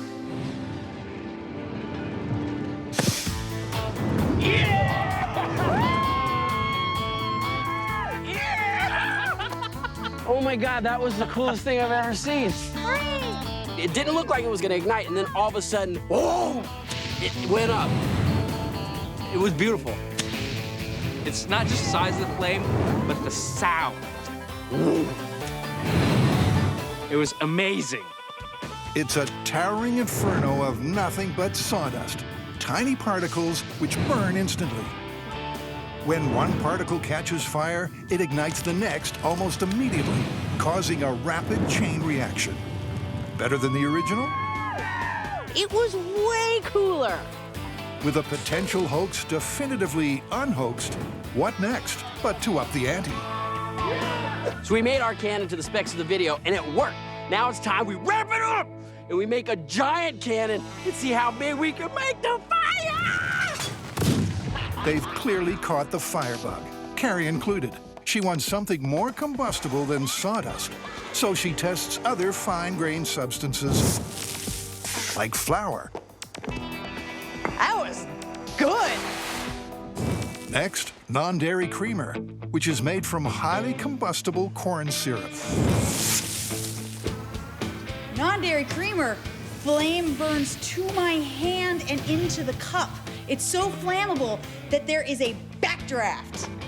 They've found their most flammable fuel. Meanwhile, Tori's increasing their firepower. He's turning this blue hopper into a launch cannon and welding on a 55-gallon yellow barrel. Huge pipes will dump compressed air into the cannon. And let's not forget to pack the fuel. How big a cup of coffee do you think you need for 3,000 pounds of non-dairy creamer? Back at the bomb range, the coffee creamer is loaded into their super-sized cannon. All right, it's full. Everything is set. So, what's the prediction? First of all, we know that the non-dairy creamer is much more reactive in air than the sawdust. Second, the orifice size is much larger, 36 times the force, 20 times the air capacity. If everything goes right, we could set this whole hillside on fire. As the saying goes, careful what you wish for. Good to go. Tori sets the spark.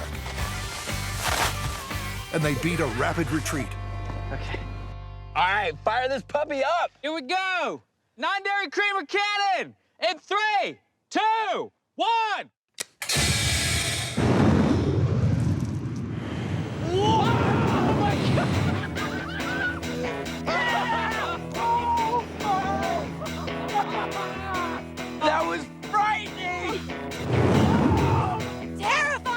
This was frightening.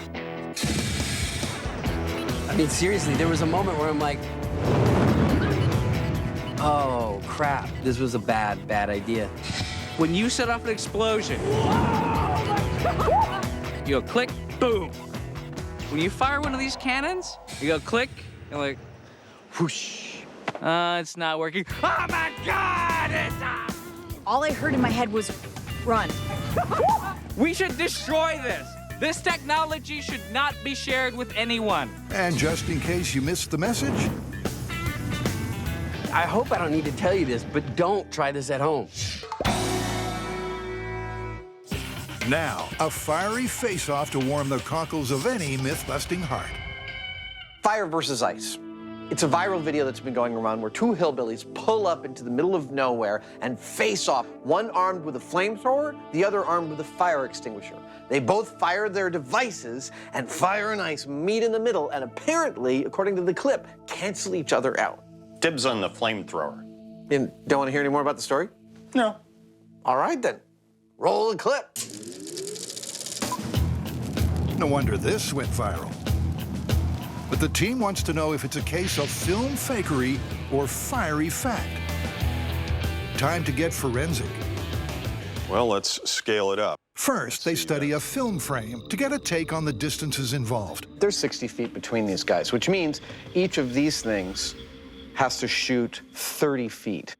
Adam sets up a firing range to test a standard 15-pound CO2 fire extinguisher as featured in the clip. The question we're concerned with is, will it actually fire out 30 feet? Honestly, I don't think so, but that's why we're doing this test. 3, 2, 1. I think that was pretty far. Encouragingly, that was a good 25 feet. Dude! Very close to the required target. I think it's time to put it up against Jamie's impromptu flamethrower.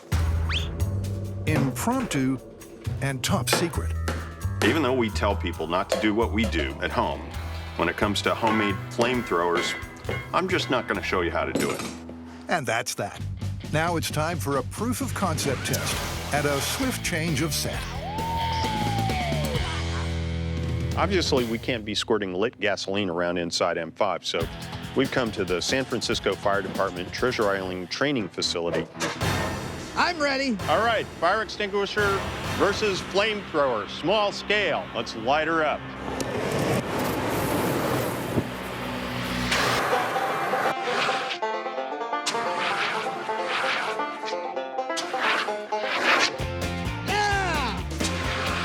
Adam claims victory.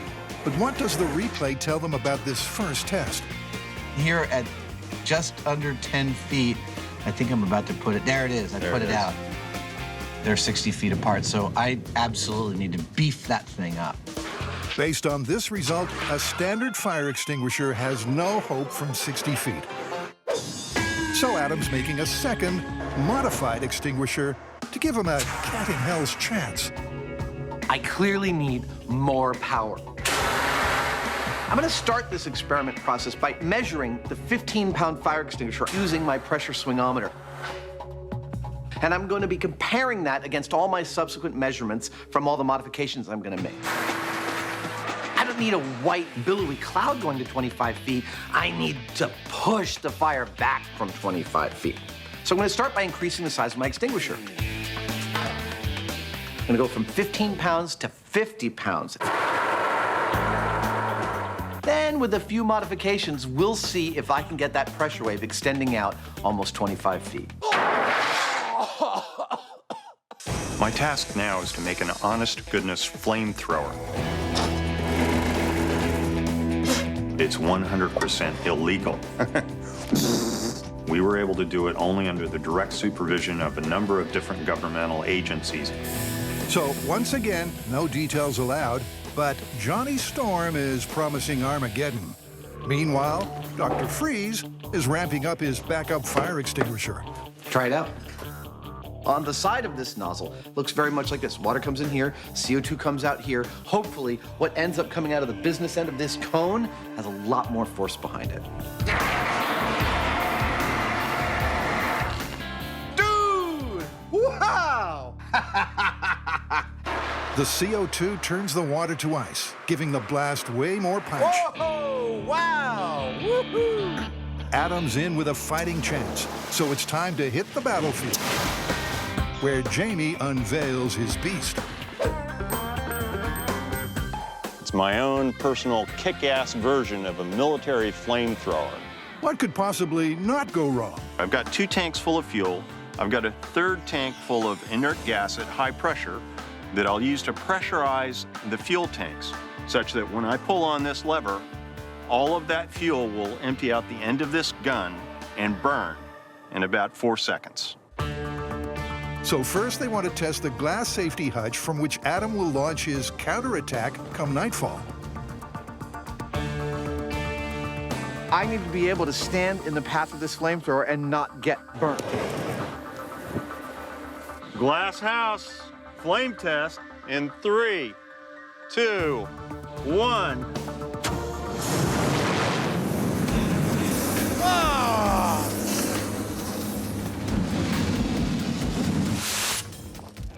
That looked like it might keep me safe. It looked good.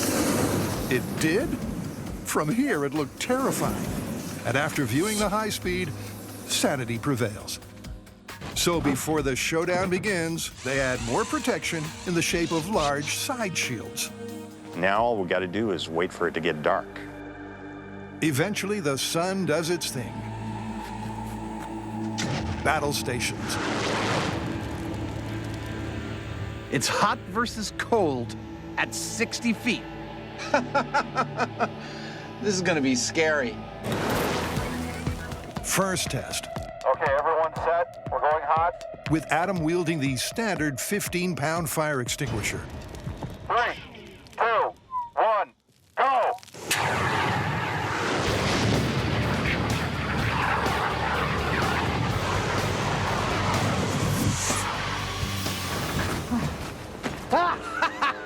I lived! Holy that was awesome! I don't think my fire extinguisher did very much, but that was awesome! It was, but take away his safety hutch, and Adam was barbecued chicken. It seemed to me like I was pretty much bathing Adam in his little house in fire. That is insane! I'm gonna have to warn my mom before she watches this episode. She's gonna think I died in there. The myth is toast. So time to step it up to Adam's supersized water-injected extinguisher. I am ready! Jimmy, you ready? I'm ready. 3, 2, 1, go!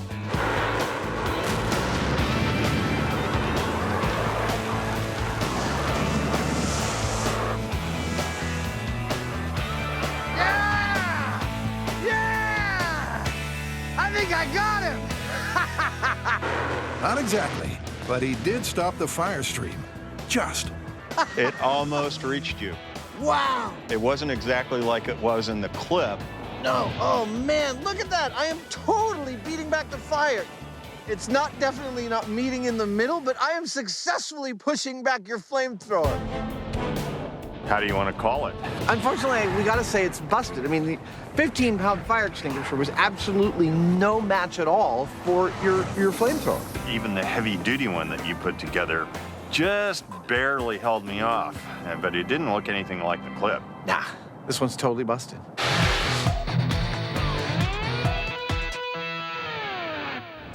Now for a grapple with the grape. So our next myth combines 2 things that don't normally go together. Projectiles and wine. Oh, you're talking about the exploding wine truck myth. Correct. Supposedly, a semi filled with wine crashed on the freeway and caught fire. Oh, yeah, and the fire gets so hot that it causes the wine bottles to violently fire out their corks. How violently? Like, were they lethal? Well, we don't know because no one was ever hit. But here's the mythical part. Supposedly, the corks flew 100 feet, and when the bottles went off, they sounded just like machine gun fire. There's no doubt this blazing bottle inferno actually happened, but were reports greatly exaggerated? Did the fiery wine truck really launch corks over 100 feet with a machine gun-like rattle? They'll start with small-scale shop tests to see how far a heated wine bottle will launch a cork. And in the interests of scientific rigor, they've assembled a variety of vintage vino. It's possible that the size of the bottle, the type of wine, or even the shape of the bottle might make a more explosive cork. This myth is all about pressure caused by fire. As heat is applied to bottled wine, it starts to boil. That increases the pressure in the cork bottle until... We're gonna put each different type of wine in this holder right here, turn up the flame, and compare the results. With a scale to clock speed and a long jump sand trap to measure distance. First up, a plucky little Bordeaux. Here we go. You know, this could be my favorite way to open up a bottle of wine. After 2 minutes and at 160 degrees Fahrenheit, Oh, that was it? the cork exits at a dismal 3 miles an hour, barely making it to the sand. After hearing this story, we got prepared with blast shields and eye protection and ear protection. And we got 2 feet of distance. But being glass half full optimists, the guys reset with a twist. So this bottle looks the same as the other one, and it is, but there's one big difference. It's been chilling for a while, since we don't know whether the wine was being refrigerated when it was being transported. I'm gonna throw this in and try it again. But will the chill mean a bigger thrill? I think I see it swelling. Oh, yeah. Yeah, it's starting to push out. Woo! Nice. Although still way short of the myth, 3 feet 4 inches. the cold Bordeaux did fly 50% further than its warm counterpart. A cold bottle and a warm bottle both have the same pressure, but the more drastic change in temperature that a cold bottle experiences might mean a more drastic change in pressure. So from here on in, they're sticking with cold bottles on high heat. Next up, Burgundy. Chilled. But neither the Burgundies 5 feet 10 inches. or the Sauvignon Blancs come anywhere near the mythical 100 feet. Looks like size doesn't matter. And that just leaves the final wine, Long, slender bottle, high heat. the Riesling.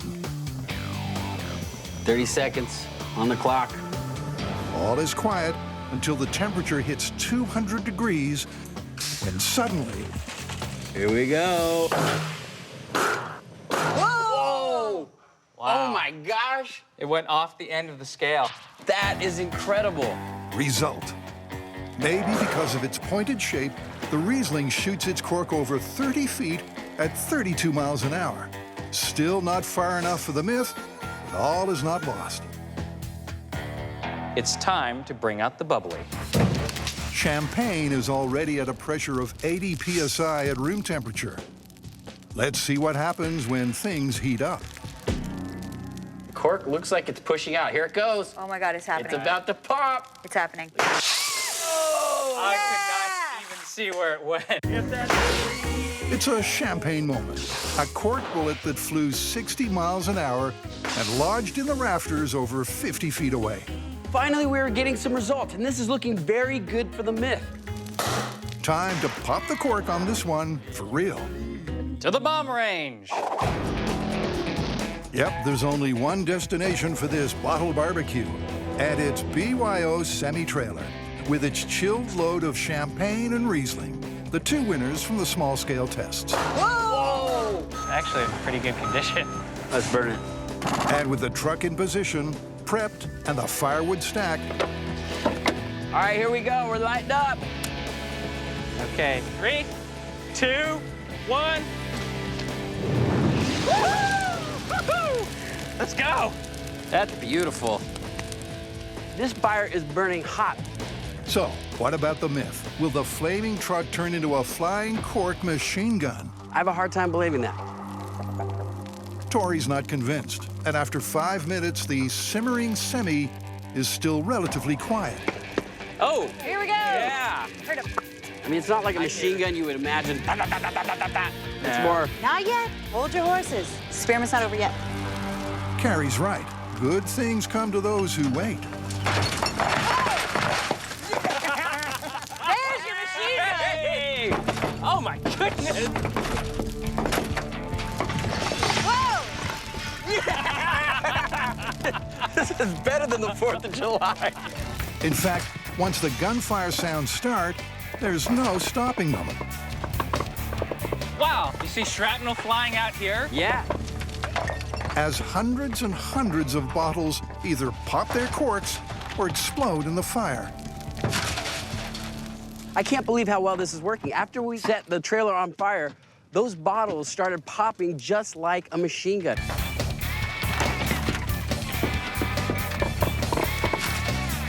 It doesn't just look like a war zone, it sounds like one too. The audio element of this alcoholic calamity is confirmed.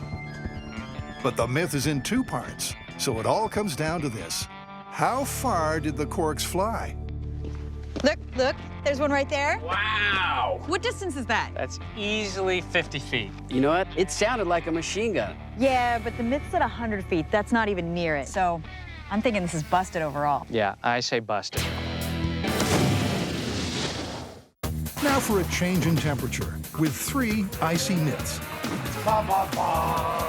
A deep freeze is coming, so have an ice day. This is the ice cannon. 3, 2, 1. For our first myth, Carrie, Grant, and Tori are going into the heat of battle armed with unusual artillery. Well, I hope you guys packed your thermals, because this myth comes from the depths of winter in medieval Russia. Now, there was a town, it was under siege, and they didn't have anything to defend themselves with. So they improvised a cannon and cannonballs out of the one thing they had plenty of: ice.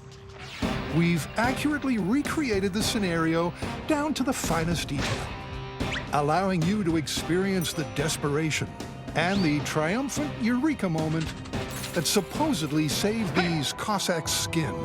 But did it really happen? A cannon and cannonballs made from ice? Before they build the ice cannon, they're going to test ice cannonballs with a real cannon. We're starting with pure ice cannonballs and 8 ounces of black powder, the minimum amount we can use in the cannon. Don't worry, comrade. They are only shooting ice.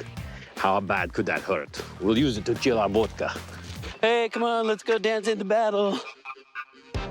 A pure ice cannonball and a ½ pound of black powder with a potential muzzle energy of 20,000 joules. Eyes and ears? Surely it doesn't stand a snowball's chance in hell of surviving. Firing! 3, Let alone doing any damage to our dancing dummy. 1. That was awesome. I am totally shocked. Not only did the pure ice cannonball come out completely intact, but it was traveling 1,000 feet per second, or 680 miles an hour. So we've got our cannonball. Now he needs a cannon. Everybody okay? Now what I have here is a giant cardboard tube.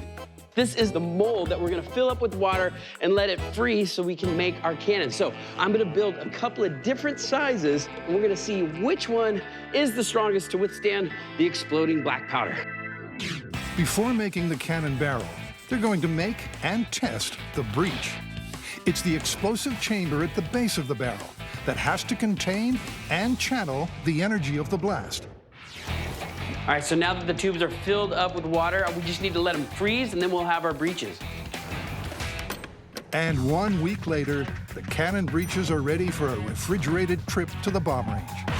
God, it would suck if this thing fell. We have a 4-inch wall, a 6-inch wall, and an 8-inch wall. We'll put our ½ pound of black powder in there and see which one of these, if any, is able to survive the kinds of forces that are generated in a cannon. First up is the 20-inch breech with 8-inch walls. Don't let go. Oh my God! I don't know how these guys would have been able to actually maneuver an ice cannon. All right, this is 20-inch diameter breech in 3, 2, 1. Well, we just figured out a way to make hail instantly. That means the myth is on very thin ice. That was the biggest breach they have, so the only way forward is to lower the charge from 8 to 1.75 ounces. All right, ice breech locked and loaded. Once more onto the breach. comrades. 2, 1. Now that was more impressive. But can a brand new breech contain 2 ounces? 2 ounces. In 3, 2, 1. Oh. All right, looks like that was too much. I guess 1 3/4 ounces, that's the perfect amount. Yeah, 2's just a bit too much. So, we've got the ball, we've got the amount of black powder, we've got the size of the breech. You know what that means? Mega ice cannon making montage, that's what.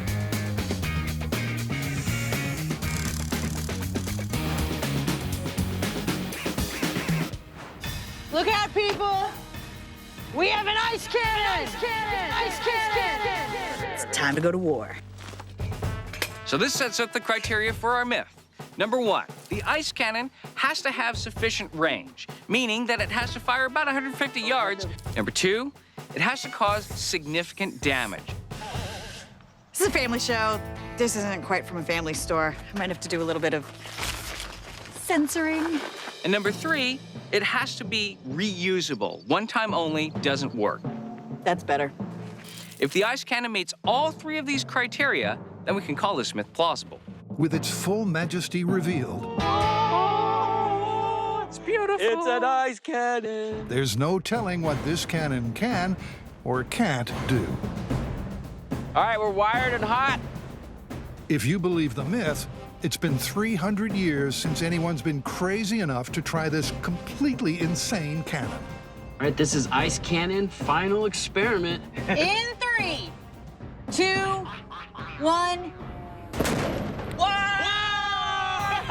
And the cannon is still intact. With a muzzle velocity of 200 miles an hour, the cannonball easily covered the 150 yards to the target zone. Look at this. This is the ice cannonball. This is awesome. We took our first shot and we reached 2 of the parameters. 1, we made the distance, and our cannon is still in good condition. We can take another shot. We just didn't get the damage that we were looking for, but for something that hasn't been done in 300 years, it's pretty good. Yep, the team successfully fired a cannon made from nothing but water. But according to their strict criteria, they have to keep their celebrations on ice until they actually hit an enemy. Well, I know the cannonball made it all the way to the guys, but I'm hoping this time it actually does some damage.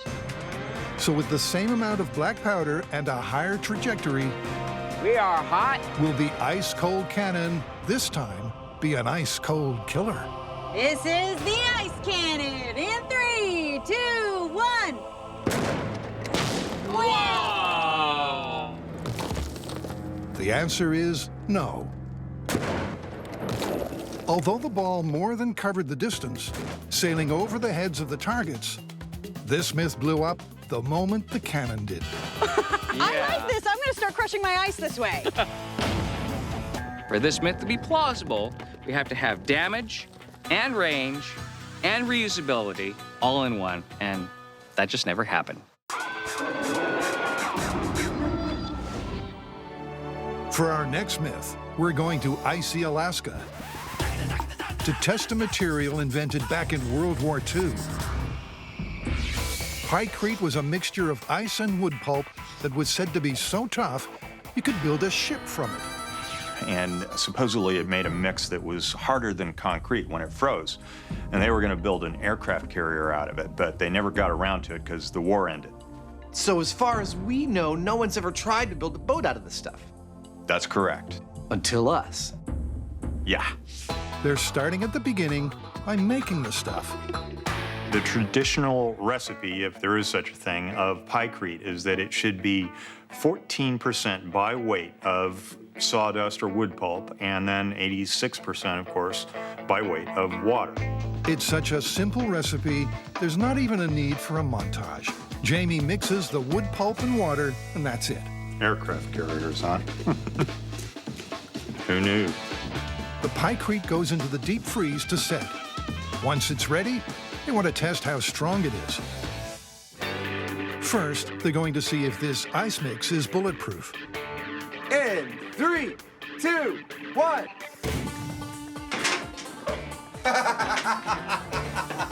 There you go. That's bulletproof. You weren't lying. It's tough stuff. For comparison, here's what a bullet does to pure ice. We turned it into a snow cone. And when they do a weight test, This is killing me. they find pykrete is nearly 8 times stronger than regular ice. Well, there you go. I There's your love problem. this stuff. But Jamie sees some room for improvement. The reason the pykrete is strong is because of the overlapping fibers of these wood chips. Now, the reason that it actually breaks under shock is that the fibers are not terribly long, and so they can break apart relatively quickly. So what other kind of cellulose products do we have that maybe would be superior? And there's your answer. Newspaper. Lots of newspaper.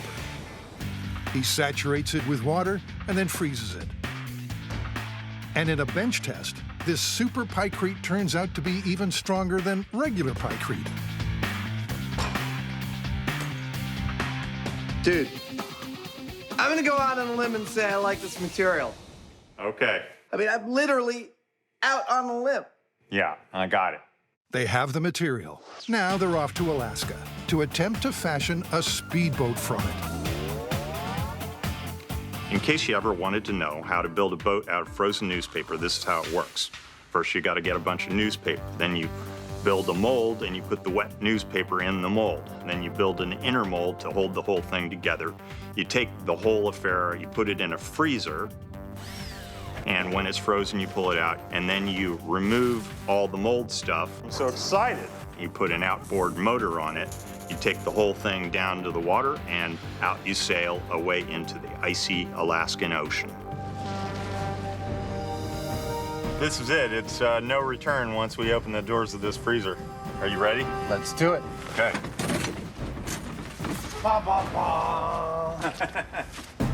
It's a tense process as the boys unpack their precious cargo for its first and possibly final voyage. That's beautiful. That's the first time we've seen the outside of the mold. I know.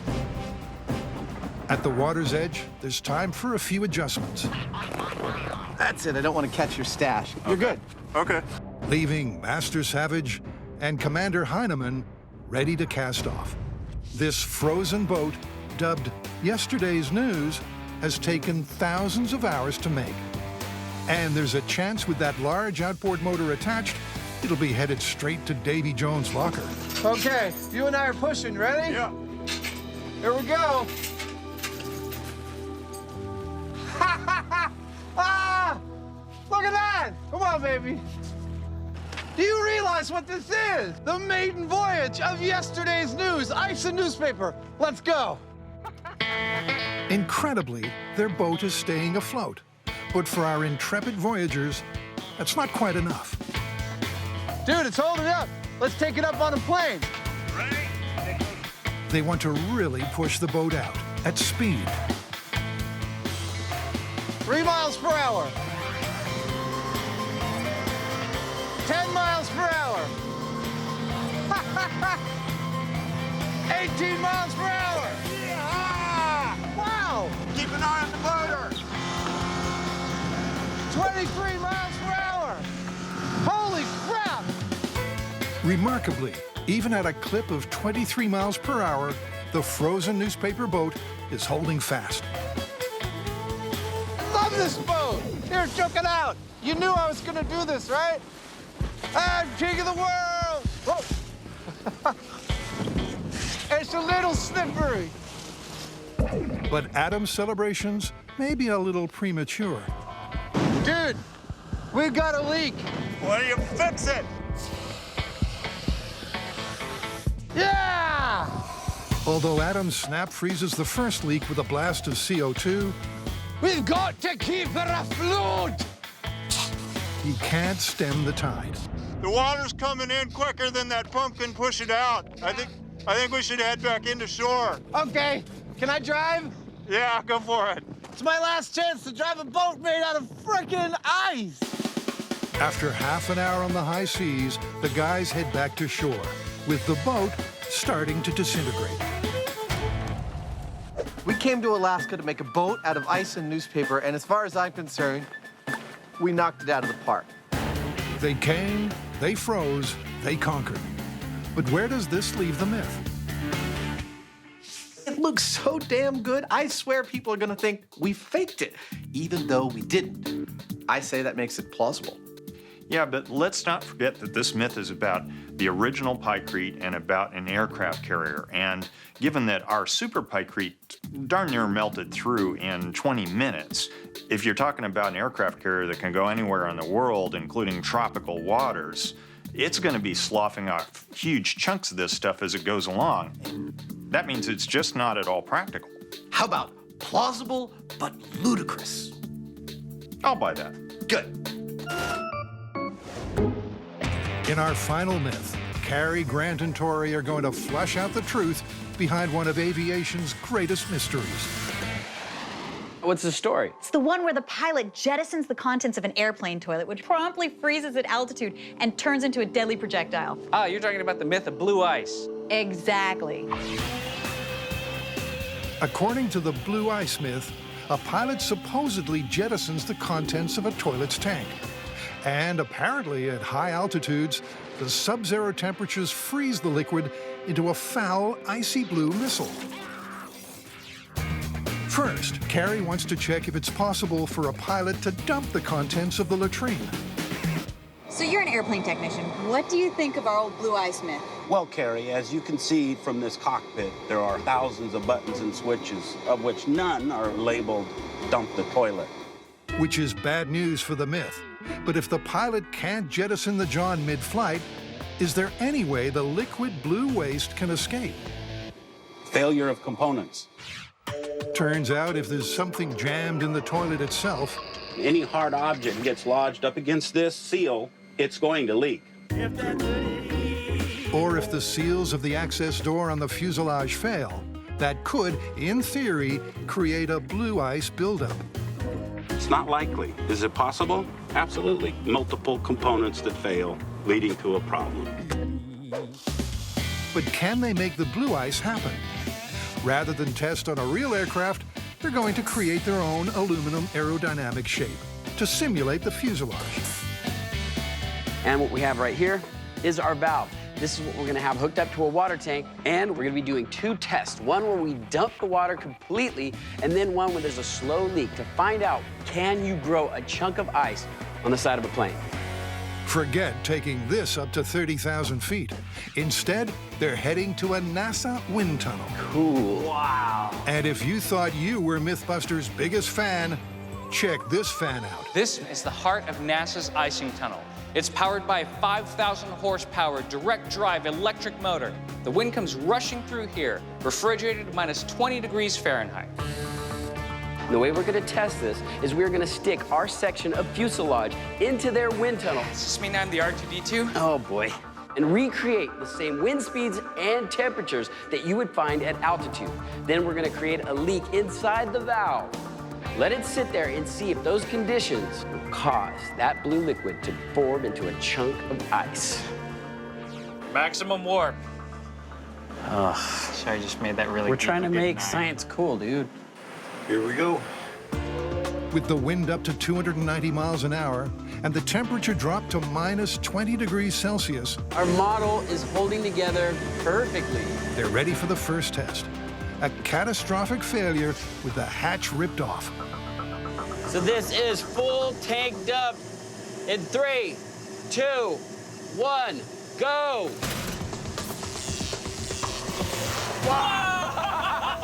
Oh my God! Look at the stream! Look at how fast it's coming out. That is awesome. Impressive. But as soon as the liquid exits the aircraft, it's ripped away by the wind. And despite the bitterly cold air, it's unable to form the mythical slice of ice. Okay, so we're ready to do our slow leak test. Once again, the NASA technicians simulate the same high-altitude conditions, then sabotage the plumbing for the drip test.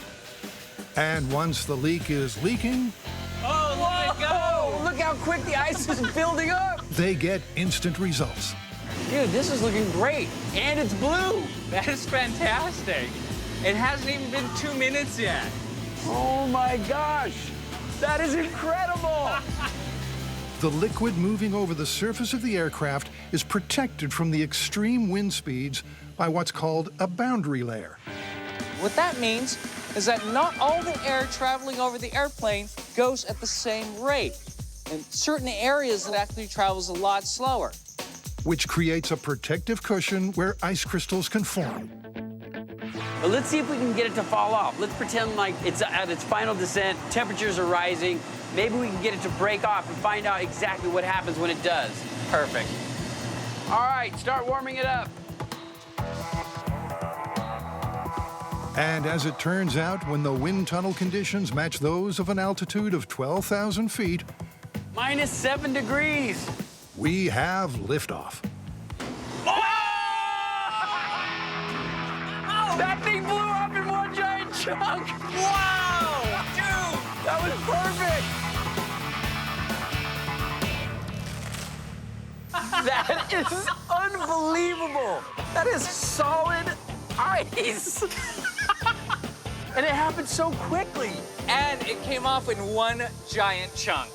This myth is starting to look very, very believable. Yeah, but you know what the next step is? What happens to the ice after it falls off? I can't believe it. So could this ice survive a fall to the ground with enough mass to damage something or someone? To find out, Carrie's made a block of ice the same size. She's going to drop it from 12,000 feet and attempt to follow it down. All I gotta do is look at the ice. One job. Yeah, I got them. They're approaching the drop zone. Okay, the ice is away. Ah, so are they. Look, it's standing in one chunk. Dude, that's crazy. But will it stay that way as they enter the final few thousand feet of descent? Whoa! Do you see the size of that impact? And did you see it stayed in one chunk? I saw the ice go down, and I swear I saw it land. You made it! Wow. Nice! That is still a chunk of ice. Check it out. It dug itself into the ground. Wow, that is a serious impact. This is the size of the block of ice that we threw out of our plane, which is very similar to the size of the chunk of ice that we formed in our wind tunnel at NASA that fell off. That block of ice reached terminal velocity very quickly, and it left a sizable impact crater. And what's more, it stayed pretty much intact all the way down to impact. Totally confirmed. I agree 100%.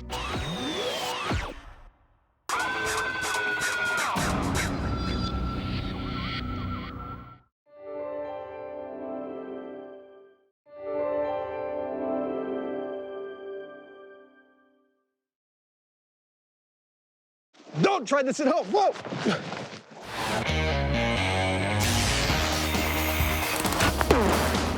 Well, there's your problem. In this special series of Mythbusters, It's almost too exciting. the Dream Team tackles their dream themes. It's scientific! Testing myths about everything from electricity to pressure and gravity. This one hurt a bit. Shaking down the science of shockwaves, velocity, and ballistics. With crazy chemistry, Oh my goodness. far-out physics, Fun for the whole family. and insane explosions. Is everybody okay? Life's burning questions answered. On Mythbusters, there's your problem. On this episode, Surf's up, dude. the Mythbusters blast off to the outer reaches of rocket science. I'm gonna use poop.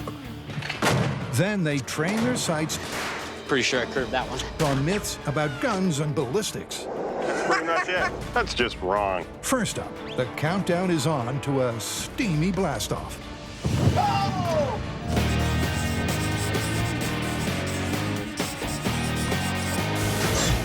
We have a plumbing myth. Picture an old house, and in that house is an old hot water heater. The hot water heater is neglected so badly that it blows up like a rocket shooting up through the roof of the house. Gets me all steamed up just thinking about it. The humble water heater is an often overlooked and poorly maintained appliance. According to the myth, a neglected old boiler can overheat and build up so much pressure that it becomes a rocket capable of launching right through the roof and high into the sky. To find out how good water heaters go bad, Jamie and Adam head out to the wide open spaces of Alameda Naval Base. So the very first thing we're going to do is make this bunker into a safe haven for all the people on the crew to be able to monitor the blast. And the second thing we're going to do is make a blast for all the people to monitor. In other words, they're going to blow stuff up for science, but without explosives. Just water plus heat and pressure. First, they need to make this new 30-gallon water heater mimic an old and poorly maintained one by disabling its fail-safe devices. The electronic cutoff switches and thermostats, gone. The temperature and pressure valve, gone. But this myth requires actual liftoff. So will the heater go up or just blow up? Now, the difference between a rocket and a bomb releases all of its energy in every direction at once, and a rocket releases all of its energy over a little bit longer period of time in one single direction. And that's what we're looking for here. The water heater is turned on and the team retreats to the safety of the bunker, from where they'll monitor temperature and pressure. Okay, now we're at 160 PSI. It's officially a no-go zone. With the safety features, the heater would automatically cut off at 140 degrees Fahrenheit and 150 PSI. Without them, The suspense is killing me. well, we're about to find out.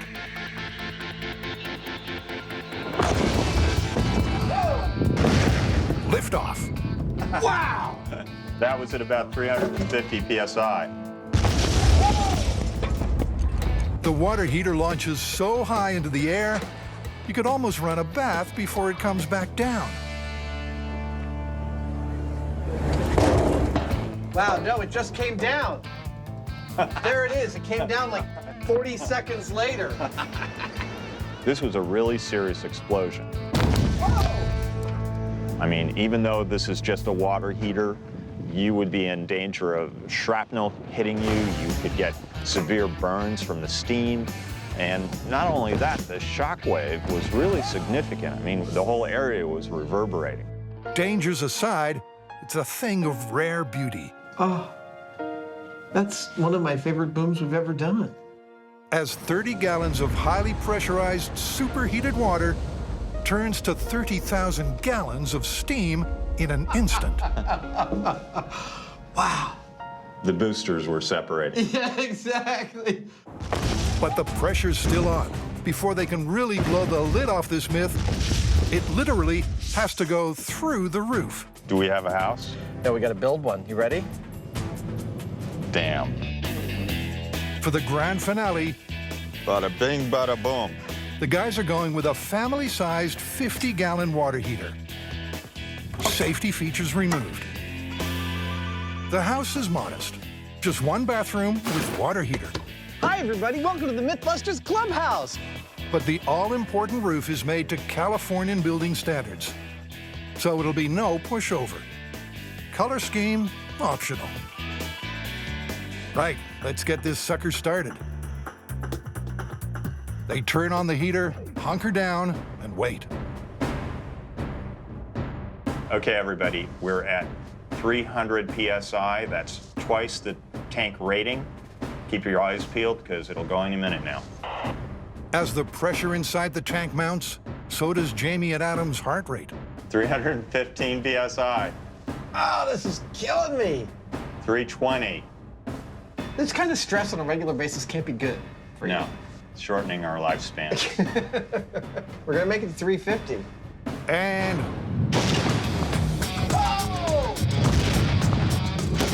so long, roof. The water heater flies so high, you could check yourself into a hotel before it returns to Earth. Look at the house. What house? I don't see a house. I don't know what you're gonna be talking about. NASA, eat your heart out.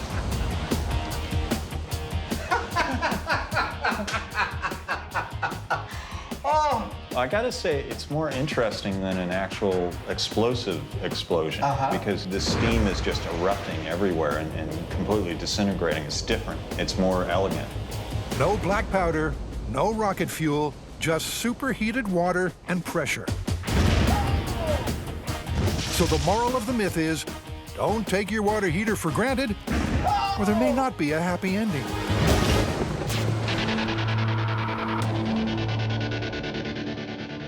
Rockets and danger go hand in hand, but this next myth is asking for trouble.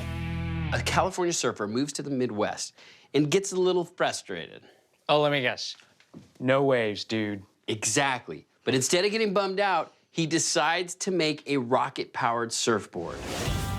The story goes that a souped-up surfboard gave its rider a 20-mile-per-hour ride for 30 nail-biting seconds.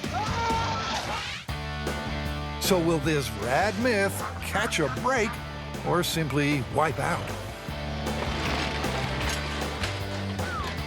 You guys ready to rock it? Yeah, Mythbusters style. This is our rocket surfboard. Just like in the myth, one big rocket. Surf's up, dude. This could get choppy, so Buster will be our bodacious board rider. Ouchie. That's right, it's built for comfort. Behind him, he's rocking a powerful Cicerone K-Rocket, readily available in any reputable hobby store. A guide rail will keep the board stable for the first 20 feet. After that, the dummy's surfing solo. All right, we're good.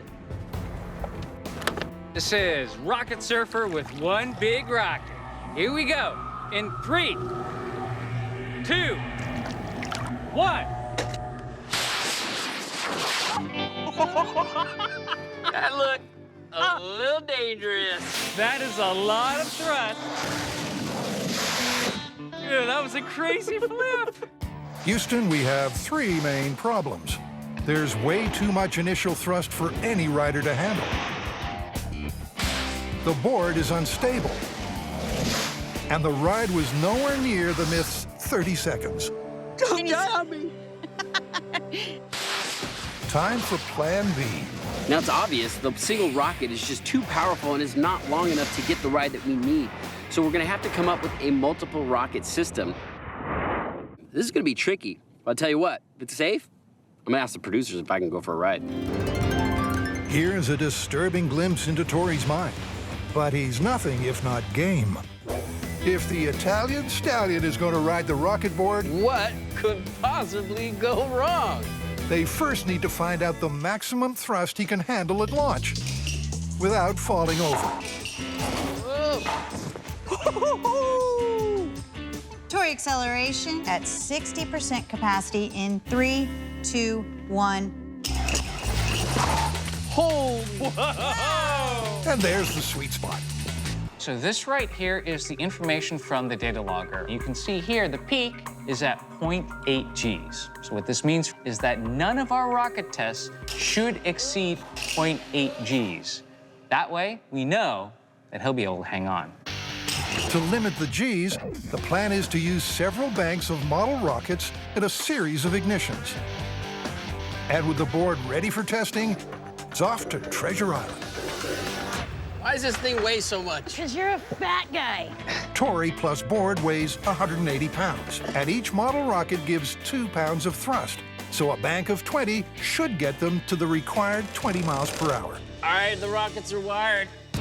But will it pack a thrust below that critical 0.8 Gs? All right, this is acceleration test for Rocket Surfer. All right, here we go in 3, 2, 1, firing.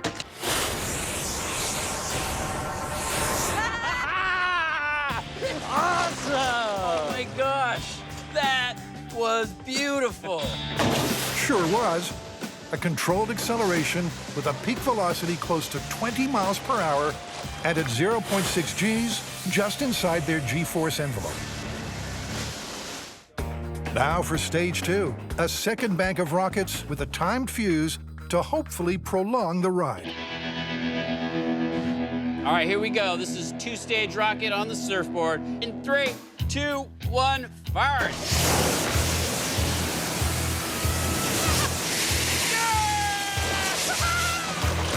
That's the sound of happy rocket scientists. Stage 1 fired and produced a gentle rideable start. Then Stage 2 kicked in to extend the ride, just as they hoped. Now we just need to add more stages to get that 30-second ride. How much fun is it gonna be when I ride it? Back at the lake, surf's up, and there's a belated Belleci reality check. I'm a little nervous. What if this thing blows up? Since Buster's maiden voyage, they've added more surface area, a keel for greater stability, Keel weight is installed. and 200 rockets. Time to go off in banks of 30. Now for the final ingredient, a surfing superhero. All right, I'm ready for danger. What could possibly go wrong? All right, buddy, are you ready to make history? Yeah, I think so. We'll see you out there. We'll be crossing our fingers for you. All right, see you guys on the other side of the lake. Now, I'm a little concerned. There's a lot of safety issues involved. I mean, the whole bank could explode, the whole board could set on fire and burn me. Okay. Tori's done some crazy things on Mythbusters, but this could take the biscuit. Oh well, too late to pull out now. Ride the rocket! In 3, 2, 1, ignition. We have liftoff.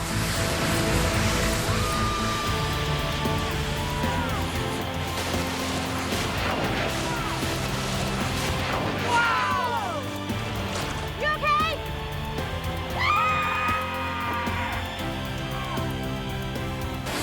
That was one incredible ride. The acceleration was insane.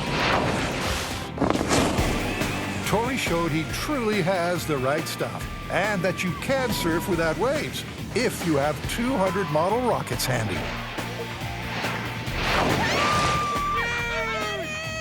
That was awesome! That was insane! You did it!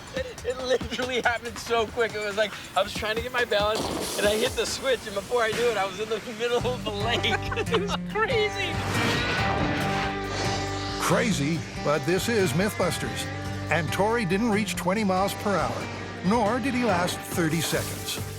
So while it's a wild and heroic ride, it's Mythbusters.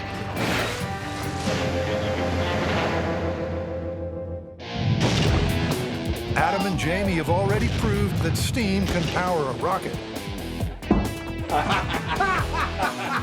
Or at least make a water heater behave like one. And that's got them wondering, what? Yep. About what else you could turn into rocket fuel. What do you got? An awesome fan favorite myth about non-standard rocket fuels.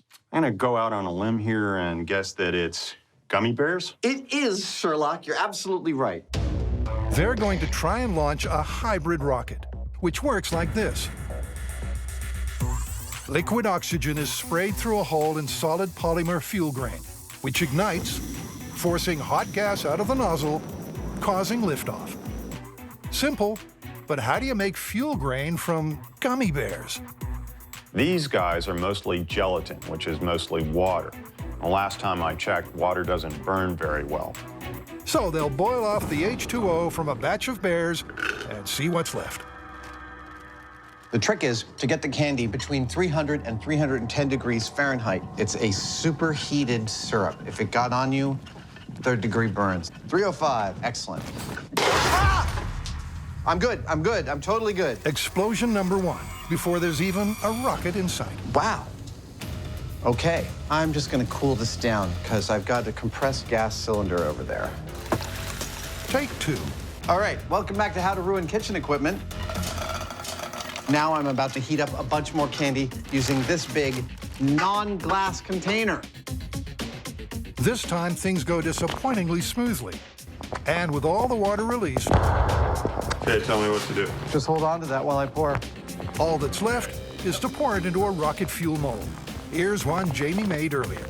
Jamie, I think this might be the worst mess I've ever made in your shop. I don't know. You'd have to think about it. I'd have to think about that. So, there's an engine.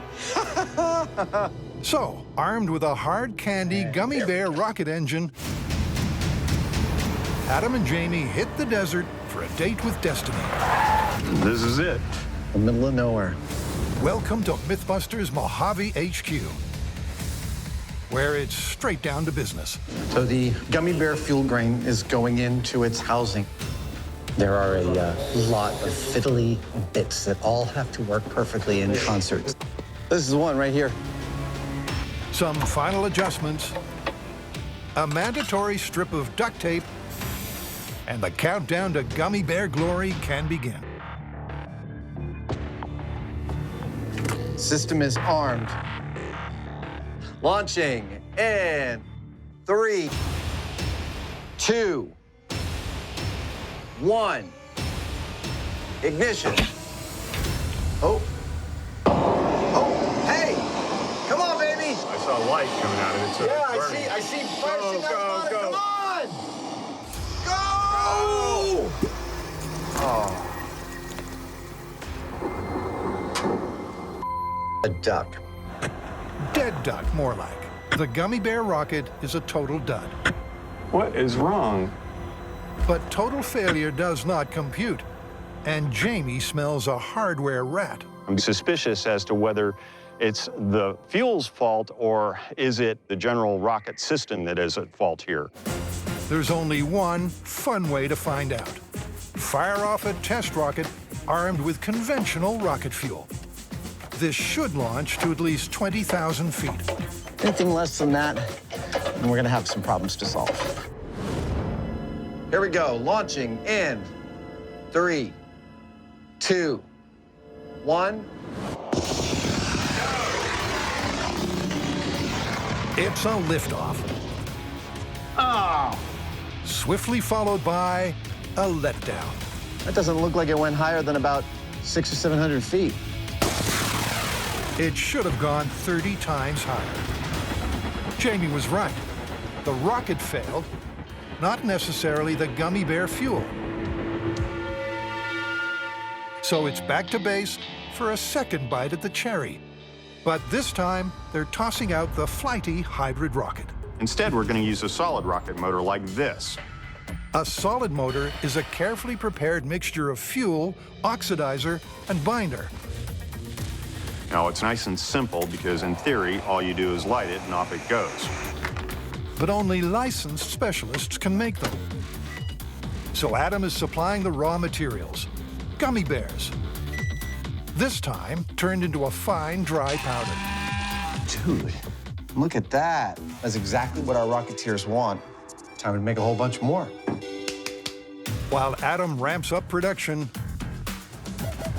Jamie's making a separate bid for NASA glory. Oh, man, that's nasty. I'm going to use poop. In space travel, every gram of payload costs dear. So astronauts already drink their own urine. Could they recycle their poop into rocket fuel? Jamie's using sun-dried dog poop. Already giving me nightmares.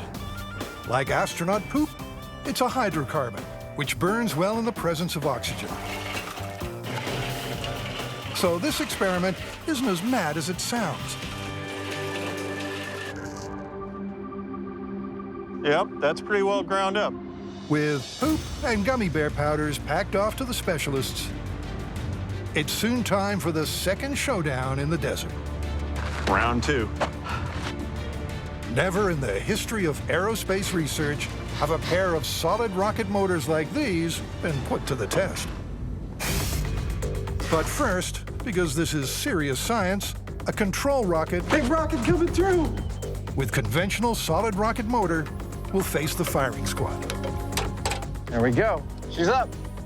Mythbusters solid rocket motor controlled in 3, 2, 1. Wow. I knew we'd see a rocket fire eventually. That was cool. Yeah. The control rocket reaches an altitude of 4,491 feet. Gummy bears? That's your benchmark. In appropriately dramatic slow motion, the rocket takes its place for a shot at history. Let's gummy the sky open. Gummy bear rocket in 3, 2, 1. There it goes. We have ignition.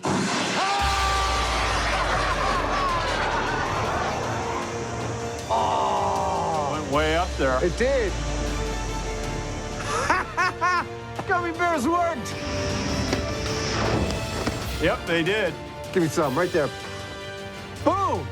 So when you decode the altimeter, it says that our gummy bear rocket got up to 3,691 feet. That's pretty respectable. It's an awesome result. But at 82% efficiency compared to standard rocket fuel, gummy bears aren't likely to make it to the NASA launch pad. Which just leaves the final rocket fuel frontier, dog poop. All right, this is it. Poop rocket, the final launch in 3, 2, 1. Oh, there it goes. Whoa! That's beautiful! Never before has dog poop shot out of a rear end so spectacularly. Jamie, that was really respectable. Yeah. That was fantastic. Dog Poop 1 reached an impressive 2,900 feet. Who knew? Elon Musk may not put his foot on this tech right away, but Pooh may have a brighter future in space. Back on terra firma. Firing. We got a gun that'll shoot whatever you want. It's time to take aim at 3 gunslinging myths. First up, The gun that shoots its owner. it's a comic book classic. It's kind of handy.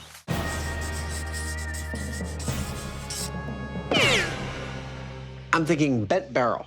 You're going to have to give me a little more to go on than that. Okay. Seen it in a million cartoons. One character grabs the gun of another character and bends it, hoping to neutralize the weapon, but it still fires. So what's the plan? Plan, I think, is pretty elaborate, so see if you can follow along. I think what we should do is get a gun with the barrel, remove the barrel, and wait for it. We bend it. Genius. To test out this crazy cartoon concept, they shoot straight to the Yolo County bomb range. Awesome. But before the barrel bending begins, they need to find out And 3, how far the unmodified rifle 2, will fire a bullet 1. into a block of ballistics gel. There you go. That was neat and pretty. Let's go check it out. Okay. So, what's their ballistics benchmark? This is funny. It actually went all the way through it, hit our bullet-resistant glass, and bounced back in the ballistics gel about 1.5 inches. It went doink, doink. The bullet traveled at 1,216 feet per second. Time for some barrel bending. So to bend our barrels, we figure we're going to heat it up first to make it more malleable. That means getting it like red or cherry red hot. And to do that, we've got a sword forge, which for some reason Adam just happened to have. Let's fire it up. Okay. It's an extremely hot oven in the thousands of degrees for manipulating metal for making swords. In a few minutes, we should have some delicious gun barrel to eat. And it's perfect for our purposes. It's getting there. It's powered by 5 gas jets of propane. Once that gets cherry red, we'll pull it out and bend it to the angle that we need. Oh, yeah. Oh, it's moving. Look at that. Right? And with the hot barrel bent to 45 degrees, Excellent. Let's let it cool. the comical-looking gun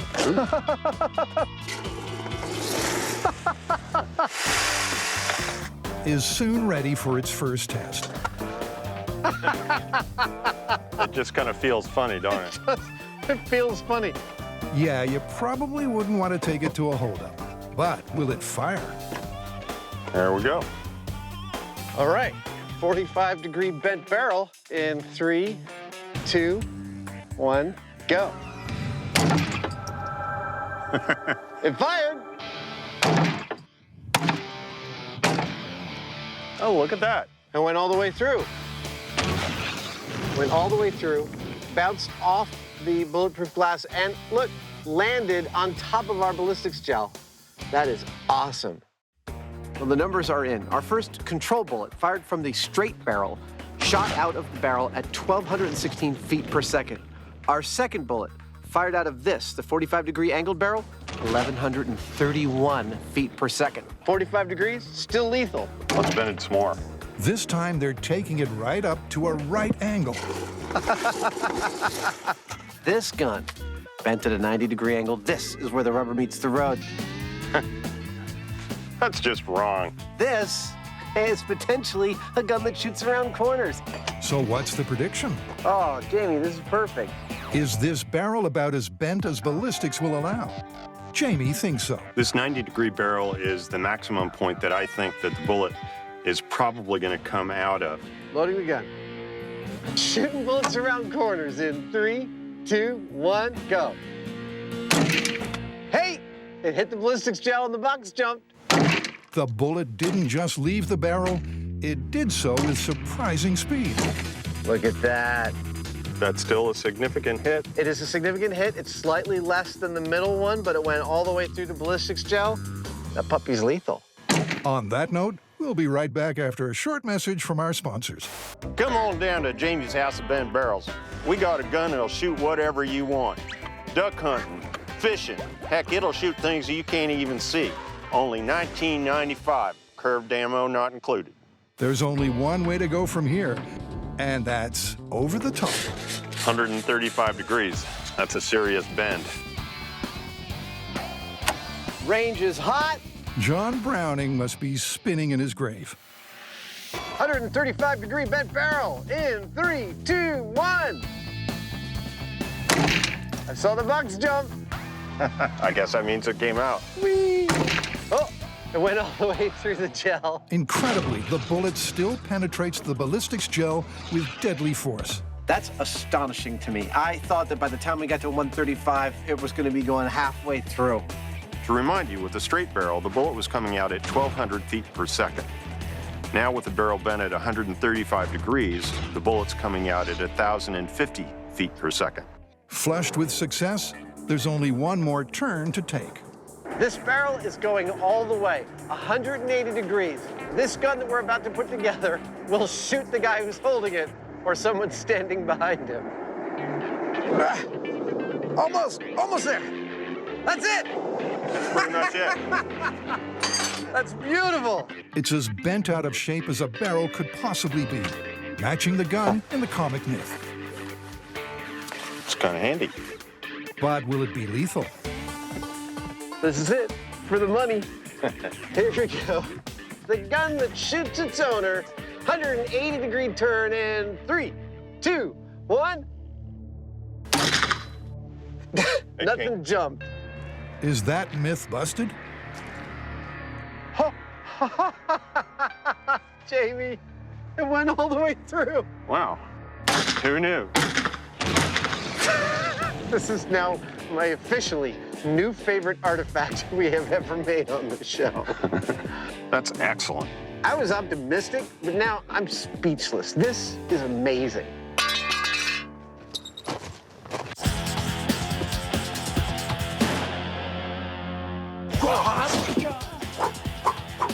Okay, so what's with the hardware? Well, we have a new movie myth that has Mythbusters written all over it. And since this movie's come out, we have been inundated with requests to do it. You're talking about the movie Wanted, right? Exactly. And in that movie, a secret society of assassins shares the ability to curve a bullet. That's right, just with a little bit of a flick of the gun, you can curve the bullet around an obstacle and hit your target. Secret assassins, swerving bullets. They're not going to pass up the chance to test this. Okay! First, they fashion a trio of grimacing targets. Bad guys are done. Then head as far from civilization as they can get. Because this involves swinging a live gun around, we need a lot of open space. For our first test, we just need a control. To make sure we can all hit the target. Let her have it, Carrie. Look at that, 4 in the black.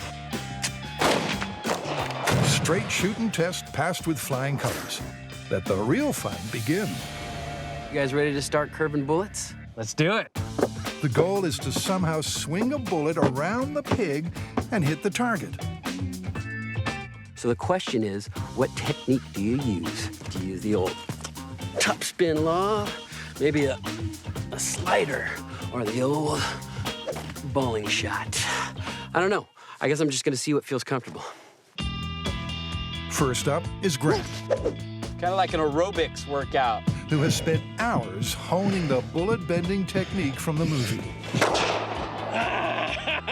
Wasted hours, as it turns out. Apparently, I don't have that ability. Sadly, neither does Carrie. I don't have superhuman strength, abilities, or shooting capabilities. What are you gonna do? I'm just a regular girl. In fact, the only target under threat around here is passing bird life. Have to look at the high speed, but I'm pretty sure I curved that one. So with no bendy bullets and a 100% failure rate, it's time for a helping hand. We're only human, and the characters in Wanted have superhuman abilities. So that's why we're resurrecting this. A pneumatically powered arm-swinging robot of previous myths. It can swing its arm at superhuman speeds, and what's more, it can fire the gun at precisely the moment we want it to. All it needs is a little modification. Could this be the magic bullet they need? To test it out, Going down? they turn themselves in at the South San Francisco Police Department, where they hit the firing range. We've set up 5 frames of paper down the gun range 8 feet apart. That way, when the gun goes off, the bullet will punch a hole in each one of those sheets of paper. Now, if those holes are not lining up, Hey, it works! then we're curving bullets. A high-speed swinging robot gun could be a tad dangerous, so there's no room for fooling around. I've got a 25-point checklist to make sure that we can load and discharge the weapon safely. Trigger cylinder is out. Check. Pressurizing the shoulder.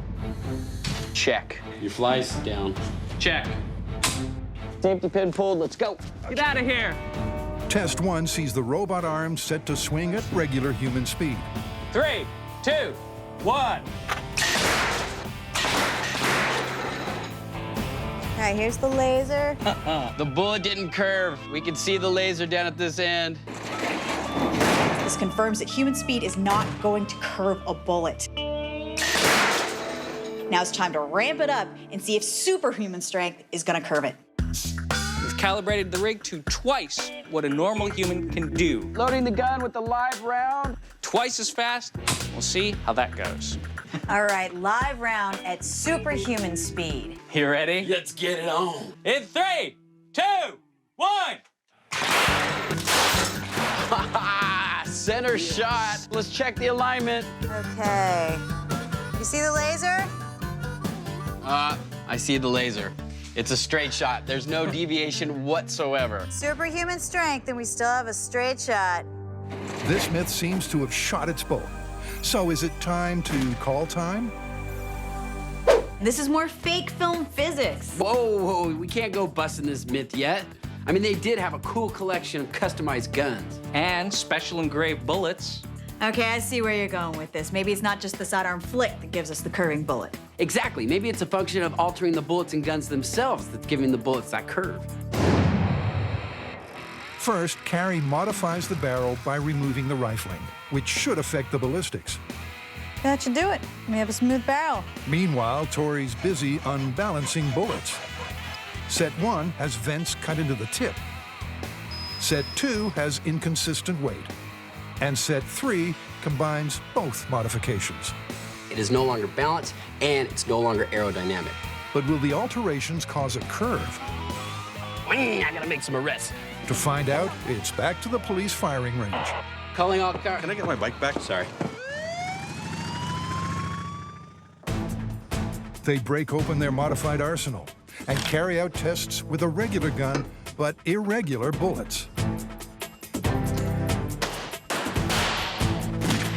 All all with disappointingly dead straight ballistic results. That's a straight shot, no curving. Next, they try Carrie's modified barrel. Okay, groove bullet, D-rifle gun. Whoa! Look at how wild that bullet went without the rifling. The bullet wobbled. Look at that. It's a straight path. But it didn't bend. And it's the same sad story for all of Tori's modified bullets. Yeah, it's like going whoosh. But still, it's not curving. No. It's proof, if proof were needed, that the momentum of a speeding bullet Nah, straight path. means it will fly straight no matter its modifications. So it's looking like no matter what we do, physics are working against us. We cannot curve a bullet. Doesn't matter if the barrel's rifled or not. Doesn't matter if the bullets are altered or not. So this one's busted. Busted. Busted. Next, a classic straight from the physics textbooks. This is a good one. Picture two bullets, each exactly the same distance from the ground, each released at the exact same second, except one bullet is dropped to the ground, the other is fired from a gun. The classic physics thought experiment states that both bullets will hit the ground at the same time. Based on what theory? Based on the theory that the bullet that's fired from the gun has no wings on it, no lift. Thus, gravity has the same effect on it as it does on the drop bullet, and thus, they hit the ground simultaneously. Until now, it's been a purely theoretical conundrum confined to science exams. But nobody's ever seen it happen for real, because the two bullets would always land so far apart. So what's the plan? Well, we gotta go full scale with bullets, but dude, how difficult is that gonna be? I mean, for starters, I don't know how far a bullet fired level from a gun even goes. Well, why don't we try a .45 caliber pistol? I mean, that has a large, slow-moving round. And head out to the range and see where it hits the ground. Exactly. Perfect, let's do it. They hit the gun range. Hands down, the best place to test the range of a gun. First, they rig the .45 caliber rigid and level, exactly 36 inches off the ground. That's perfect. Next, they check that the gun is aimed dead level, so the bullet flies with a flat trajectory. Nice. The reason we've gone level is that gravity starts having an effect the moment it leaves the barrel. And that's what I'm interested in. How fast does it drop? How far does it go? Gun aside. To find out, they fire a full clip to see how far the bullets fall over 100, 200, and 300 feet. Let's go take a look. Okay. What we've got so far in terms of data is actually pretty freaking cool. This orange line represents the bullet at 100 feet. Very little amount of drop-off. 200 feet. A little more drop-off. 300 feet, that blue line, a lot more drop-off. A quick calculation shows a fired .45 caliber bullet should bite the dust around the 350 to 370 foot mark. I expect to be able to see where they land by the marks they make on this white paper. Firing in 3, 2, 1. Oh, that looks like we might have hit it. Their math is right on the money. 360 feet it is. It's vital data. That's the spot where they'll put the fired and falling bullets head to head. I think we got what we came for. But to carry out the test, they need laboratory conditions. The 480-foot-long Fort Mason Center on the bay should do nicely. Ah, look at that. It's magnificent. There's no wind to worry about affecting our bullet, and it's perfectly level. First, they set up the gun at one end of the room. Adam checks it's exactly 36 inches from the ground and firing perfectly level. 1.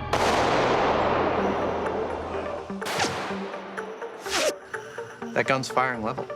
Works for me. Okay, we've got all the sensors we need and all the equipment we need to time the exact amount of time it takes a bullet both to be dropped from 36 inches and to be fired from 36 inches off the ground. But that's not good enough for us, for we have a bigger vision. We want to see that drop bullet hit the ground in the spot the fired bullet will be skipping off. That's what we're about to set up. To pull that off, they'll drop the bullet 360 feet from the gun, the exact spot where the fired bullet should land. This is my bullet drop rate, and the key component is this electromagnet right here, because it'll hold on to my bullet, and then on cue, it'll drop the bullet. Sounds simple, but dropping and firing bullets at exactly the same time is anything but. So, over to Adam. You see the little red light in the lower left part of the frame of this high-speed shot? That's an LED coupled to the electromagnet holding this bullet up in the air. Now, the moment that LED goes off, I know that the electromagnet is no longer powered and it's dropping the bullet. Now, see the tip of this gun? The moment I see a bullet peek out of that, that's when I want the electromagnet to go off. Got all that? Now a check to see if the synchronizing system works. Simultaneous firing and bullet drop test in 3, 2, 1.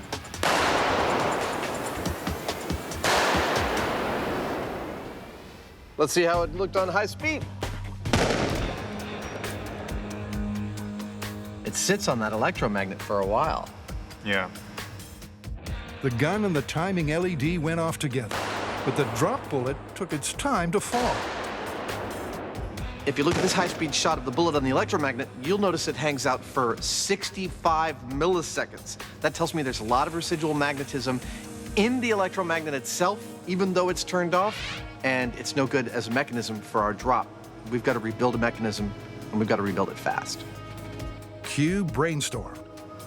The most difficult thing about this whole experiment is getting the fired bullet and the dropped bullet airborne at the same time. It gave us the problem that we currently have, which is that it's late.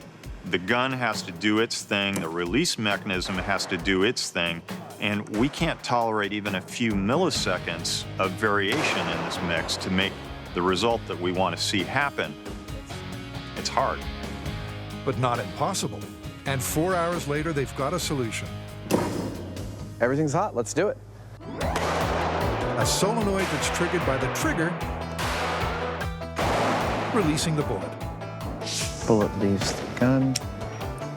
Oh, it's good. It's good. It's 1/3 of a millisecond difference. Wow. That's freaking perfect. Let's go do this full scale. Okay. Fast forward 360 feet downrange. Right about there. That's where they were landing out in the shooting range. They roll out the white carpet to capture the result and move their bullet-dropping rig to the calculated drop zone.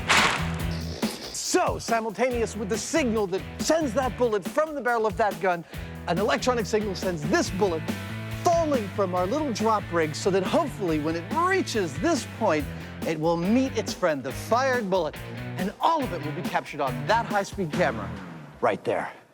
Everything's set. Here goes. Bullet dropped versus fired in 3, 2, 1.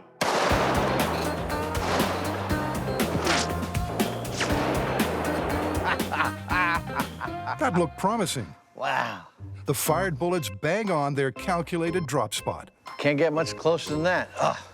I can't wait to see the high speed. So, dude, this bullet carved a streak right under the drop zone. I think this might be the shot we've been looking for. Adam analyzes the high speed and crunches the numbers. Dude, the difference is 39.6 milliseconds. Which means it's less than the human eye can make out. It's truly groundbreaking. A classic theoretical physics conundrum played out for real for the first time ever. 2 bullets, 1 dropped, 1 fired. Amazingly, they ended up in the same place at the same time. Dude, this myth was every bit as much fun to test as I was hoping it would be. And I gotta say, even though the physics textbooks had it right, I love the fact that we did it full size with real unmodified bullets. I bet no one has ever tried that before. I think you're right. They all hit the ground at the same time. Yep. Gravity, man. It's not just a good idea, it's the law. Confirmed.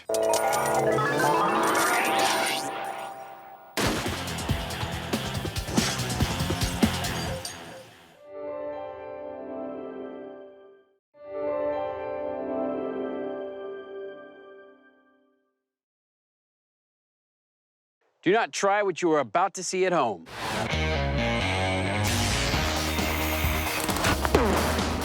Well, there's your problem. In this special series of Mythbusters, It's almost too exciting. the Dream Team tackles their dream themes. It's scientific! Testing myths about everything from electricity to pressure and gravity. This one hurt a bit. Shaking down the science of shockwaves, velocity, and ballistics. With crazy chemistry, Oh my goodness. far-out physics, Fun for the whole family. and insane explosions. Is everybody okay? Life's burning questions answered. On Mythbusters, there's your problem. On this episode, Somebody order an explosion? the Mythbusters countdown In 3. to some explosive myths 2. about shockwaves. 1. Bye-bye. And later, prepare for impact. With 3 more It's a Tory Pinata. based on Newton's laws. I've been waiting for this, you know? It's Mythbusters in motion Bring on the explosions! as the team tests out some freaky physics. Never get used to that.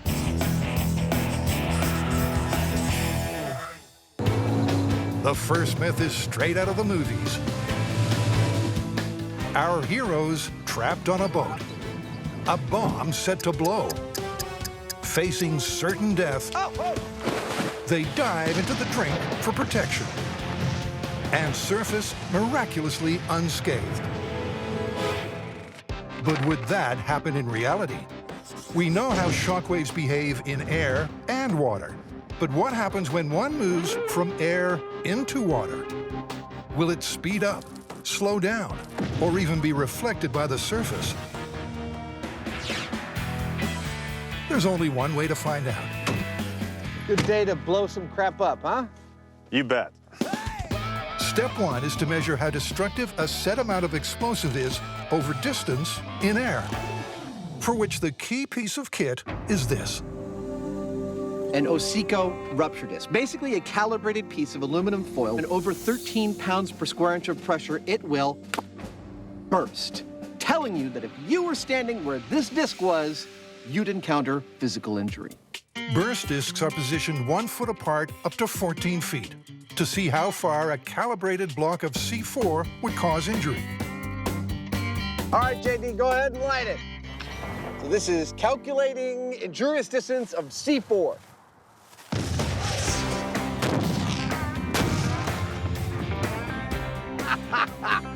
Wow, that was a rush. That'll wake you up in the morning. It definitely has more get up and go than a cup of coffee.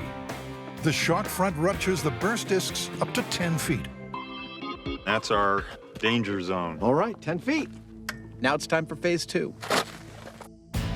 To find out what effect the same airborne explosion has underwater, the guys rejigged their rig to simultaneously monitor a second blast in air and in H2O.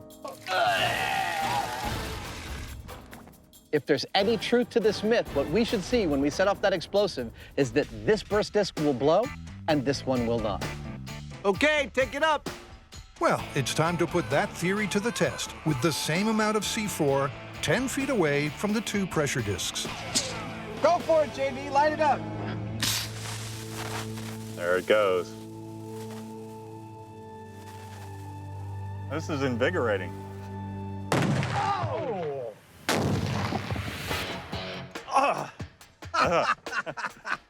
Good morning.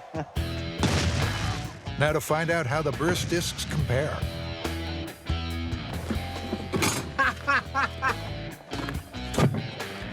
Two blown burst discs, 2 intact burst discs. Nice. That's what I call a result. There might be something to this after all. It's looking good for the myth. The water does appear to dampen the shock wave and reduce the risk of injury. But they won't know for sure until they go full scale. So it's off to Pit 232 at Arroyo Seco. It's perfect. A man-made water hole devoid of wildlife and perfect for what? Yes, blowing stuff up. But first, they've got to get their upscale rig in position. We'll be deploying our rupture disc masts at 5, 10, 20, and 50 feet away from the explosions. Each has one burst disc above the water's surface, and two beneath, at 5 feet and 10 feet depth. And if the myth is true, if jumping in the water really can protect you from an explosion, we should find that one of our masts has its in-air disc burst, but the ones underwater intact. And for an in-depth result, they'll do tests with 50 pounds of 3 different explosives, starting with gasoline. Fire in the hole! Fire in the hole! 3, 2, 1. Wow! The platform is gone. The shock wave from the gasoline destroyed the floating platform. But how did the burst discs fare? At distances of 50 feet, 20 feet, and 10 feet, they're all intact, above and below the water. But at the 5-foot mark, it's a different story. 5 feet away, clean through. And beneath the surface? The burst discs are totally intact. Interesting. I thought so.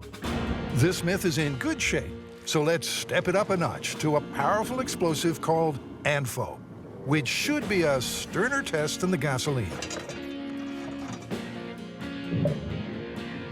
And remember, don't try this kind of boom in your own lagoon. 3, 2, 1. Bye-bye.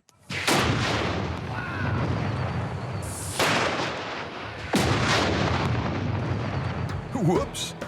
50 pounds of ANFO almost obliterated the rig entirely. It's suddenly become a recovery mission. So they head straight to the farthest marker. Oh! It's burst? It's clean through. Really? Yeah. Well, God, I wonder what it's going to look like underneath. Yeah, that's the big question. Both burst discs are burst. Wow. Even at 50 feet, water wouldn't save you from 50 pounds of ANFO. Let's face it, not much would. But this myth has one more boom before it's busted. 50 pounds of dynamite. Look at it go, our little tetrahedron of death. 50 pounds of dynamite. And 3, 2, 1.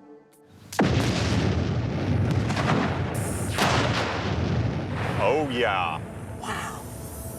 That was a thud. That was more than the ANFO. The rig has been decimated by the dynamite. I only see one of our things left. Yeah. Salvage operation. But will the underwater burst discs have suffered the same fate? It's a hilarious horror show down here. The 5, the 10, and the 20-foot marker are all huddled together. And their burst discs are all broken, a pattern mirrored above. So how about the 50-footer? Well, that's clean through. Underwater, however, You're gonna love this, Jamie. The 50-foot mast, 10 foot down, the burst disc is intact.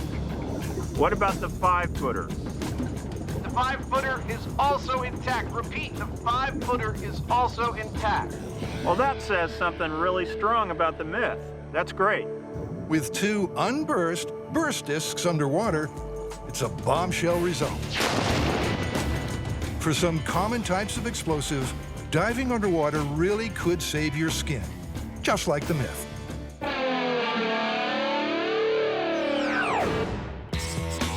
Next, it's back to the set with another shocking movie myth.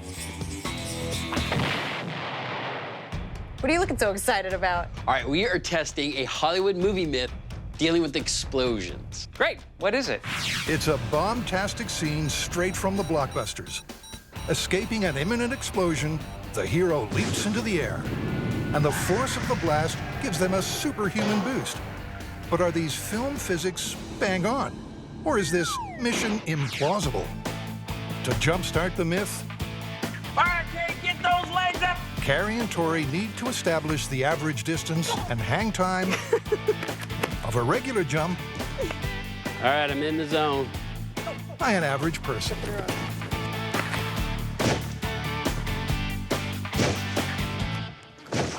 Whoa, that was about 16 feet. Do it remind you of Michael Jordan, all that air? All right, your average is 16 feet, mine is 9.5. All right, well, why don't we look at the high speed and see how much hang time we're actually getting? Hang time is critical. If a blast can propel someone in midair, they need to be there long enough for it to take effect. You know, between the two of us, we're talking about an average of 12 feet and only half a second in the air. Yeah, you know what? That is not going to give us much time to get Buster in the air and then halfway through the jump set off an explosion. So they decide to take a leap and use elite long jumper stats, which average around 27 feet and a second of hang time. God, I think I'm gonna be sore tomorrow. Tomorrow? Luckily, our jaded jocks won't be doing any more jumping in this myth. That'll be down to Buster. All they have to do is give him a boost. Since Buster can't jump on his own, we need to help him by giving him both upward and forward momentum. And to do that, we're gonna use this nitrogen cannon. It's going into a blast zone, so it gets its own protective armor. There it is. It's beautiful. Cannon in a box. Then Tori turns his attention to Buster, fitting him with a strategically placed rod that will launch him at the perfect angle. Oh! Landed it. Grant dials the cannon up to 1,500 PSI, and Buster is ready to kick butt. 3, 2, 1. He flies through the air without a care in the world. All right, let's see how far he went. At 32 feet, Buster doesn't just smash the Olympic records. He actually smashed into the top of the shelving. So they dial the cannon back for launch number 2. 1,000 PSI. 3, 2, 1. I think that's it. Cool. At 1,000 PSI, Buster consistently flies around 27 feet. And the high speed confirms a 1-second hang time. Spot on. That's good enough for an elite jumper. That's good enough for an action hero. Time for Buster to surf some shockwaves. So curious to see if this actually works. Leaping dummies and explosions. I mean, I can't think of anything better. The nitro cannon is buried to boost Buster 27 feet from ground level. Couple more digs and we're there.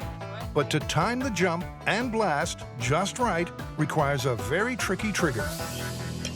Now this right here is the trigger for the cannon. It's gonna come down a line of shock tube and split in 2 directions. The first one's gonna come over here, that hits this switch, that fires the cannon.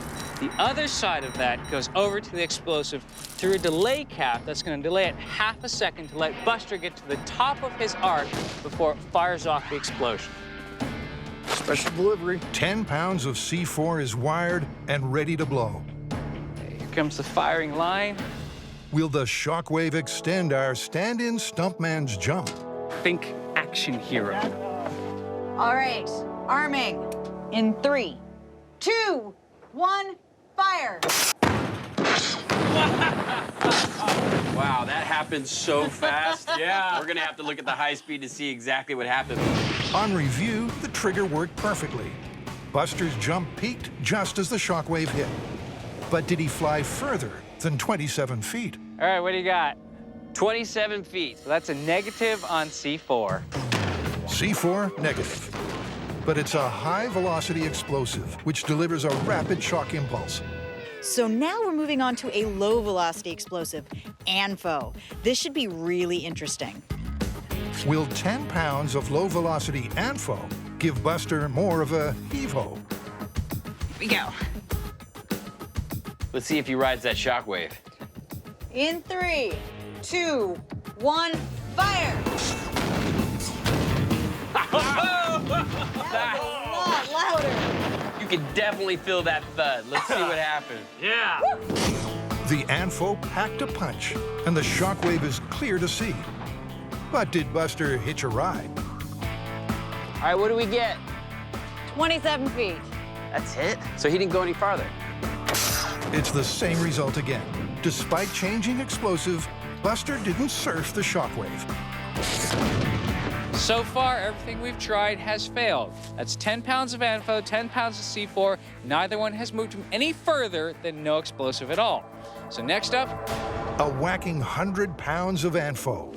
10 times the explosive might sound like overkill, but this is Mythbusters. So it's boom or bust. Somebody order an explosion? All right, 100 pounds of ANFO. And in 3, 2, 1, fire. Dang, that was a big blast. Well, Nice disc cloud. Yeah. 100 pounds of ANFO had the Mythbusters jumping out of their skin. But did that impressive shockwave send Buster surfing?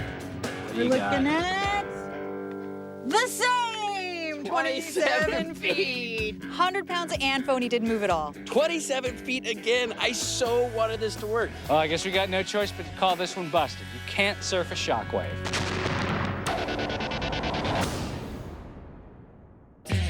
You can't surf a shockwave, but can you hide from one if you find the right angle? Aren't you going to ask me about my costume? Nope. The myth is that in World War I, Germans were very precise about the digging of their trenches. Towards what end? They thought that when a mortar landed in the trench, the 90-degree corners would prevent the blast pressure wave from traveling too far in the trench. Sharp, sharp corners. That's the story. All right. Earth-moving equipment and explosives. Sounds like a perfect day. It's another myth that shakes down to shockwaves. A clumsy corner will supposedly let one sail right past, while a right angle will stop it dead. But will this myth hit the wall? Before they launch full-scale warfare, time for some reconnaissance using 3 small-scale models. A straight control trench. It's not pretty, but it'll do. One with crisp corners. Freaking sexy, man. And another with careless curves. That's how you're meant to be. Yes. Add water, food dye, doink, oil, and a paddle. And you get consistent, measurable waves. So this is our impulse wave. It is our stand-in for a shock wave. Lights! Isn't that cool? Here we go. The machine ripples into action while Adam marks the wave's high and low points. Yeah, I think that's it. At the far end of the control trench. Our control was successful. Our wave impulse machine gave us a wave height from top to bottom at the end of the tank of 3/4 of an inch. Next up, right angle trench. 3, 2, 1. Huh. It's a lot larger on this end than it is on this one. Yeah, that is cool. The right angle tank reduces the wave height to 1/8 of an inch from 3/4 in the control. A 75% reduction. So how will the curved corner trench compare? It looks a little bigger down here. It does look a little bigger down there. We might have something. The curved corners reduce the waves compared to the control, but the right angles reduce them more, which suggests those German sappers may have been onto something. What do you think? Well, this story's about blast pressure. We need explosives. Absolutely. That is definitely the next step. So the guys launch an invasion at Ione, California, to do battle with this historic myth at full scale. We're gonna go back in time and dig a bunch of World War I trenches and subject them to some enemy fire. It's gonna bring back a lot of memories for Jamie. In line with their shop tests, the guys dig 3 trenches.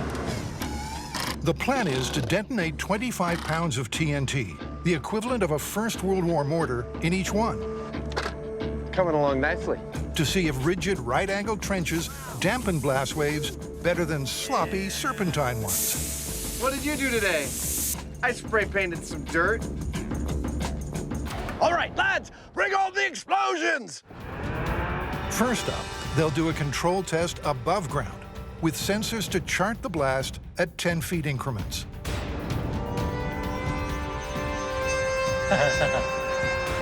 Above ground blast. And 3, 2, 1. I can feel that. That was like a refreshing breeze that lasted a very short period of time. Well, more like a red-hot fireball. But what are the numbers? 20 feet from the blast, and pressure was 39 pounds per square inch. 30 feet, it was 12. And by 50 feet, it had dropped to just 5. So, with a baseline data set, it's into the trenches. First up, the control trench, with 25 pounds of TNT. In 3, 2, 1. Wow, that was spectacular. Spectacular and spine-chilling. Oh, man. The control trench has been well and truly trashed. And the sensors tell a smashing story. Compared to the above-ground explosion, the straight trench amplifies the blast pressure. The question now is whether those crisp right-angle corners will dampen it as per the myth. This is the trench that the story's all about, the one with the sharp corners and right angles. And based on everything we've seen so far, by the time the blast wave gets to the end of this trench, past all these corners, it ought to be fairly small. You ready for this? Right angle, sharp cornered trench. Yep. In 3, 2, 1. Wow! I don't know, I think there's gonna be a crater there. I think there might be. Let's go look at it. It's safe to say that at first sight, that entire trench is toast. German-engineered corners to boot. But a closer inspection tells an absorbing tale. Wow. Dude, check that out. I think this tells pretty much the whole story, because that's intact. Everything up to that point is not. As you can see, this is the safe end of the trench. The further you go that way, the worse it gets. By the time you got here, there's not so much energy left. The high speed confirms that the first corners seem to absorb much of the blast, and the data backs that up. At 20 feet, the PSI was 60. At 30 feet, it was 19. And at 50 feet, it was just 7. A big reduction from the control trench. But the myth says that the curved corners of the final trench will absorb a blast less efficiently. It's the moment of truth. Here we go. This is 25 pounds of explosives in a serpentine soft-cornered trench. This is for real. This is for the money. 3, 2, 1. Bye-bye. Never get used to that. Gosh. In real time, the final result is anyone's guess. The high speed suggests that the blast did pass the first corner and travel well down the trench. But as ever, it all comes down to data. What do the numbers say? Check out the difference between the right-angle trench and the serpentine trench. It's clear that the numbers in the serpentine trench are higher than the ones in the right-angle trench. I think these numbers tell us that this myth is plausible. So it is.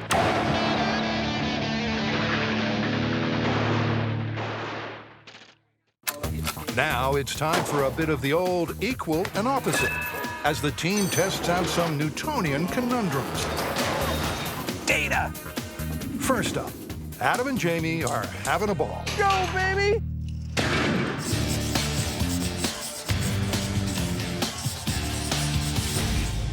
What are you doing? An equation. Go on. Does one of these plus one of these equal this? A wrecking ball-sized Newton cradle. That is fantastic. Ain't it sweet? It's my favorite. How do you want to proceed? Well, since this is all about scaling the Newton's cradle effect, there's no need to go stampeding towards the full-on wrecking balls. Why don't we do it gradually? You mean incrementally bumping up the size of our Newton cradles? Let's do it. Okay. First priority is the obvious cheap gag.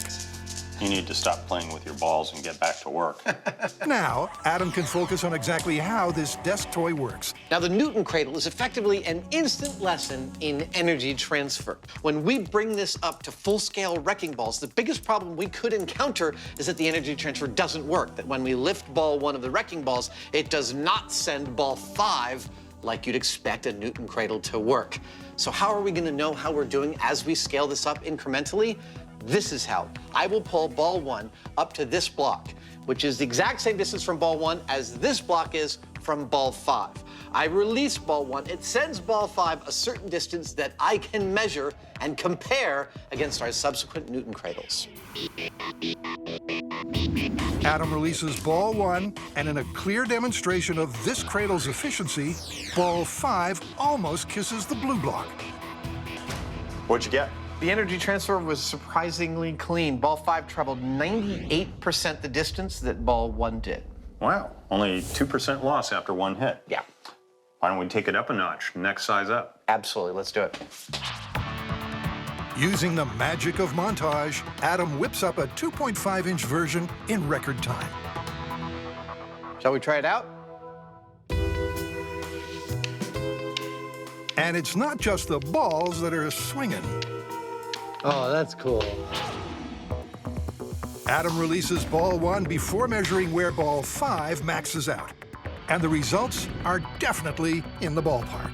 Come on, come on, come on, come on. It looks come on, like come it's on. going to touch. It's 3/8 away, which is 3%, which means it's pretty freaking efficient. The desktop model, the ball went 98% of the original distance. This is 97% of the original distance. It's scaling beautifully.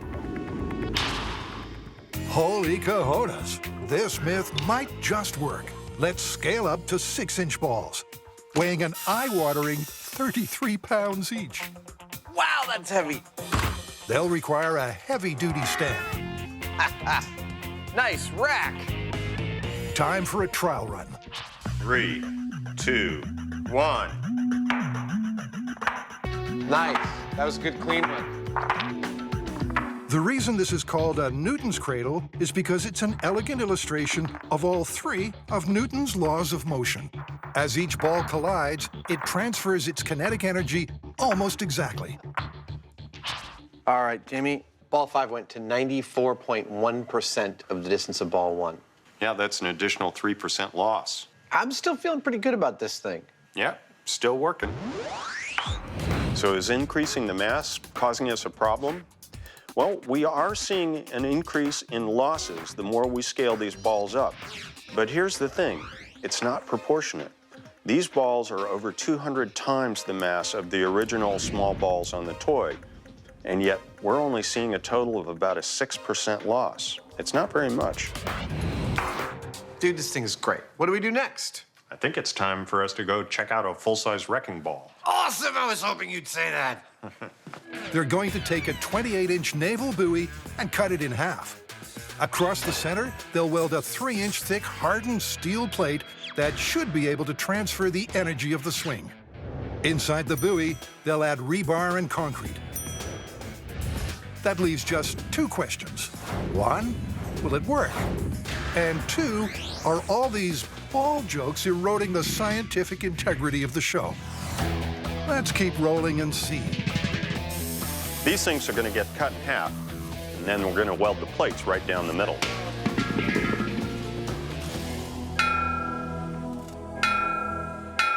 We're also going to weld structural stuff that we need onto it, like a bunch of reinforcing bars, and the rest of this space will be filled with concrete.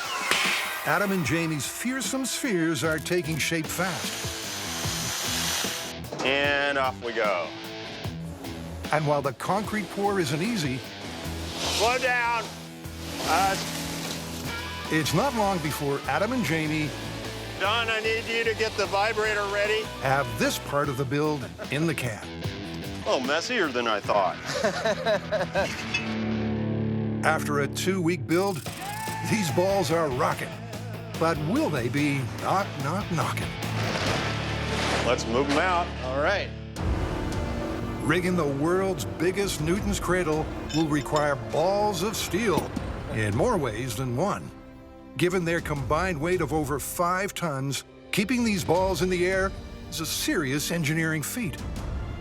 Once they're safely secured and the test is underway, they'll use a giant pink ruler to measure the energy transfer.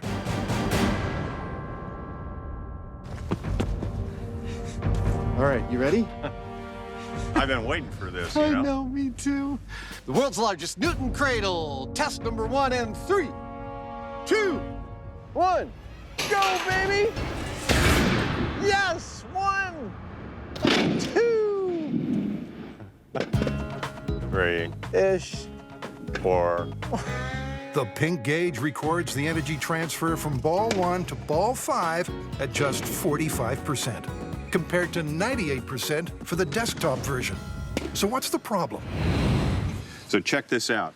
Even though this is hardened steel, the areas where the balls are impacting have become flattened from the impacts. And it's not just here, it's throughout all of the balls, which means that they're all kind of squashing like hamburger patties. The amount of force here is something on the order of 500,000 times as much as what's happening with those little balls on the desktop toy. But instead of creating bounce, that energy is being transferred into compressing the balls. They'll try one last time, pulling ball 1 back to its maximum. 2 strings, max pullback. In 3, 2, 1. It really is now or never. And it's never. That went quite a ways. And now it's all done.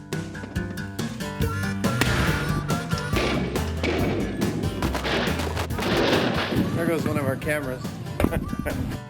As far as we're aware, this is the largest Newton's cradle that's ever been built.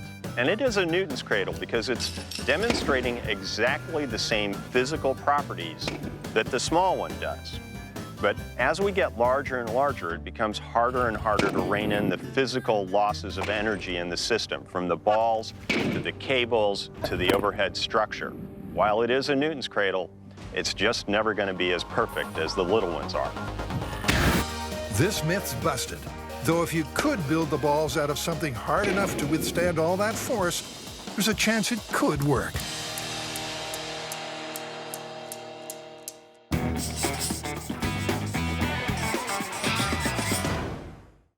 Like many scientific breakthroughs, this next myth was triggered by accident. Wow! A specific accident in the compact myth.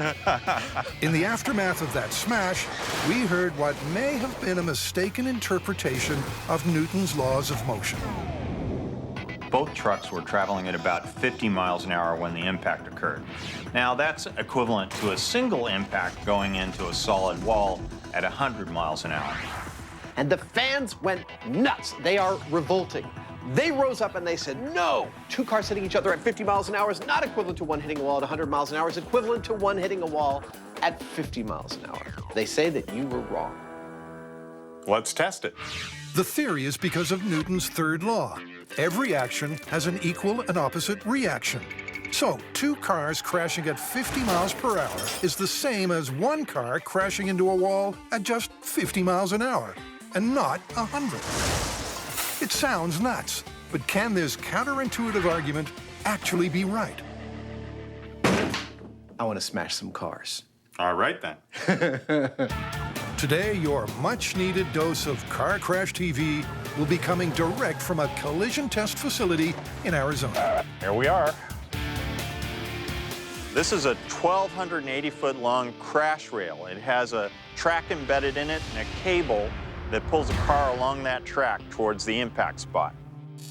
Inside each unlucky vehicle, Jamie has added some high-tech sensors to measure the force they'll be subjected to. It's kind of like a black box. And because the crash is liable to induce, shall we say, shrinkage, they need to measure the car. Shall we log the pre-crash length? Sure. 15 feet. All right, then. First, they'll test 1 car into a steel wall at 50 miles an hour. All right, the cable's ready. Come on in. The track is ready. The Mythbusters are ready. And if the car is having second thoughts, well, it really shouldn't have signed up to be on Mythbusters in the first place. All right, this is one car into one wall at 50 miles an hour. Take it away. Okay, Bob, we're ready for roll-up. As the engines pulling the cable roar, the car gains speed till it's holding at precisely 50 miles per hour. Then, with the cable detached, it's a one-way trip to Rexville, USA.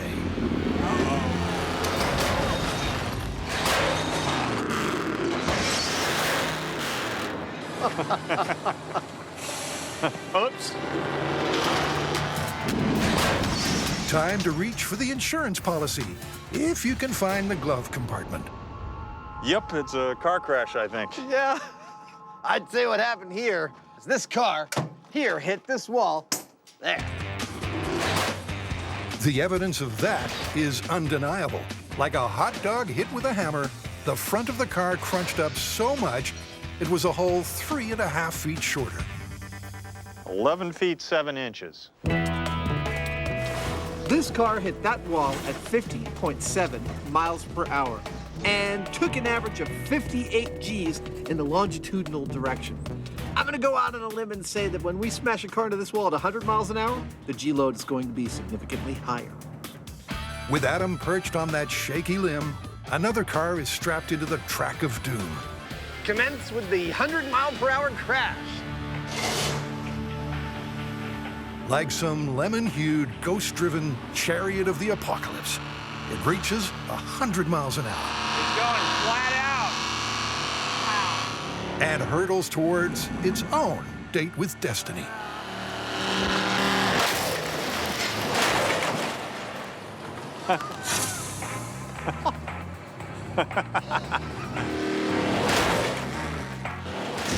That impact crushed the lemon car with such force, it should be in a glass with ice and a cocktail umbrella. I can't wait to see what the data set says about the G load. If the data's still intact. If anything's still intact. Got good data. Really? Yeah, we got a peak on the left side of 140 and a peak on the right side of 230. And we'd normally just average those to get a resultant there. So the midpoint's somewhere around 185? 185. That's nice. That's significantly more than, what was the last one, 58? 58. Data! Before it was 15 feet. Now it's 8 feet. So, not only did the G-load triple, the crash compacted almost half of the car. And remember, these two cars were identical. There's only one more test left. Crash two cars together at 50 miles an hour. Will they resemble the 50 miles per hour squashed hot dog? Or the 100 miles per hour crushed lemon? Bring on the head-on collision. From each end of the 1,280-foot track, the identical 1.5-ton cars take off. Like tragic star-crossed lovers, they're pulled relentlessly towards each other. They reach 50 miles per hour. It's about to happen. The cables uncouple, and... well, that was quite a kiss. That was spectacular. What can you say? What can you say? That breathtaking finale is the final piece of their physics puzzle.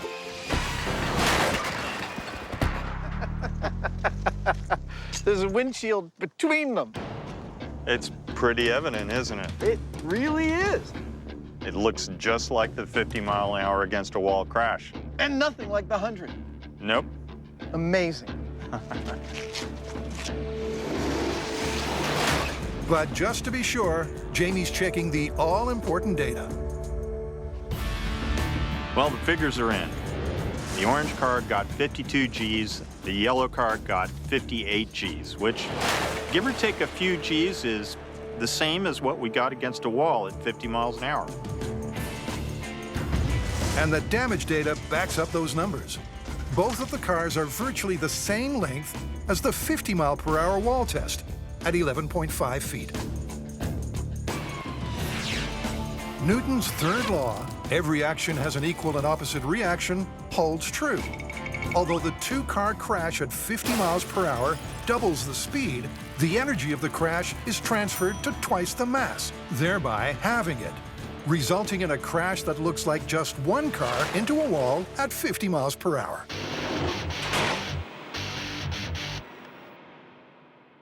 So if the laws of motion can crush a car like a tin can a speeding bullet sweep you off your feet? Tori, Carrie, and the rest of the team are taking aim at our final myth. This one is another Hollywood-created myth, and it's the one around a person getting shot and, like, flying backwards. So the question is, does a bullet have enough kinetic energy to transfer to a person that would, like, knock them back, whether or not they're wearing, like, a bulletproof vest or something, just like we see in the movies? We've all seen it happen like this in movies. To capture the action without actually shooting someone, Hollywood experts use special stunt techniques, a crane, and a whole tug-of-war team. It's a Tory pinata. But to test if blowback like that actually happens in real life, we're going to use real guns and a real, though recently deceased, pig. This is our harness, basically, that's gonna hold the pig up. We're gonna put its hooves, dig the hooks into the hooves, and then this will hang from our rig.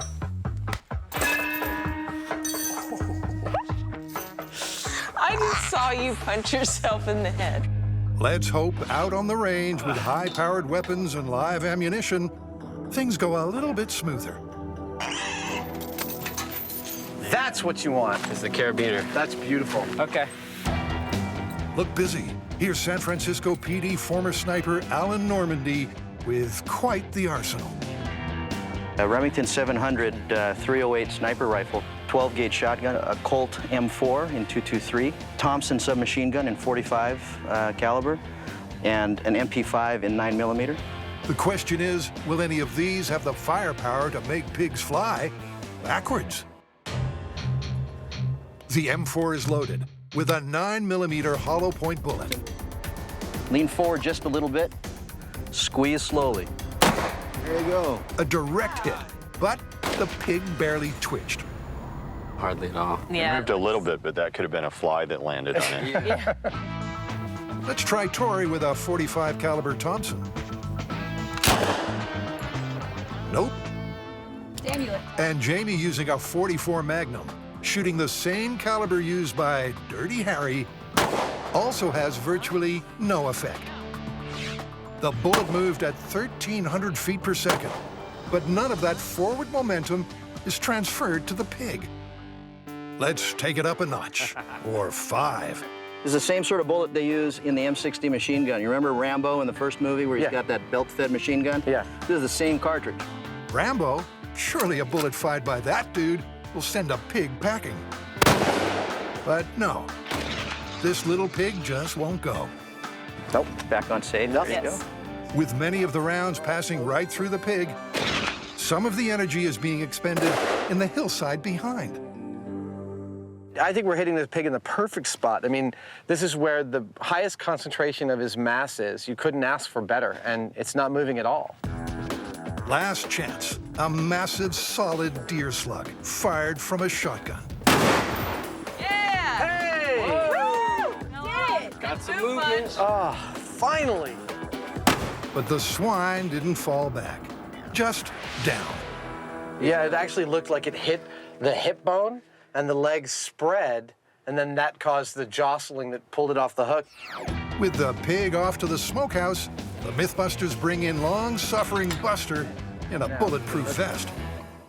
The logic being, maybe if the vest can stop the bullet, we'll finally get some blowback.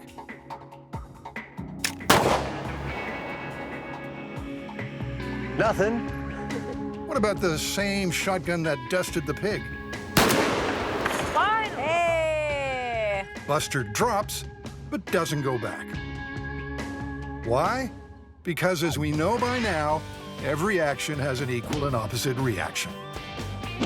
So to make the shootee fly across the room, the shooter would have to be thrown an equal distance backwards.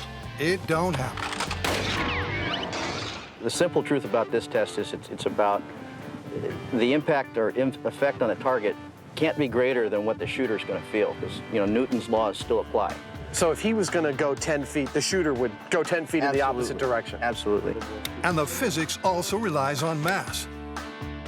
No matter how fast it's going, a bullet just doesn't have enough mass to push a 180-pound pig or human backwards.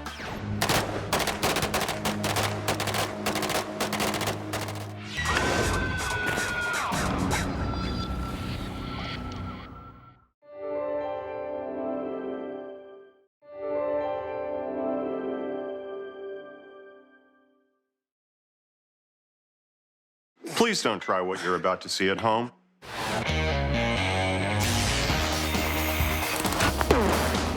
Well, there's your problem. In this special series of Mythbusters, It's almost too exciting. the Dream Team tackles their dream themes. It's scientific! Testing myths about everything from electricity to pressure and gravity. This one hurt a bit. Shaking down the science of shockwaves, velocity, and ballistics. With crazy chemistry, Oh my goodness. far-out physics, Fun for the whole family. and insane explosions. Is everybody okay? Life's burning questions answered. On Mythbusters, there's your problem. On this episode, it's grown-ups gone wild with 3 myths that are anything but child's play. 3, 2, 1. Oh, darn, the seesaw broke. It just kind of like folded in half. And later, the adrenaline's rising as the team feels the need That car didn't skip, it flipped! for speed. You got me. To source our first myth, Adam and Jamie are going into the ungoverned wilderness of the internet. This is a YouTube clip. A man is seen sliding down a water slide, launching himself off a ramp, flying a seemingly impossible length through the air and landing in a little tiny swimming pool. And so you want us to test this? Oh, I want to test this. Is it actually feasible to fly that far and land in a tiny paddle pool? Or are the video makers pulling a fast one? They're going to build a similar slide with one crucial difference. Instead of land surrounding the paddle pool, they'll set up the slide next to a lake. Using the video, Adam's done the math and figured out they need a 200-foot ramp on a slope of 24 degrees. But there's some work to be done first. Behind me, in sheer size and tonnage, is the biggest build we have ever undertaken. With the Earth finally in place, the guys get to work on their ramp slide hybrid. 52 sheets of plywood are slid down. It looks great. You first. They add straw barriers to stop them going off-piste. And cushion it with a roll of carpet that needs to be taped down. Oh.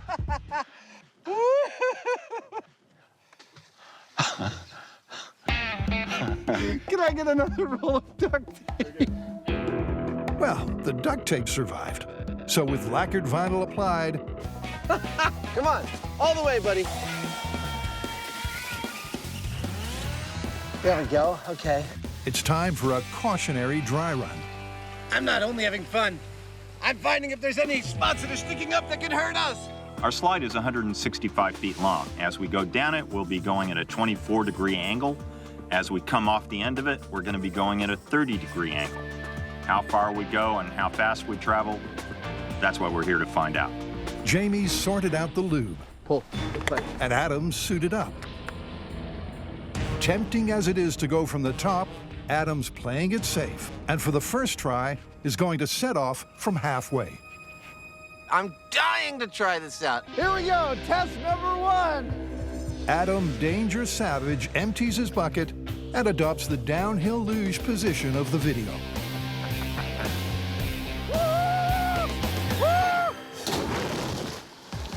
Oh, yes! I'm okay. Not very far. Ironically, by not going from high enough up the slide, Adam nearly came to serious harm.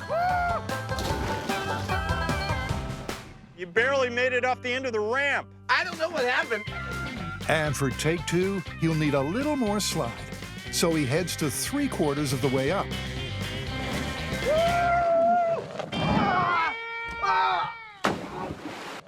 The landing may have been a little hard on his derriere, but at least Adam got air. Coach, I'm ready to go in for another run. Will you send me in? This time, Adam's going to the top. For the myth to be confirmed, they need him to fly around 115 feet like the guy in the video. And they also need to hit the same spot repeatedly. Okay, I'm ready to go from the top. It should be all downhill from here. Yeah, we'll break a leg. Here we go. 3, 2, 1. Oh, it doesn't take much. Here we go. Whoa!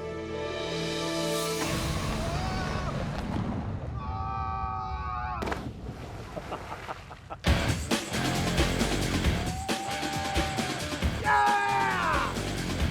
Wow!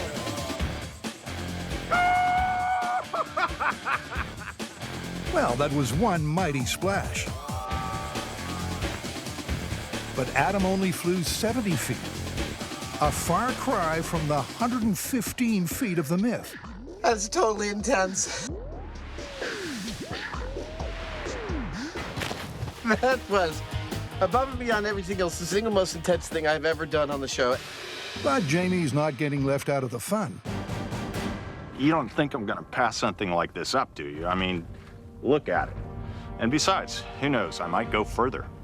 From the top, 3, 2, 1.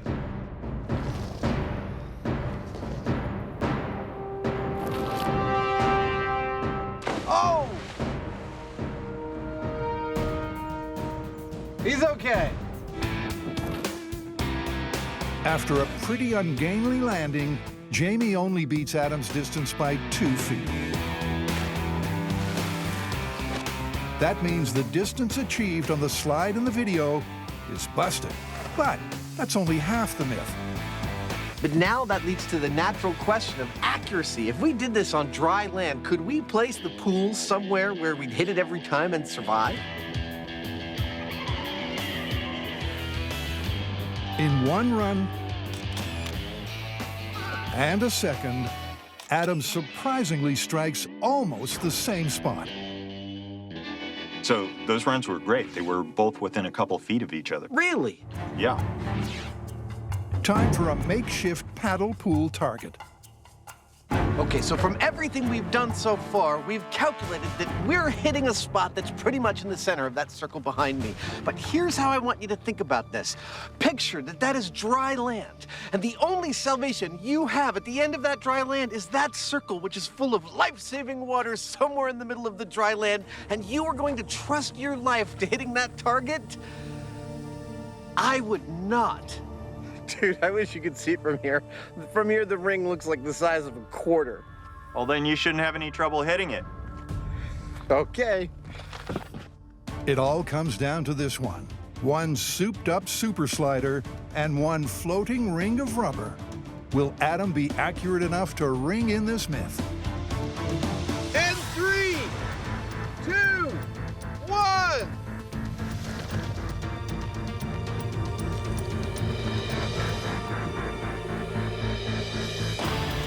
Yeah! That was a perfect splash landing.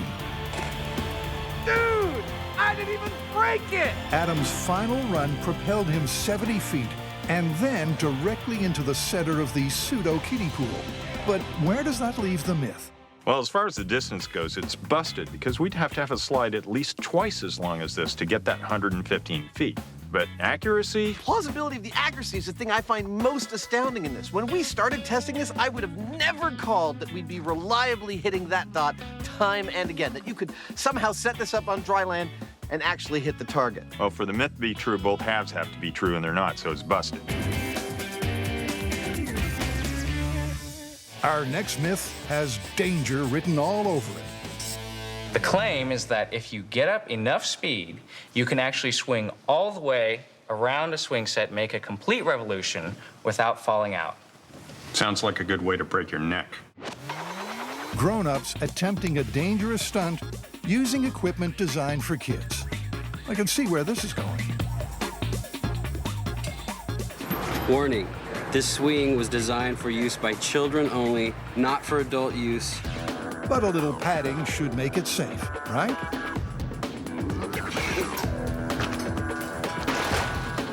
With a few more pads added and a high-speed camera to capture the stunt, Carrie's ready for a first attempt at the 360 loop.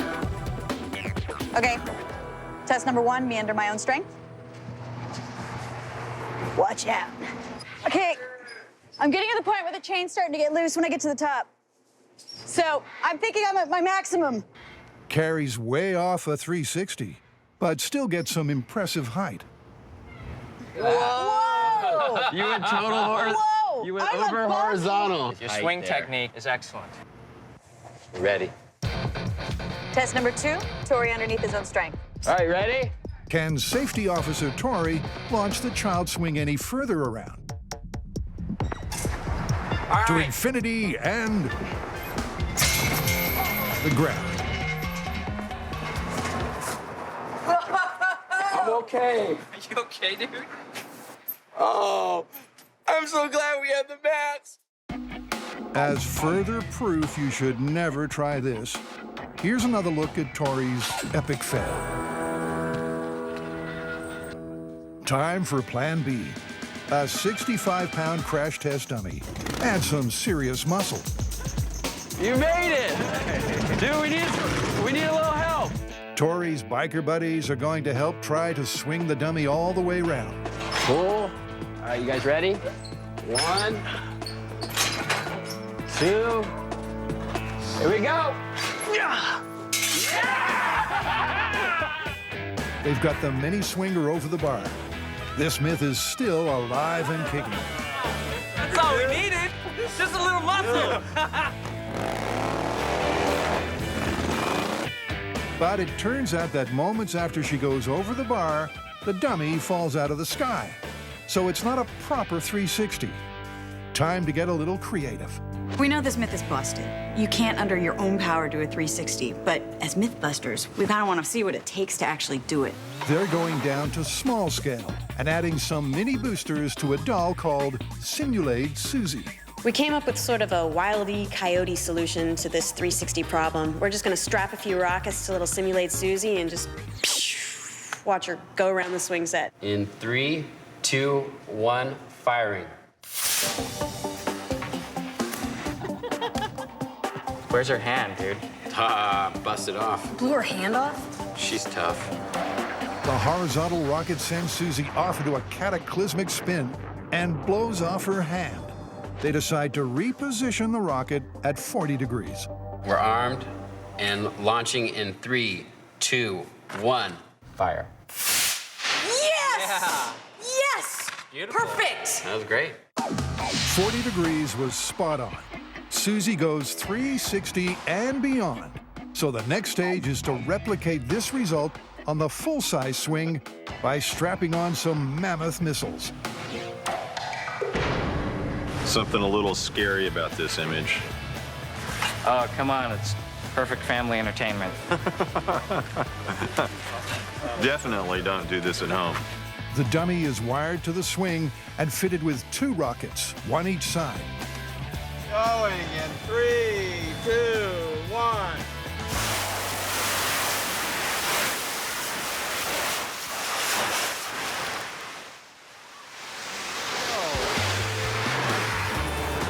Okay, stay put. That did not go according to plan. So what went wrong? The high speed shows that one side fired off just before the other. It's a fraction of a second, but it's enough to throw Susie into a crazy twist. Time to simplify. They now attach the single biggest rocket dead center.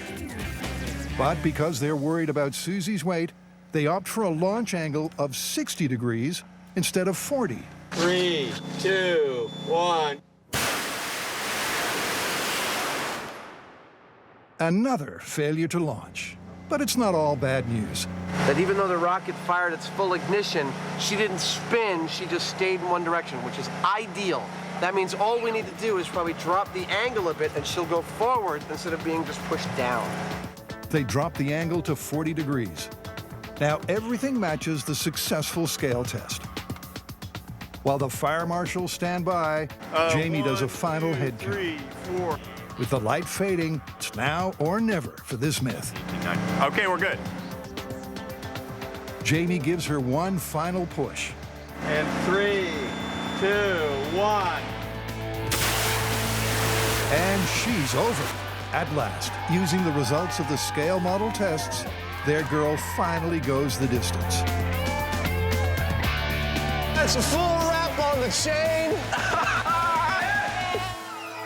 And they have video proof that amidst the smoke, she really did go up and over the bar.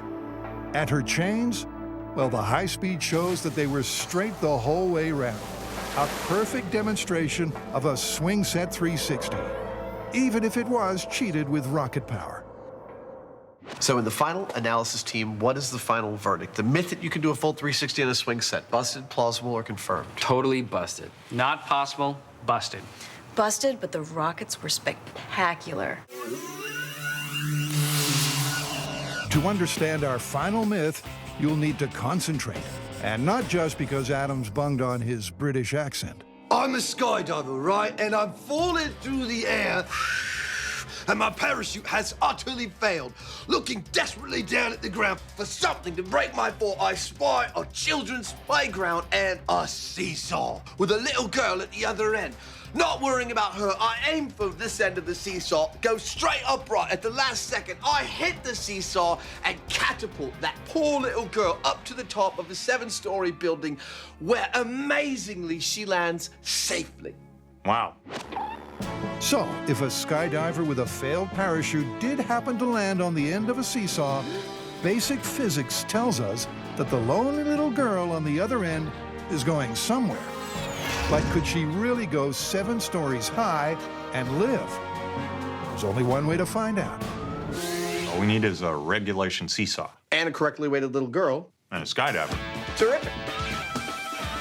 Adam knocks the seesaw up in record time. It is, in fact, a seesaw. I want one of these in my office. They've also got a crane and a cute little girl crash dummy. So shall we name her Ariel? From this height, they can't get a skydiver to fall at terminal velocity of 122 miles per hour. So they'll compensate by adding a lot more weight in water-filled barrels. I've calculated that filling the barrels with 1,150 pounds of water and then dropping them from 75 feet should exactly match the skydiver's free fall impact force of 85,000 foot-pounds. Looks good to me. All right, let's go up. So I'm gonna pull the safety, but you know what? I don't want to be anywhere on this lot when we drop this thing. I was thinking we should be up over there. I was thinking the same thing. All right, here we go. Skydiver seesaw in 3, 2, 1.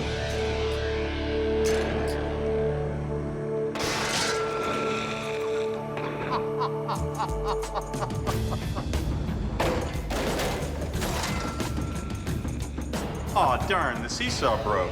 It just kind of like folded in half. The bench is buckled, but the full extent of this disaster is best assessed from ground level.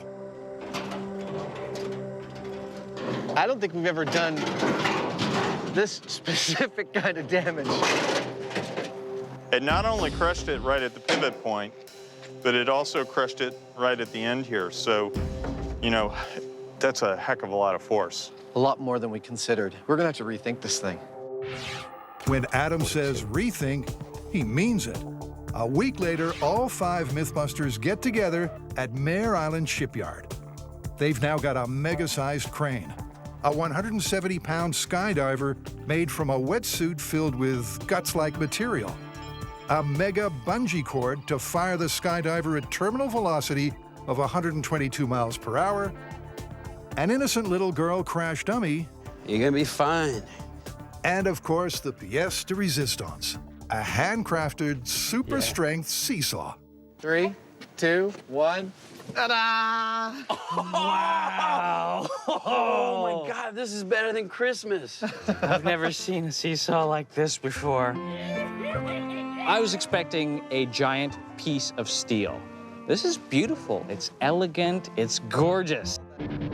With the girl in position, Grant applies stick-on patches that measure the force of the impact. If the red one triggers, she's dead. If the green one triggers, she's injured and alive, but she's not walking away. When Grant presses go, the plan is that the bungee cord will fire the skydiver right at the seesaw, opposite the little girl. Because accuracy is crucial, the skydiver will be guided by wires. Here we go. In 3, 2, 1.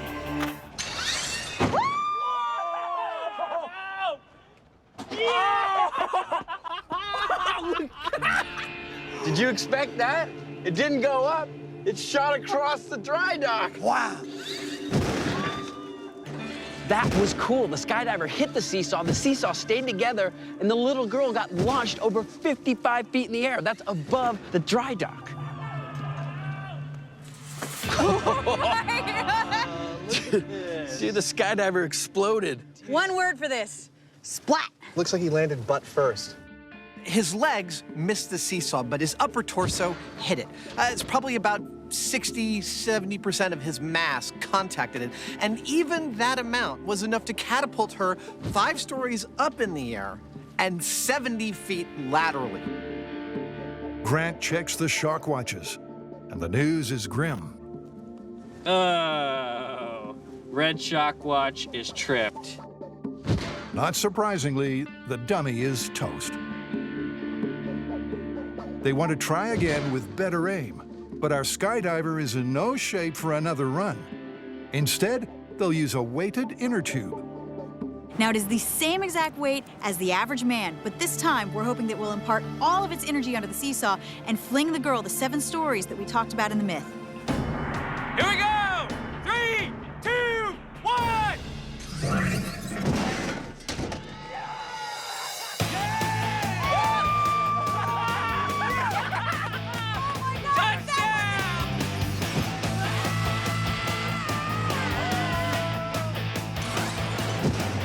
The skydiver hit 122 miles per hour.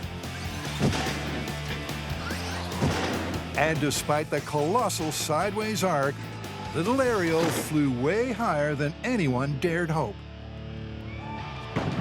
She flies about level with our spreader bar, and that's 130 feet. That's 13 stories, and that was with an angle like this. If we'd got her to go straight up, she would have cleared 200 easy. If you had an impossibly strong seesaw, if you had a parachutist that didn't just go splat when he hit it, you'd be capable of launching a little girl up at least 13 stories in the air. So, how do we call it? Well, sad to say, it's busted. The team built the best possible rig and almost doubled the 7-story flight. But the sensors proved that, unfortunately, that flight was a one-way ticket. It'll be tough to keep pace with those playground antics.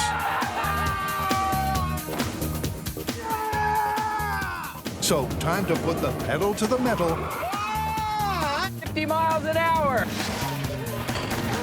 and power up 3 myths about speed. The distance I'll be shooting at Jamie from is 400 yards.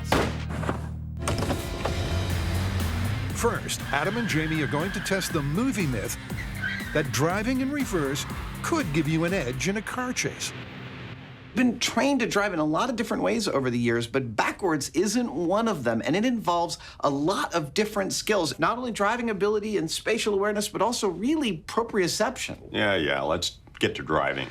Okay. Going backwards in a car chase might sound like movie make-believe, but first, let's check how fast a reversing car can go. We're going to test out these cars, see how fast they go in forward, and compare that to how fast they go in reverse. All right, commence quarter-mile test in 3, 2, 1, go. Here it comes. 80 miles per hour. It's a good start for their converted cab. But how fast will the taxi go backwards? Now, will our car be able to go as fast as they seem to go in the movies? That is just what we're about to find out. All right, Mr. Heineman, in 3, 2, 1, go. 52, 53.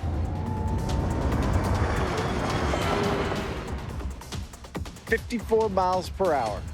Pretty quick. A car traveling in reverse at that speed could definitely provide a good movie chase. But how easy is it to steer in reverse?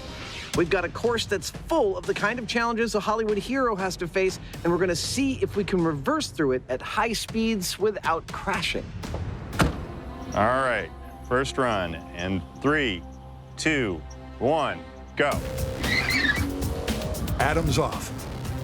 And from the outset, he's ignoring the mirrors. Whoa! Oh, there goes a cone. And going with the over-the-shoulder technique. But his cone count is cataclysmic, and his time is terrible. How did I do? 1 minute, 7 seconds. It's very hard to gauge how hard you need to hit a turn in reverse because all of your metrics for reaction in terms of how the car moves are way off kilter. It's a far more sensitive device in reverse. But with some expert training, will we be able to bring this myth back from the brink? Enter expert driver Brian Frazier, and the technique he's going to teach is surprisingly simple. So I'm going to change my seating position now a little bit. I'm going to prop myself up, loosen my seatbelt, turn yourself as far as you can around, get your body almost in the center of the car. Okay. I'm going to steer the car now with one hand, but this hand will never leave the steering wheel. You're not going to let the steering wheel shift in your hand to lock. You're palming the wheel the entire time. I see. Okay, cool. And believe it or not, that's apparently all there is to it. 3, 2, 1, go. By shifting his body to the center of the car. Wow. And keeping one hand on the wheel at all times. Wow, I can't believe how fast you're able to do this. Brian speeds through the course. That is amazing. So I'm about to give that a shot. This is going to be cool. Like Brian, Adam slides to the center to give a viewpoint that's easier to process. Oh, look at that. Yeah. Okay, so 3, 2, 1. And like Brian, he then nails the course. Oh, that's so cool. In just 20 minutes, he's gone from being pretty average to being pretty great. And it seems to be all down to the central head position, which seems to be letting Adam's brain process the direction to turn much more accurately. Time for the final test. Can Adam plausibly evade a cop in a car chase going backwards? I'm here in an abandoned neighborhood in Marina, California, where my crew has set up a course, and I'm just supposed to drive as fast as I can in reverse. This final farewell is a half mile of twists and turns, but with some movie mayhem thrown in. We're gonna put a little pressure on Adam because I'm gonna be in a cop car on his ass the whole way, with the sole exception that when he sees me and takes off, I'm gonna be outside my car. So he's gonna have just a little bit of a head start. Adam's goal, like the classic Hollywood hero, is to make it to the finish line before those pesky police. That is a cop. That's bad. But with reverse gear his only option, will he escape to freedom? Here we go. Bye, cop. The chase is on. Here we go. Getting the heck out of here. And by the time Jamie's got going, Adam's already out of sight. Make a right-hand turn here. Don't let go of that wheel. By shifting to the central position, he's able to navigate with skill. Whoa! Flaming car! Dude! Oh, man! Post-apocalypse! At least when he wants to. I want those boxes! Come on! Yeah! But while his steering is supreme, I don't know where he is. I hope he's not close. his speed, while fast, is no match for Jamie. Oh, fruit stand! I'm not gonna miss the fruit stand.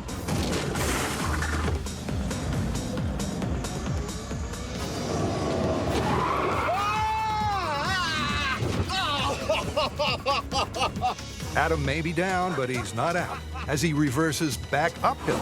Ah! I'm going still! A strategy that the Heinemann then copies. With both drivers now speeding in reverse, it's a case of who's going to blink first.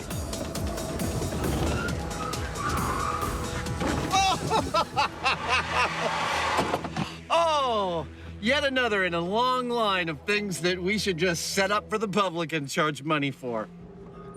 That was awesome. Step out of the car with your hands up.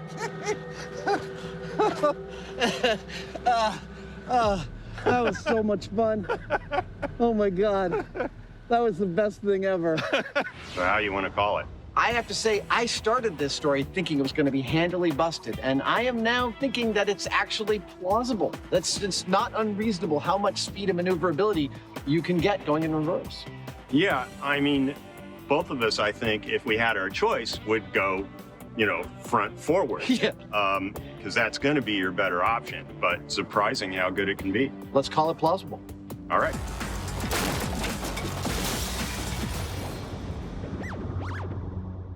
Next, a myth that requires speed and skipping. Are you familiar with the Cannonball films? Yeah, sure. From the 80s, right? Okay, so it's the third installment that our myth comes from. The beginning of the movie, there's a red Lamborghini that is trying to evade the cops. So what the sports car driver does is he drives off the road and heads straight towards the lake. He totally floors it, skips across the water, makes it to the other side, and gets away from the cops. Exactly. So the myth is, could a 1.2-ton car skim a pond like a skipping stone? So what's the plan? I have watched the scene over and over in slow motion. And what I have found that watching frame by frame and measuring points of reference, the car wasn't going very fast, maybe 50 miles an hour. It went off a little launch and skipped about 4 times over a 100-foot body of water. To stand in for a Lamborghini, we've got this. What in the heck did she get that for? So our prop budget couldn't stretch to $250,000. But it's the same size, surface area, and weight. No one's volunteering to drive this on such a dangerous mission, so Grant's going to wire it for remote control. I got a plan. Let's skip to the fun part. A small lake in Oregon, with a road leading up to it. They've built a small kicker ramp to get the car airborne, just as they had in the movie. There's something that doesn't look quite right with this car. It doesn't look fast enough. That's a fast car. We are ready to find out if this car is gonna skip. Is it gonna work? Probably not. So for this test, we're doing everything like they did in the movie. We're going 50 miles an hour, we're taking it off a little jump, and we're gonna hopefully skip it across water. It's sink or swim. As Jessie heads to her vantage point, a clearly excited Grant starts the engines. The car is armed. This is it, you guys. And Tori gives the countdown. Here we go. In 3, 2, 1, hit it. Grant's actuators put the pedal to the metal, and the mustard marvel takes off. As the car gains speed, Grant expertly steers straight down a guideline until 50 miles an hour.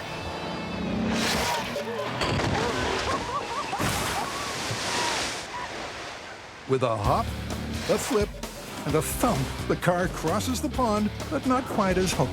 That car didn't skip, it flipped! Oh! my God. I don't think That was insane. Look at what it did, though. It actually made it to the other side of the pond. that's not how it's supposed to do it. Wow. Oh, wow. Oh, my God, we destroyed this car. Now, we matched pretty much every aspect of the movie. The ramp, the speed, specifications of the car, and we got a completely different result.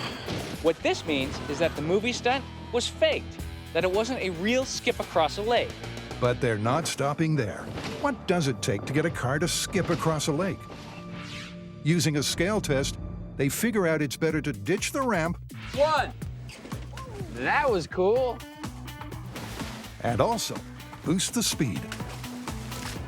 28. Oh, holy crap. At the equivalent of 100 miles per hour, the model car skips and would skip again, except it runs out of trough. But this is just small scale. I mean, this is a toy we're using right now. When we go to full scale, using a car weighing 2,600 pounds, who knows what's gonna happen? Time to try the pond skip again. This time they'll get rid of the ramp. And they'll have a new car that will be souped up with nitrous, doubling its horsepower. Now this little wire right here, this is the Go Baby Go wire. Have this huge rush of power coursing through the veins of this little car, and it's just going, and it's gonna make it exponentially harder to control. So I could potentially have a rocket on my hands. Here's how it could work in theory.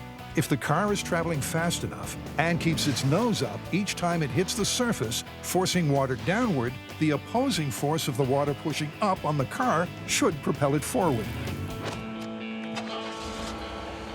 My heart rate just went up when you started that engine. I'm ready to do this. Me too. And with only one car, there's just one shot to make it across the lake. And we're gonna put it in drive. The vehicle is in drive. Yay! Okay. Dude, has it hit you yet? We are about to skip a car across a pond. This is crazy, man. This is totally, totally crazy. We're like Thelma and Louise. We are? I just say dumb things when I'm excited. Okay. It's make or break time. In 3, 2, 1, hit it. Okay, brakes off. But probably break. And here we go. Grant builds up the speed, then presses the Go Baby Go button. Here goes the nitrous. The car surges forward, and when it reaches the lake, something beautiful happens.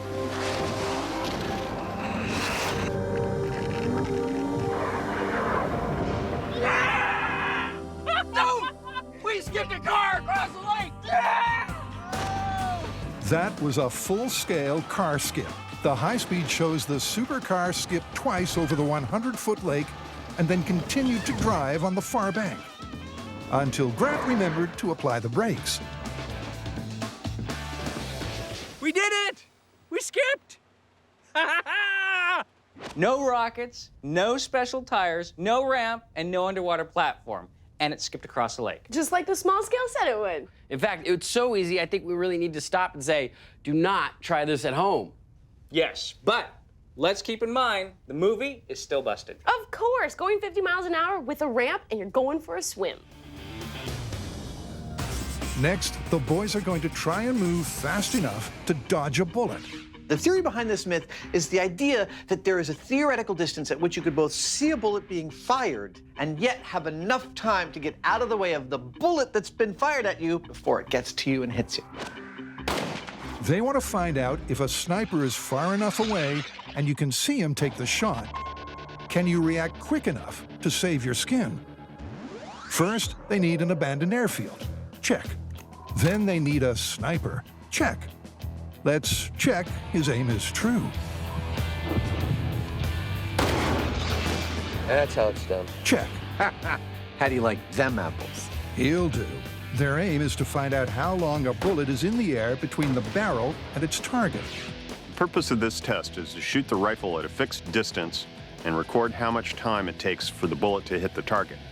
That's the amount of time that we'll have to dodge a bullet. They test at 200 yards, 231 milliseconds? 500 yards, And at 1,200 yards, which is almost a mile away. Beautiful. We got a reading, 1.791 seconds to target. Well, now we need to know how quickly we can jump out of the way, huh? Human reaction tests it is. Let's do it. Back at the shop, the boys are going to need some Matrix-style moves. This is our human being. His task, to get himself out of the path of a bullet described by the X on his chest and the bullseye behind him. His signal to move that the shot has been fired will be given by this digital camera flash remotely triggered by me from back there. All right, are you ready, Jamie? Human reaction time speed test at some random point in the very near future. Nice. Jamie's fast. His reflexes are honed to an almost superhero speed. Nice work there, cowboy. You want to man the remote flash while I try a couple? Okay. Adam's style is best described as different. But to see who is quickest, they need to see it in slow-mo. Here's mine. So I turned into one of the Three Stooges, and I don't know. But Heineman's hips don't lie. With all the swagger of a bullfighter. Check his bad self out. He is a bullet-dodging Hoosier. Despite Jamie showing an artful economy of motion, it turns out that Jamie and Adam clocked very similar times. Jamie's a touch quicker, though, at 490 milliseconds. Now they'll use data from the sniper test to determine the range at which you could potentially avoid a bullet. Now, if I draw a line from 490 milliseconds out to our plot and check out the corresponding distance, it's 400 yards. That is the theoretical distance at which you could possibly dodge a bullet, but only if you could see the muzzle flash from that distance. That's what we're about to find out. The question now is, how far away can you still spot the muzzle flash? Back on the range, the boys ask the sniper to fire blanks, while they try to spot the flash. First up, from 100 yards. I saw it. I saw it. At 100 yards, the flash is as clear as a bell. And that's also true of 150 yards. Saw it. I saw it. But 200 yards, or 600 feet, is a different story. Okay, Dave. 200 yards, fire at will. I didn't see that. Let's have him do that again. Dave, let's have one more go. Did you see it? I'd say that's at the borderline. Well, if you got the eagle eyes, let's push it another 25 yards. And at 225 yards, or 675 feet, even eagle-eyed Jamie fails to focus on the flash. Nope, I don't have it. 200 yards is our threshold. Yeah. With our blank rounds matched to a sniper's round, our ability to see the rifle firing is 200 yards. If you look at that on our graph, yeah, it's not quite enough time for us to get out of the way. Remember, based on the bullet travel time, coupled with the human reaction time, 400 yards was the minimum distance needed to dodge. But at just half that distance, you can't even see the muzzle flash. I don't have it. So the myth is busted. But we all want to see them dodge a bullet, right? So what about a larger muzzle flash? That would help them see the gunfire from further away. In Hollywood, for instance, a blank for that rifle includes a lot more fire coming out of the tip because that's more visual for the movies. So that's what we're going to do. We're going to start from this distance with a full Hollywood flaming blank and see how far we can see that rifle firing with one of these. The Hollywood round turns out to be visible even at 1,200 yards. I saw that. Totally saw it. Wait. And I heard it. That's plenty of time to get out of the way. So in theory, they should be able to dodge a sniper's bullet, so long as he's using a Hollywood-style muzzle flash. Now, since we can't use real bullets for this test, but we've gathered the information that tells us the exact bullet flight time for any distance we choose, perfect. We are going to imitate the bullet's flight electronically. Here's how. When this gun fires a blank, a wire I've mounted on the trigger is going to close the circuit. which starts this timer timing. It will count down for the precise length of time the bullet should be flying through the air, and at the instant it is supposed to hit its target, it will tell this paintball gun to fire a round directly into Jamie's chest. Now, will he be able to get out in time? I think I might. No, not yet. That's what we're about to find out. The distance I'll be shooting at Jamie from, I love that sentence, is 400 yards. I'm set and ready. Okay, fire Will. Copy that. You got me. But Jamie can't dodge the bullet from 400 yards. And neither can Adam. That was interesting. At 400 yards, we've got 500 milliseconds to react and get out of the way, which ought to be enough time, but there's a difference between the shop test and the real world test. In the shop, we had this super bright flash right in our face. In the real world, we've got a tiny dot 1,200 feet away. It's a lot harder to see. So now, we're gonna move that dot to 500 yards, give Jamie even more time to react, and see if he can deliver the goods. Never has the need for speed been greater. With 500 yards and 600 milliseconds to react to the Hollywood blank, it's time to go big or go home. It's time to call into play those cat-like Hoosier reflexes. Fire Will.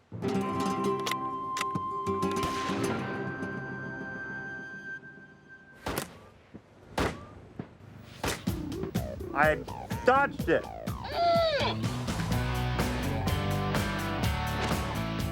At last, at 500 yards or 1,500 feet, the Heinemann sways at speed and the paintball sails clean past. This test showed that I would have been able to dodge a bullet, but here's the thing. We were using Hollywood blanks, and if we were using real bullets, I wouldn't have been able to see a thing, and I would have been dead. The verdict is, it's busted. There is no way you can dodge a sniper's bullet.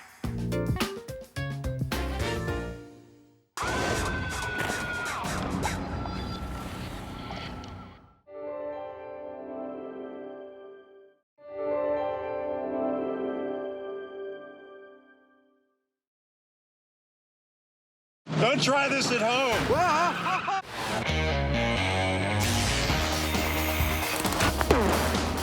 Well, there's your problem. In this special series of Mythbusters, It's almost too exciting. the Dream Team tackles their dream themes. It's scientific. Testing myths about everything from electricity to pressure and gravity. This one hurt a bit. Shaking down the science of shockwaves, velocity, and ballistics. With crazy chemistry, Oh my goodness. far-out physics, Fun for the whole family. and insane explosions. Is everybody okay? Life's burning questions answered. On Mythbusters, there's your problem.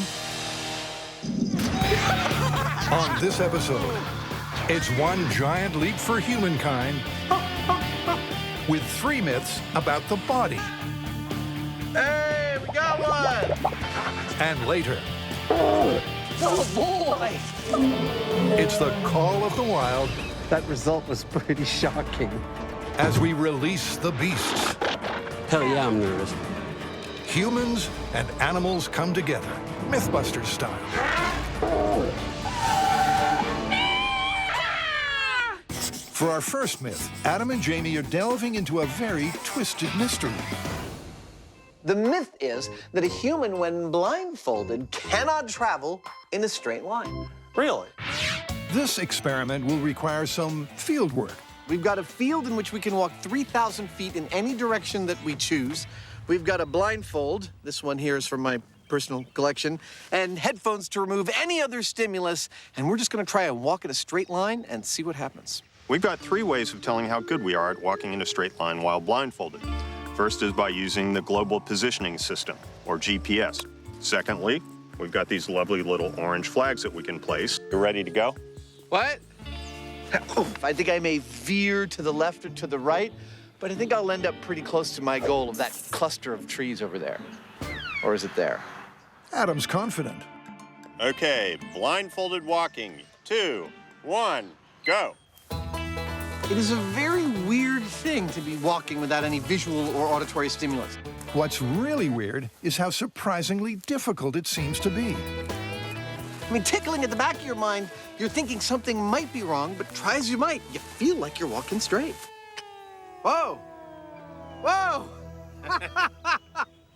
You started out pretty nice, but after about 300 feet or so, you started to turn to the left, and you just kept doing that until you ended up right back at the fence. I swear I thought I was walking a perfectly straight line. Nothing told me that I was possibly walking in a 200-foot diameter circle. I am totally amazed by that result. The astonishing disparity between Adam's perception and his actual route is there for all to see. That is hilarious. It's an outcome that begs several questions. First of all, will Jamie do any better? Jamie's blind man walking in 3, 2, 1, go. And any doubt that subtle topographical features caused Adam to go left are dispelled. As Jamie leans so far to the right, he's turned back on himself in a corkscrew pattern. I ended up right back at the road, just like you did. Walking in a straight line is apparently not doable without your eyesight. But what about other forms of travel? What's next? Swimming blindfolded. Each of us will take a turn putting on a pair of blacked-out swimming goggles. Then we'll see if we can swim a straight line from here to the reflector across the lake. GPS me. Will the water smooth out their wonky route? Oh, it's cold. Or only make it worse? He's swimming around and around in a corkscrew. For me, the really enjoyable part isn't how far off course Adam is straying, I must be close. but that he thinks he's nailing it. I feel like I'm doing pretty good. In my mental landscape, target's still right there. No, Adam, it isn't. Take a look at Adam's GPS trail. He made 3 complete circles, almost the same size. And what that tells me is that he's got some bias to swim in that direction. And unless he has vision to straighten that out, that's just what he's going to do. And Jamie's no better at going in a straight line, putting on a truly dizzying display. Well, Jamie didn't fare any better than I did in attempting to swim in a straight line. In fact, he fared far worse. What else can they probably not do in a straight line while blindfolded? Driving. I love it. Maybe a machine will eliminate the foibles of human biomechanics and finally get them on the straight and narrow. I don't think it's going to be very hard to drive in a straight line. Go. I think all I need to do is align the wheels and not move my hands. I'm holding my hand steady, but I can't shake the feeling that I'm drifting to the right. Interesting. Adam's supposed to be heading towards the distant city of San Francisco. Okay, you're gonna have to stop. Well, you can open your eyes. I was drifting to the left? Yep. Want to try again? Absolutely. 2 further tests only confirm the fact that driving in a straight line is not as simple as holding the steering wheel steady. I feel a terrain change. I think I'm in trouble. If this is how he drives a golf cart, I'd hate to see his tee shot. Whoa! It drove us into the middle of a field. No straight lines here. Nope, and the GPS data shows that perfectly. And Jamie's equally inept. Even in that machine, the kinesthetic feedback we're getting from the world forced both Jamie and I to make corrections. And these corrections were based on a map of our landscape we had in our head, which wasn't correct, and thus our corrections were incorrect and sent us careening all over the runway. Even driving, we could not make a straight line. There's no rhyme or reason as to why we can't do it. But the boys have proven that without our eyesight, humans can't go straight.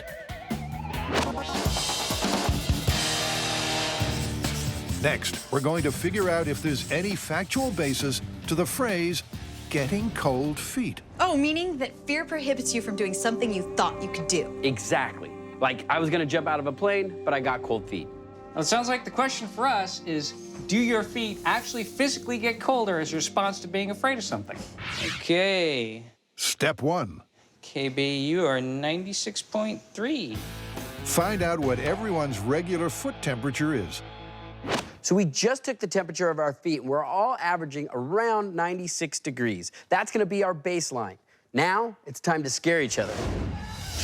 Knowing about Tori's fear of heights, Carrie and Grant have organized a stunt plane that they hope will send his fear into the stratosphere and freeze his feet to boot. Oh my God. Okay, now he's just showing off. Well, if he's trying to scare me, it's working. He's spinning towards the earth upside down.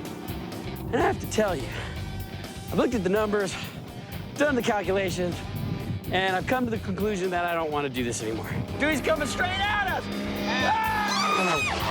What the? Oh my God, this guy is nuts. And I'm trusting my life in his hands. But it's too late to hot-foot it out of here now. Tori is fitted with a heart rate monitor and temperature sensors. What do you think? Think you could do some foot modeling? Maybe for fungus cream. Memorize where it is. As Sean, the pilot, goes through the safety briefing, Tori definitely has the look of a guy with cold feet. If we have to jump, I'm going to say bail out, bail out, bail out. Be prepared. You're going to hit the tail, boom, and you just push yourself away. You okay? No. Here we go. Bye! I believe he's starting with the inverted flat spin. Oh, you're doing good? Yeah. Here we go. You ready? All right. 2, 3, 4. Oh my gosh. Doing good? Yep. You're doing good? Oh my God. How'd that feel? Oh my God. Woo! What's your heart rate?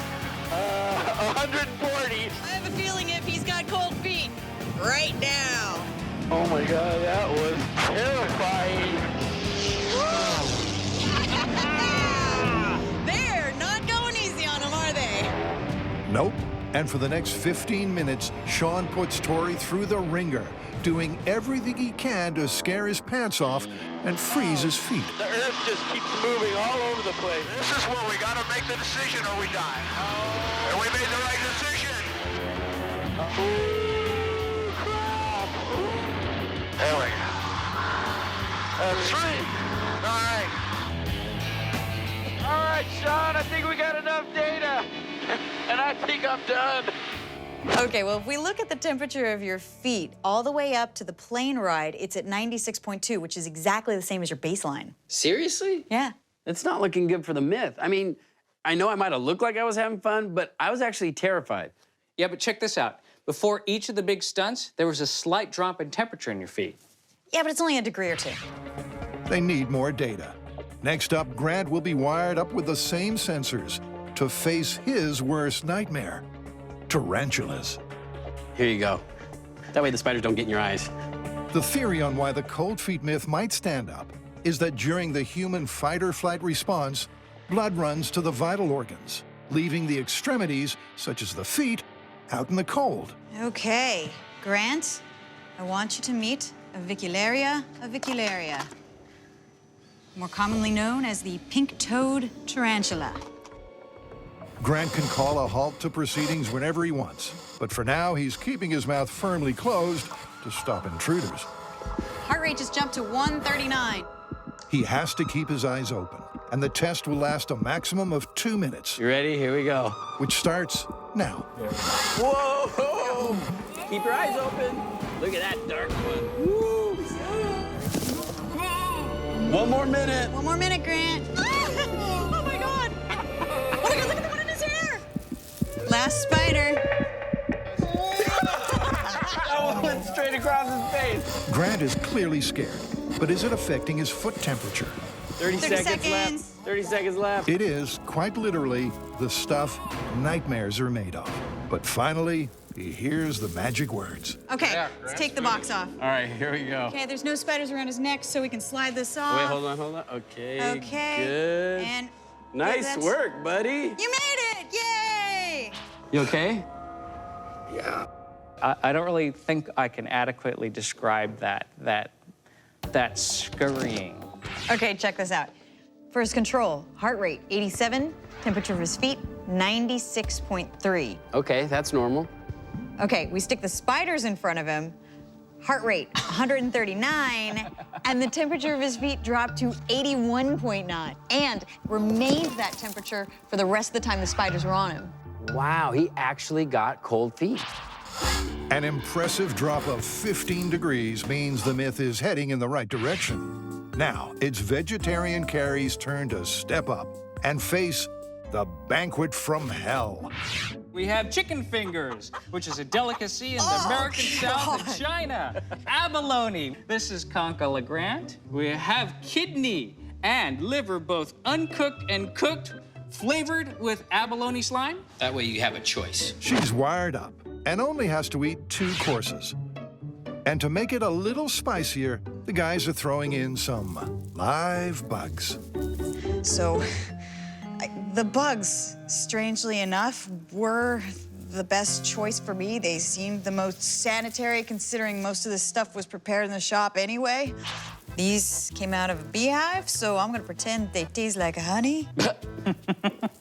The waxworm is the larvae of a moth that lives as a parasite in beehives. What's your heart rate at? 116. Oh my God, she's at 82.9 degrees. Looks like you're scared. This is awful. Carrie's foot temperature has already dropped by 13 degrees, and she hasn't even eaten anything yet. She did it! It wiggled in my throat. Heart rate, 149. Temperature, 79 degrees. I can feel it in my throat. Is it still moving? For her final course, Ooh, you better eat it. It's getting away. Carrie selects the Chinese brown cricket. Hey, don't play with your food. You're like a cat. You're just playing with your food till you eat it, huh? Shut up, both of you. Not sure the cricket was the best choice. I'll tell you why. It's stuck. Oh. You ever get a popcorn shell stuck in the back of your throat? I think there's a leg. I think there's a leg back there. And as you can tell, you got cold feet. Yeah, check out here, your control. You start out with a heart rate of 110, and your foot temperature is 96 degrees. And when you walk into the room, your heart rate goes up to 130, and the temperature of your feet went down to 84. Well, I think that graph is pretty clear. The decline in temperature in my foot just goes...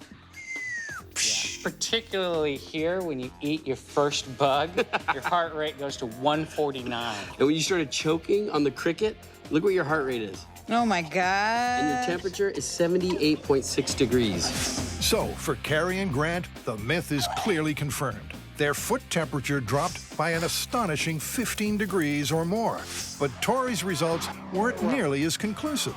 So where does that leave us? So you had a small drop in temperature. It wasn't quite as significant as Grant or mine, but still a drop. So we're gonna have to call this one plausible. Wow, that's cool. All right, plausible. For our final human myth, Adam and Jamie are trying to get to the bottom of an oft-overlooked byproduct of metabolic function. We got flattest to death. This is a myth about a large man living on a diet of beans and cabbage in a small, close room who apparently suffocated by inhaling the deadly cloud of gas that hung above him. It's a myth from the bowels of the internet. But is this story toilet trash, or does it have a ring of truth? Can flatulence really be fatal? You know, in order to get started with this, we have to physically determine the actual size of a flatus and what its constituent components are. Well, that means we have to come up with some sort of device to actually catch a flatus, right? There's no denying Adam's an expert builder of oddball inventions. But will his bath-based flatus catcher really cut the cheese? I mean, mustard. This would be the capture funnel of my flatus catcher. If it does its job, they can then take the trapped air to a lab to be analyzed. I don't know why you didn't just use a balloon, stuck it in your butt. With Adam's trap tuned up and a bubble bath on standby, everything is ready for the main event. My dignity and good television. They'll never meet. It's a sad truth. The lower Adam stoops, the higher our ratings. So hurry up and get in there. Oh, God, it's so cold. Oh, dude, that's wrong. For some reason, the cold water's making me pucker up. But as his body gets used to the cold, finally we have some action. Hey, we got one. We got a nice 13.5 milliliter Flatus. I think this is the first time anyone's ever tried this on television. The second, third, and fourth times soon follow. Then they're locked before the team draws straws to see who has to take them to the lab. I have 4 specimens of Flatus to bring into the UCSF mass spectrometry facility. They're going to test them and see exactly what's in them. Not quite the lunchtime delivery these guys were hoping for. Well, what we're going to do is take this sample, and we'll open up the stopcock at the top. We'll put this syringe in, pull a volume of air out of there, and then we're going to inject it on here, and they will be analyzed to tell what they are. When it all sounds so simple, you just know there'll be trouble. Oh, God! A quick spray of not so much eau de cologne as eau de colon. That can't be good for you. So what are the main constituents of the sample we just took? So what we're mainly seeing is 28 and 32, which would be nitrogen and oxygen, which of course is the main constituents of our air. There's a little bit of 40, which would be argon, which also is a normal constituent of air. We're seeing some methane and some carbon dioxide. Adam's air salute also contains hydrogen sulfide and methyl mercaptan, the smelly gases of Flatus. I hope this is the weirdest thing you have to do today. While Carrie's been on her errand, the boys have been busy building a suitably small bedroom. Now they need a test subject. Yes, the long-suffering Buster. There we go. And with the room sealed up, everything's ready for the gas. They're first going to test with carbon dioxide.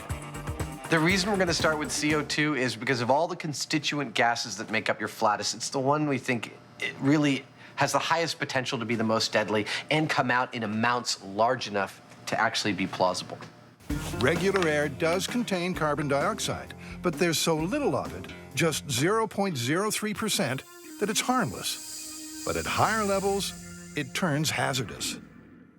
At concentrations of about 2%, we have cerebral dilation, we have increased blood pressure, nausea, confusion. At about 10%, we have death within minutes. And to see if they can get to the deadly 10%, they're going to turn the dial right up to Flatus Maximus. The largest Flatus recorded in the research we have is 170 milliliters per hour. And given that the largest amount of CO2 in Flatus in the study we have is 80%, that's 140 milliliters of Flatus. This might be the meanest thing we've ever done to him. Slow but deadly. 3, 2, 1. All right. That is 1 hour's worth of CO2 in Flatus production. Well, we're showing absolutely no change on the meter. The meter's staying at 0.03%, nowhere near the 10% needed for fatality. So I'm going to add another hour's worth of CO2 in Flatus. That'll be 2 hours total, 280 milliliters of CO2. Okay, go for it. Okay. No difference. Let's add 2 more hours. That's half the night. With no change in the reading so far, they decide to add a whole night's worth of gas emissions. And that is 8 hours worth of Flatus, of CO2 from Flatus entered into Buster's little bedroom. What does the meter say? Well, we're actually up to 0.06%. The level's doubled, but it's still way too low to be deadly. If you want to get to 10%, 2,600 hours. It's 110 days. to reach the lethal limit of CO2 in a sealed room if all you're doing is passing gas. Look, breathing is going to cost much more CO2 production than Flatus. He's right. A previous test showed breathing could potentially produce enough CO2 to kill you. But Flatus CO2 alone? No way. It's virtually impossible to die from suffocation, from CO2 poisoning by Flatus. But could any other Flatus ingredients be the culprit? What about methane, deadly at 2%? How long would that take? 441 days. So, methane's out the window. What about hydrogen sulfide? That's 193,220 episodes of Flatus, or 22 years of solid gas passing. That's a commitment. They did the math for all gastric gases and found that death by Flatus would take anything from 4 months to 22 years. This malodorous myth is busted. But now for some tall tales of creatures great and small, as the team takes on 3 myths.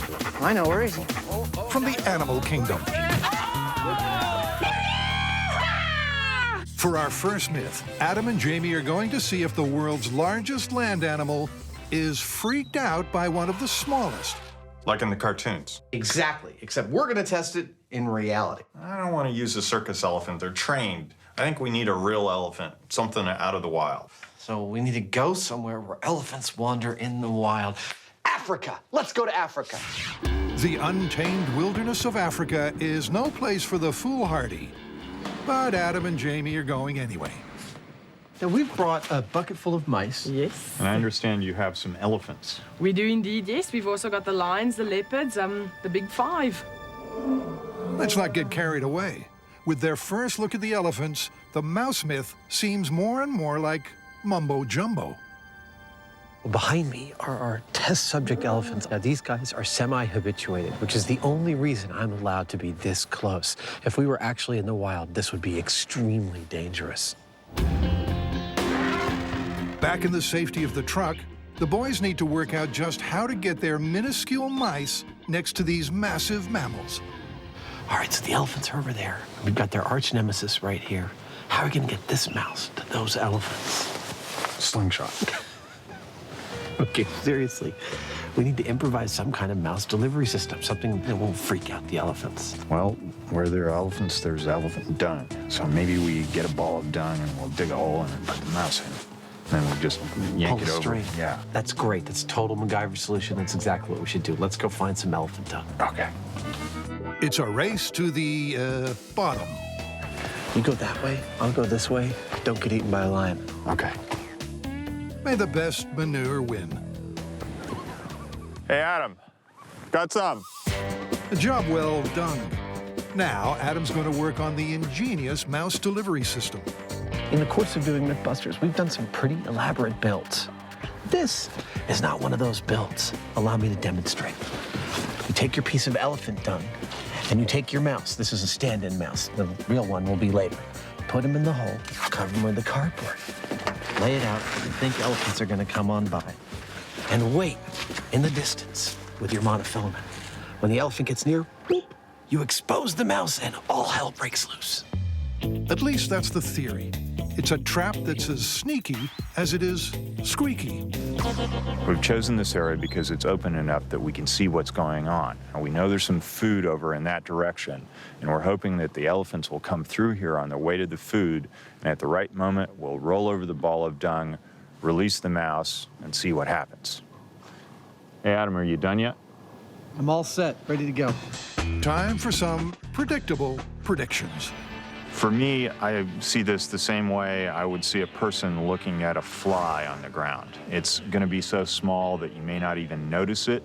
I don't see any reason why an elephant would be afraid of a mouse. Honestly, I don't think much is going to happen. I don't have high hopes for this myth. With the sensible money on the no reaction theory, it's go time. The elephants innocently approach the dung of doom in what must be the most easy to anticipate outcome in Mythbusters history. But then, As crazy as it seems, the elephant backs away. The Mythbusters, like me, are flabbergasted. What just happened is a classic Mythbusters scenario. We were all like, yeah, right, this little guy's gonna scare those big guys. And it did. I mean, our jaws just dropped because it was clear as day. The mouse came out, the elephant stopped in its tracks, like, whoa, and then it gently tiptoed away as if this thing was deadly. We all thought this was never gonna happen, yet there it was. It looks like it's true that elephants really are scared of mice. That result was pretty shocking. Yeah, it blew me away. I mean, maybe it was the movement of the turd itself and it wasn't the mouse. Why don't we test it without the mouse? Okay, that sounds good. Working under the assumption that it must have been the movement of the dung, not the mouse, that freaked the elephant out, the boys reset for take 2. Dung movement only. But this time, the elephant was undeterred. This is getting ridiculous. He didn't seem to respond to the ball of dung at all, and I think my timing was exactly the same as it was with the mouse in there. It works for me. Elephants are afraid of mice. So not only was I totally wrong in the first test about the elephant not reacting at all to the mouse, but after it happened, I was sure that it was the dung moving. I was absolutely positive that it was the dung moving. So we do another test, the dung moves, the elephant doesn't even notice. It has to have been the mouse. Working on the basis that science is repeatable, the boys are going to retry test 1 to see if they still get this incredible result. All right, let's see what happens. Okay. For the final time, the elephants approach. And lo and behold, in this David and Goliath battle, David wins again. He definitely seemed to take notice of the mouse, like it was a significantly different thing than just the dung. I wasn't dreading this result. I'm always pleased to be completely wrong. I'm more astonished that I'm finishing the day calling something plausible that I knew wasn't plausible when I got up this morning. When I first heard this myth, I'd say I put it in the same category as something like, you know, when pigs fly. But there it was. It happened. He definitely didn't freak out, but he was very cautious. The mouse had his attention. It's that little grain of truth that we always look for in a myth, and there it was. From the start, everyone thought this myth had junk in its trunk. Until a tiny mouse sent those pachyderms packing. How are we gonna call this one? Well, it wasn't a stampede. It wasn't like the cartoons, the elephant freaked out at the sight of the mouse. But the idea that the elephant was cautious around the mouse, I'd say we have to call that plausible. I'd agree. What do you think? Hello.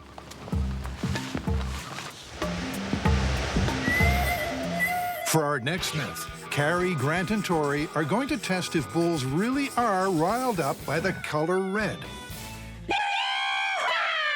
Okay, so how are we gonna test this? I mean, these bulls can weigh over 1,500 pounds. Not only are they dangerous, they're really unpredictable. I think it's really simple. I'll just put on a red sweatsuit, I'll stand in the middle of the ring, and we'll let some bulls out and see if they charge me.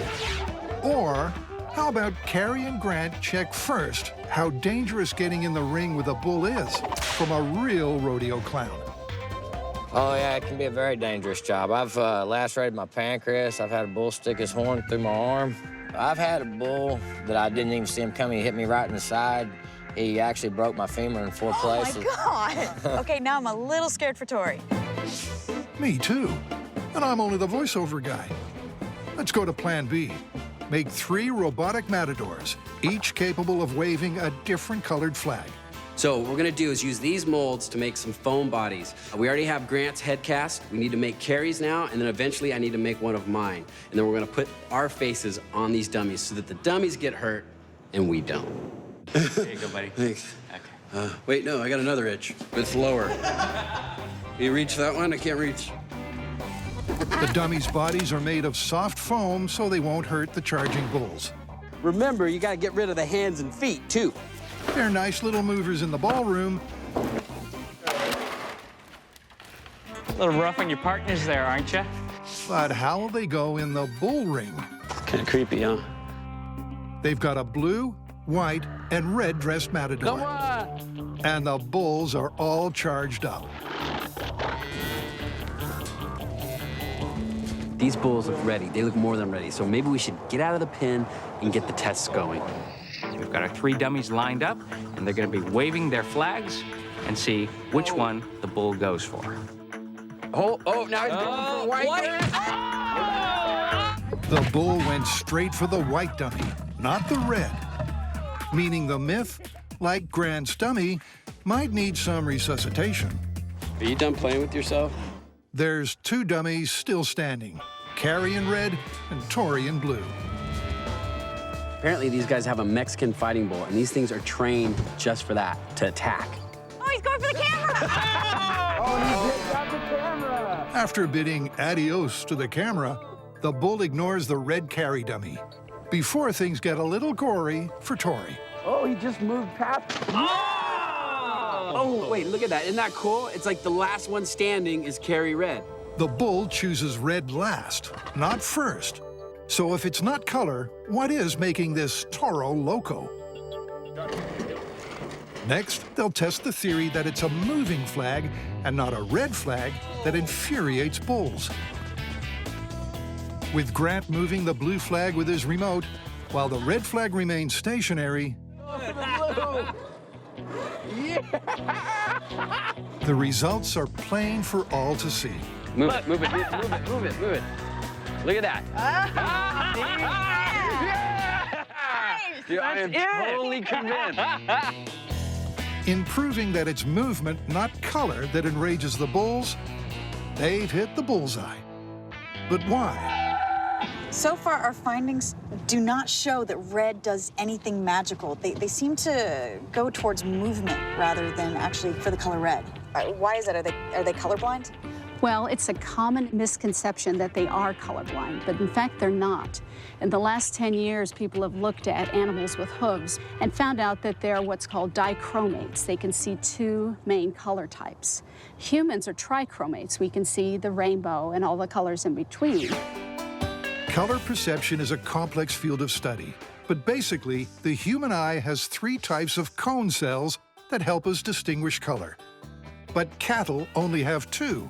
So although they can see reds and blues, it's likely they see the world with a muted palette of color, like this. Okay, then. So bulls can see red, but there is no scientific evidence to prove that makes them any more enraged than any other color. Absolutely. There is no scientific evidence to support that.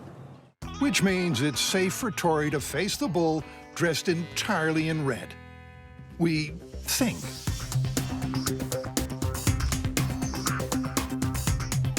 Nervous? Hell yeah, I'm nervous. This is our ultimate test of the color red to a bull myth. Now, what Tori's gonna do is he's going to wear a full red jumpsuit and stand in the middle of the arena completely still. We have 2 professional bullfighters that are gonna be running circles all around, trying to attract the bulls. We think that motion is what sets them off and not the color red. So if the bulls attack the cowboys, but they don't go for Tori, we will have definitely proven something about this myth. Personally, I'm really concerned. This is starting to feel like a bad idea. Tori, are you ready? I don't know. Yeah, I guess. Let's do it. Okay, release the bull. It's the moment of truth. Clever guys running around. So far, so good. The angry 1,000-pound bull has only charged the moving cowboys. Somebody come back to this side now. Back over to this side. But suddenly, with the cowboys out of position, Tori is left exposed. For a heart-stopping moment, man and beast size each other up. More movement, more movement. Oh my God. Good job, dude, good job. He was looking right at I know. Toreador Tori survives, and as the bull is ushered away, everyone lets out a sigh of relief. We just finished the test, and it was a perfect result. 1, I didn't get hurt. But 2, the bull came out, and it was looking at us, but his attention was always on the bullfighters. A good thing for me, red flag to a bull is busted. Busted. And we're glad you're not. For our final myth, the boys are on the trail of a canine conundrum. What's the myth? Bloodhounds. What about them? We're going to test whether you can trick bloodhounds like they show in the movies. You and I get to play fugitives? Something like that. Oh, cool! Bloodhounds are the ultimate trackers. But can they really be foiled by simple techniques? Can you guess what my role is today? I am the chasee. And here's the chaser. This is Morgan. He's a 2.5-year-old bloodhound. Morgan and his handler Matt work in the San Mateo County Sheriff's K-9 unit. Today, Adam's going to try to throw Morgan off the scent using 6 different methods often seen in the movies.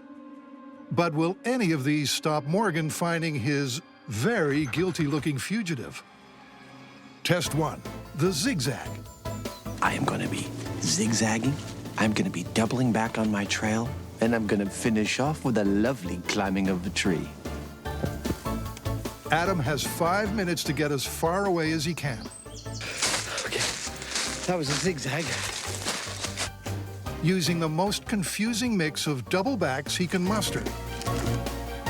Hello, team. This is Convict 1. I'm hidden. Time for Morgan to go get. First, Matt shows him the scent article. Smell. Get him. One of Adam's unwashed T-shirts. The scent a bloodhound detects are the millions of skin cells we're constantly shedding. These minute particles carry a person's unique scent signature. They rub off on anything we come into contact with, and we leave a trail of them wherever we go. A trail Morgan seems to have picked up on mighty quickly, despite Adam's zigzagging path. Where is he? And pretty soon, our police pooch is barking up the right tree. So good boy, where'd he go? So good boy, where is he? Oh boy. So that's myth number 1 busted. And if this were real, Adam would be headed back to the clink. I just want to say, if this looks like fun, it's twice as much fun as it looks like. This is like, wow, who hasn't wanted to try this? Time for test 2, the river cross. Try and not let the dog see where I'm going. Okay. Look at the tree, bro. And he's off. With a 5-minute head start, Adam attempts to lose his pursuers with multiple river crossings. And just like in the movies, he makes his way up one stream for at least 100 feet before getting back onto dry land. But did his tactic wash away the trail? It looks like the answer is no. Oh, great. Because Morgan doesn't even pause. He's following and finding his quarry like Adam's wearing a homing device. Ah, so good boys! Ah, so good boy! No way! That's impossible! What a good boys you are! Dude! You're just a stinky guy. What can I say? So how does he do it? Turns out that as long as the water is slow-moving or still, it has the potential to retain a subject smell better than dry land. So the myth that water will foil a bloodhound doesn't hold any water. Test 3, masking your scent with pepper. This time I used Mythbusters brand ground pepper. I had a confidant of mine stash it in this barn where I knew it would be. And I sprinkled it all over the floor of the whole barn, and then I jumped out the window. And the theory, this is right from the movies, is that the dog smells pepper. Can't smell human smell anymore. Where'd he go? But not only does Morgan find the barn peppered with pepper, Couldn't be in there. Let's go. Come on, let's go. Where'd he go? he also finds the exact path Adam took outside. And pretty soon he's banging on Adam's door again.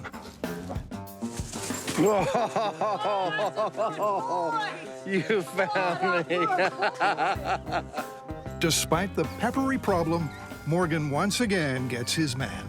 Well, I think we proved that it doesn't work. Well, it didn't hurt Morgan. Is there anything that can beat this bloodhound? How about when Adam does a complete full body wash and puts on a full new set of clothes? I have no doubt he can find my wash basin. The question is, can he follow me from there? Where'd he go? For a moment, Morgan is overwhelmed by the sheer amount of scent. I know, where is he? But he soon gets back on track. The way Tigger.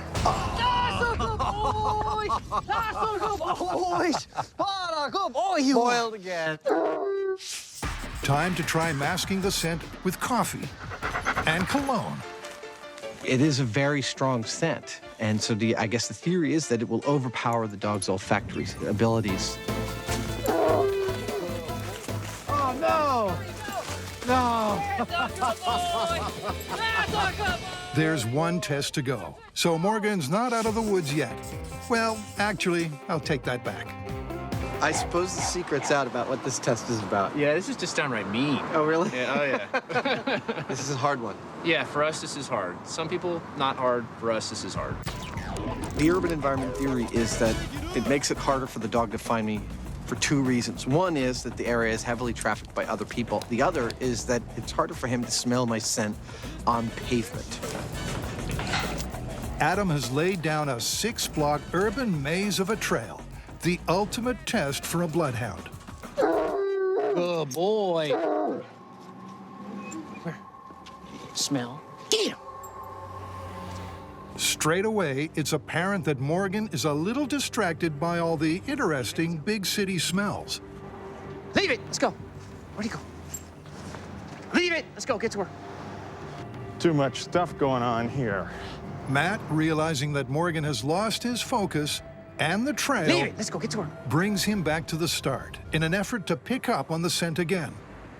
Smell. Get him! Let's go. The team have clearly followed a different route to Adam, but after 90 minutes of false leads, they finally find their furtive fugitive. That's a good boy! An incredible find. But as Adam points out, there was an element of luck. Well, I'm amazed that you found me because I didn't go that way.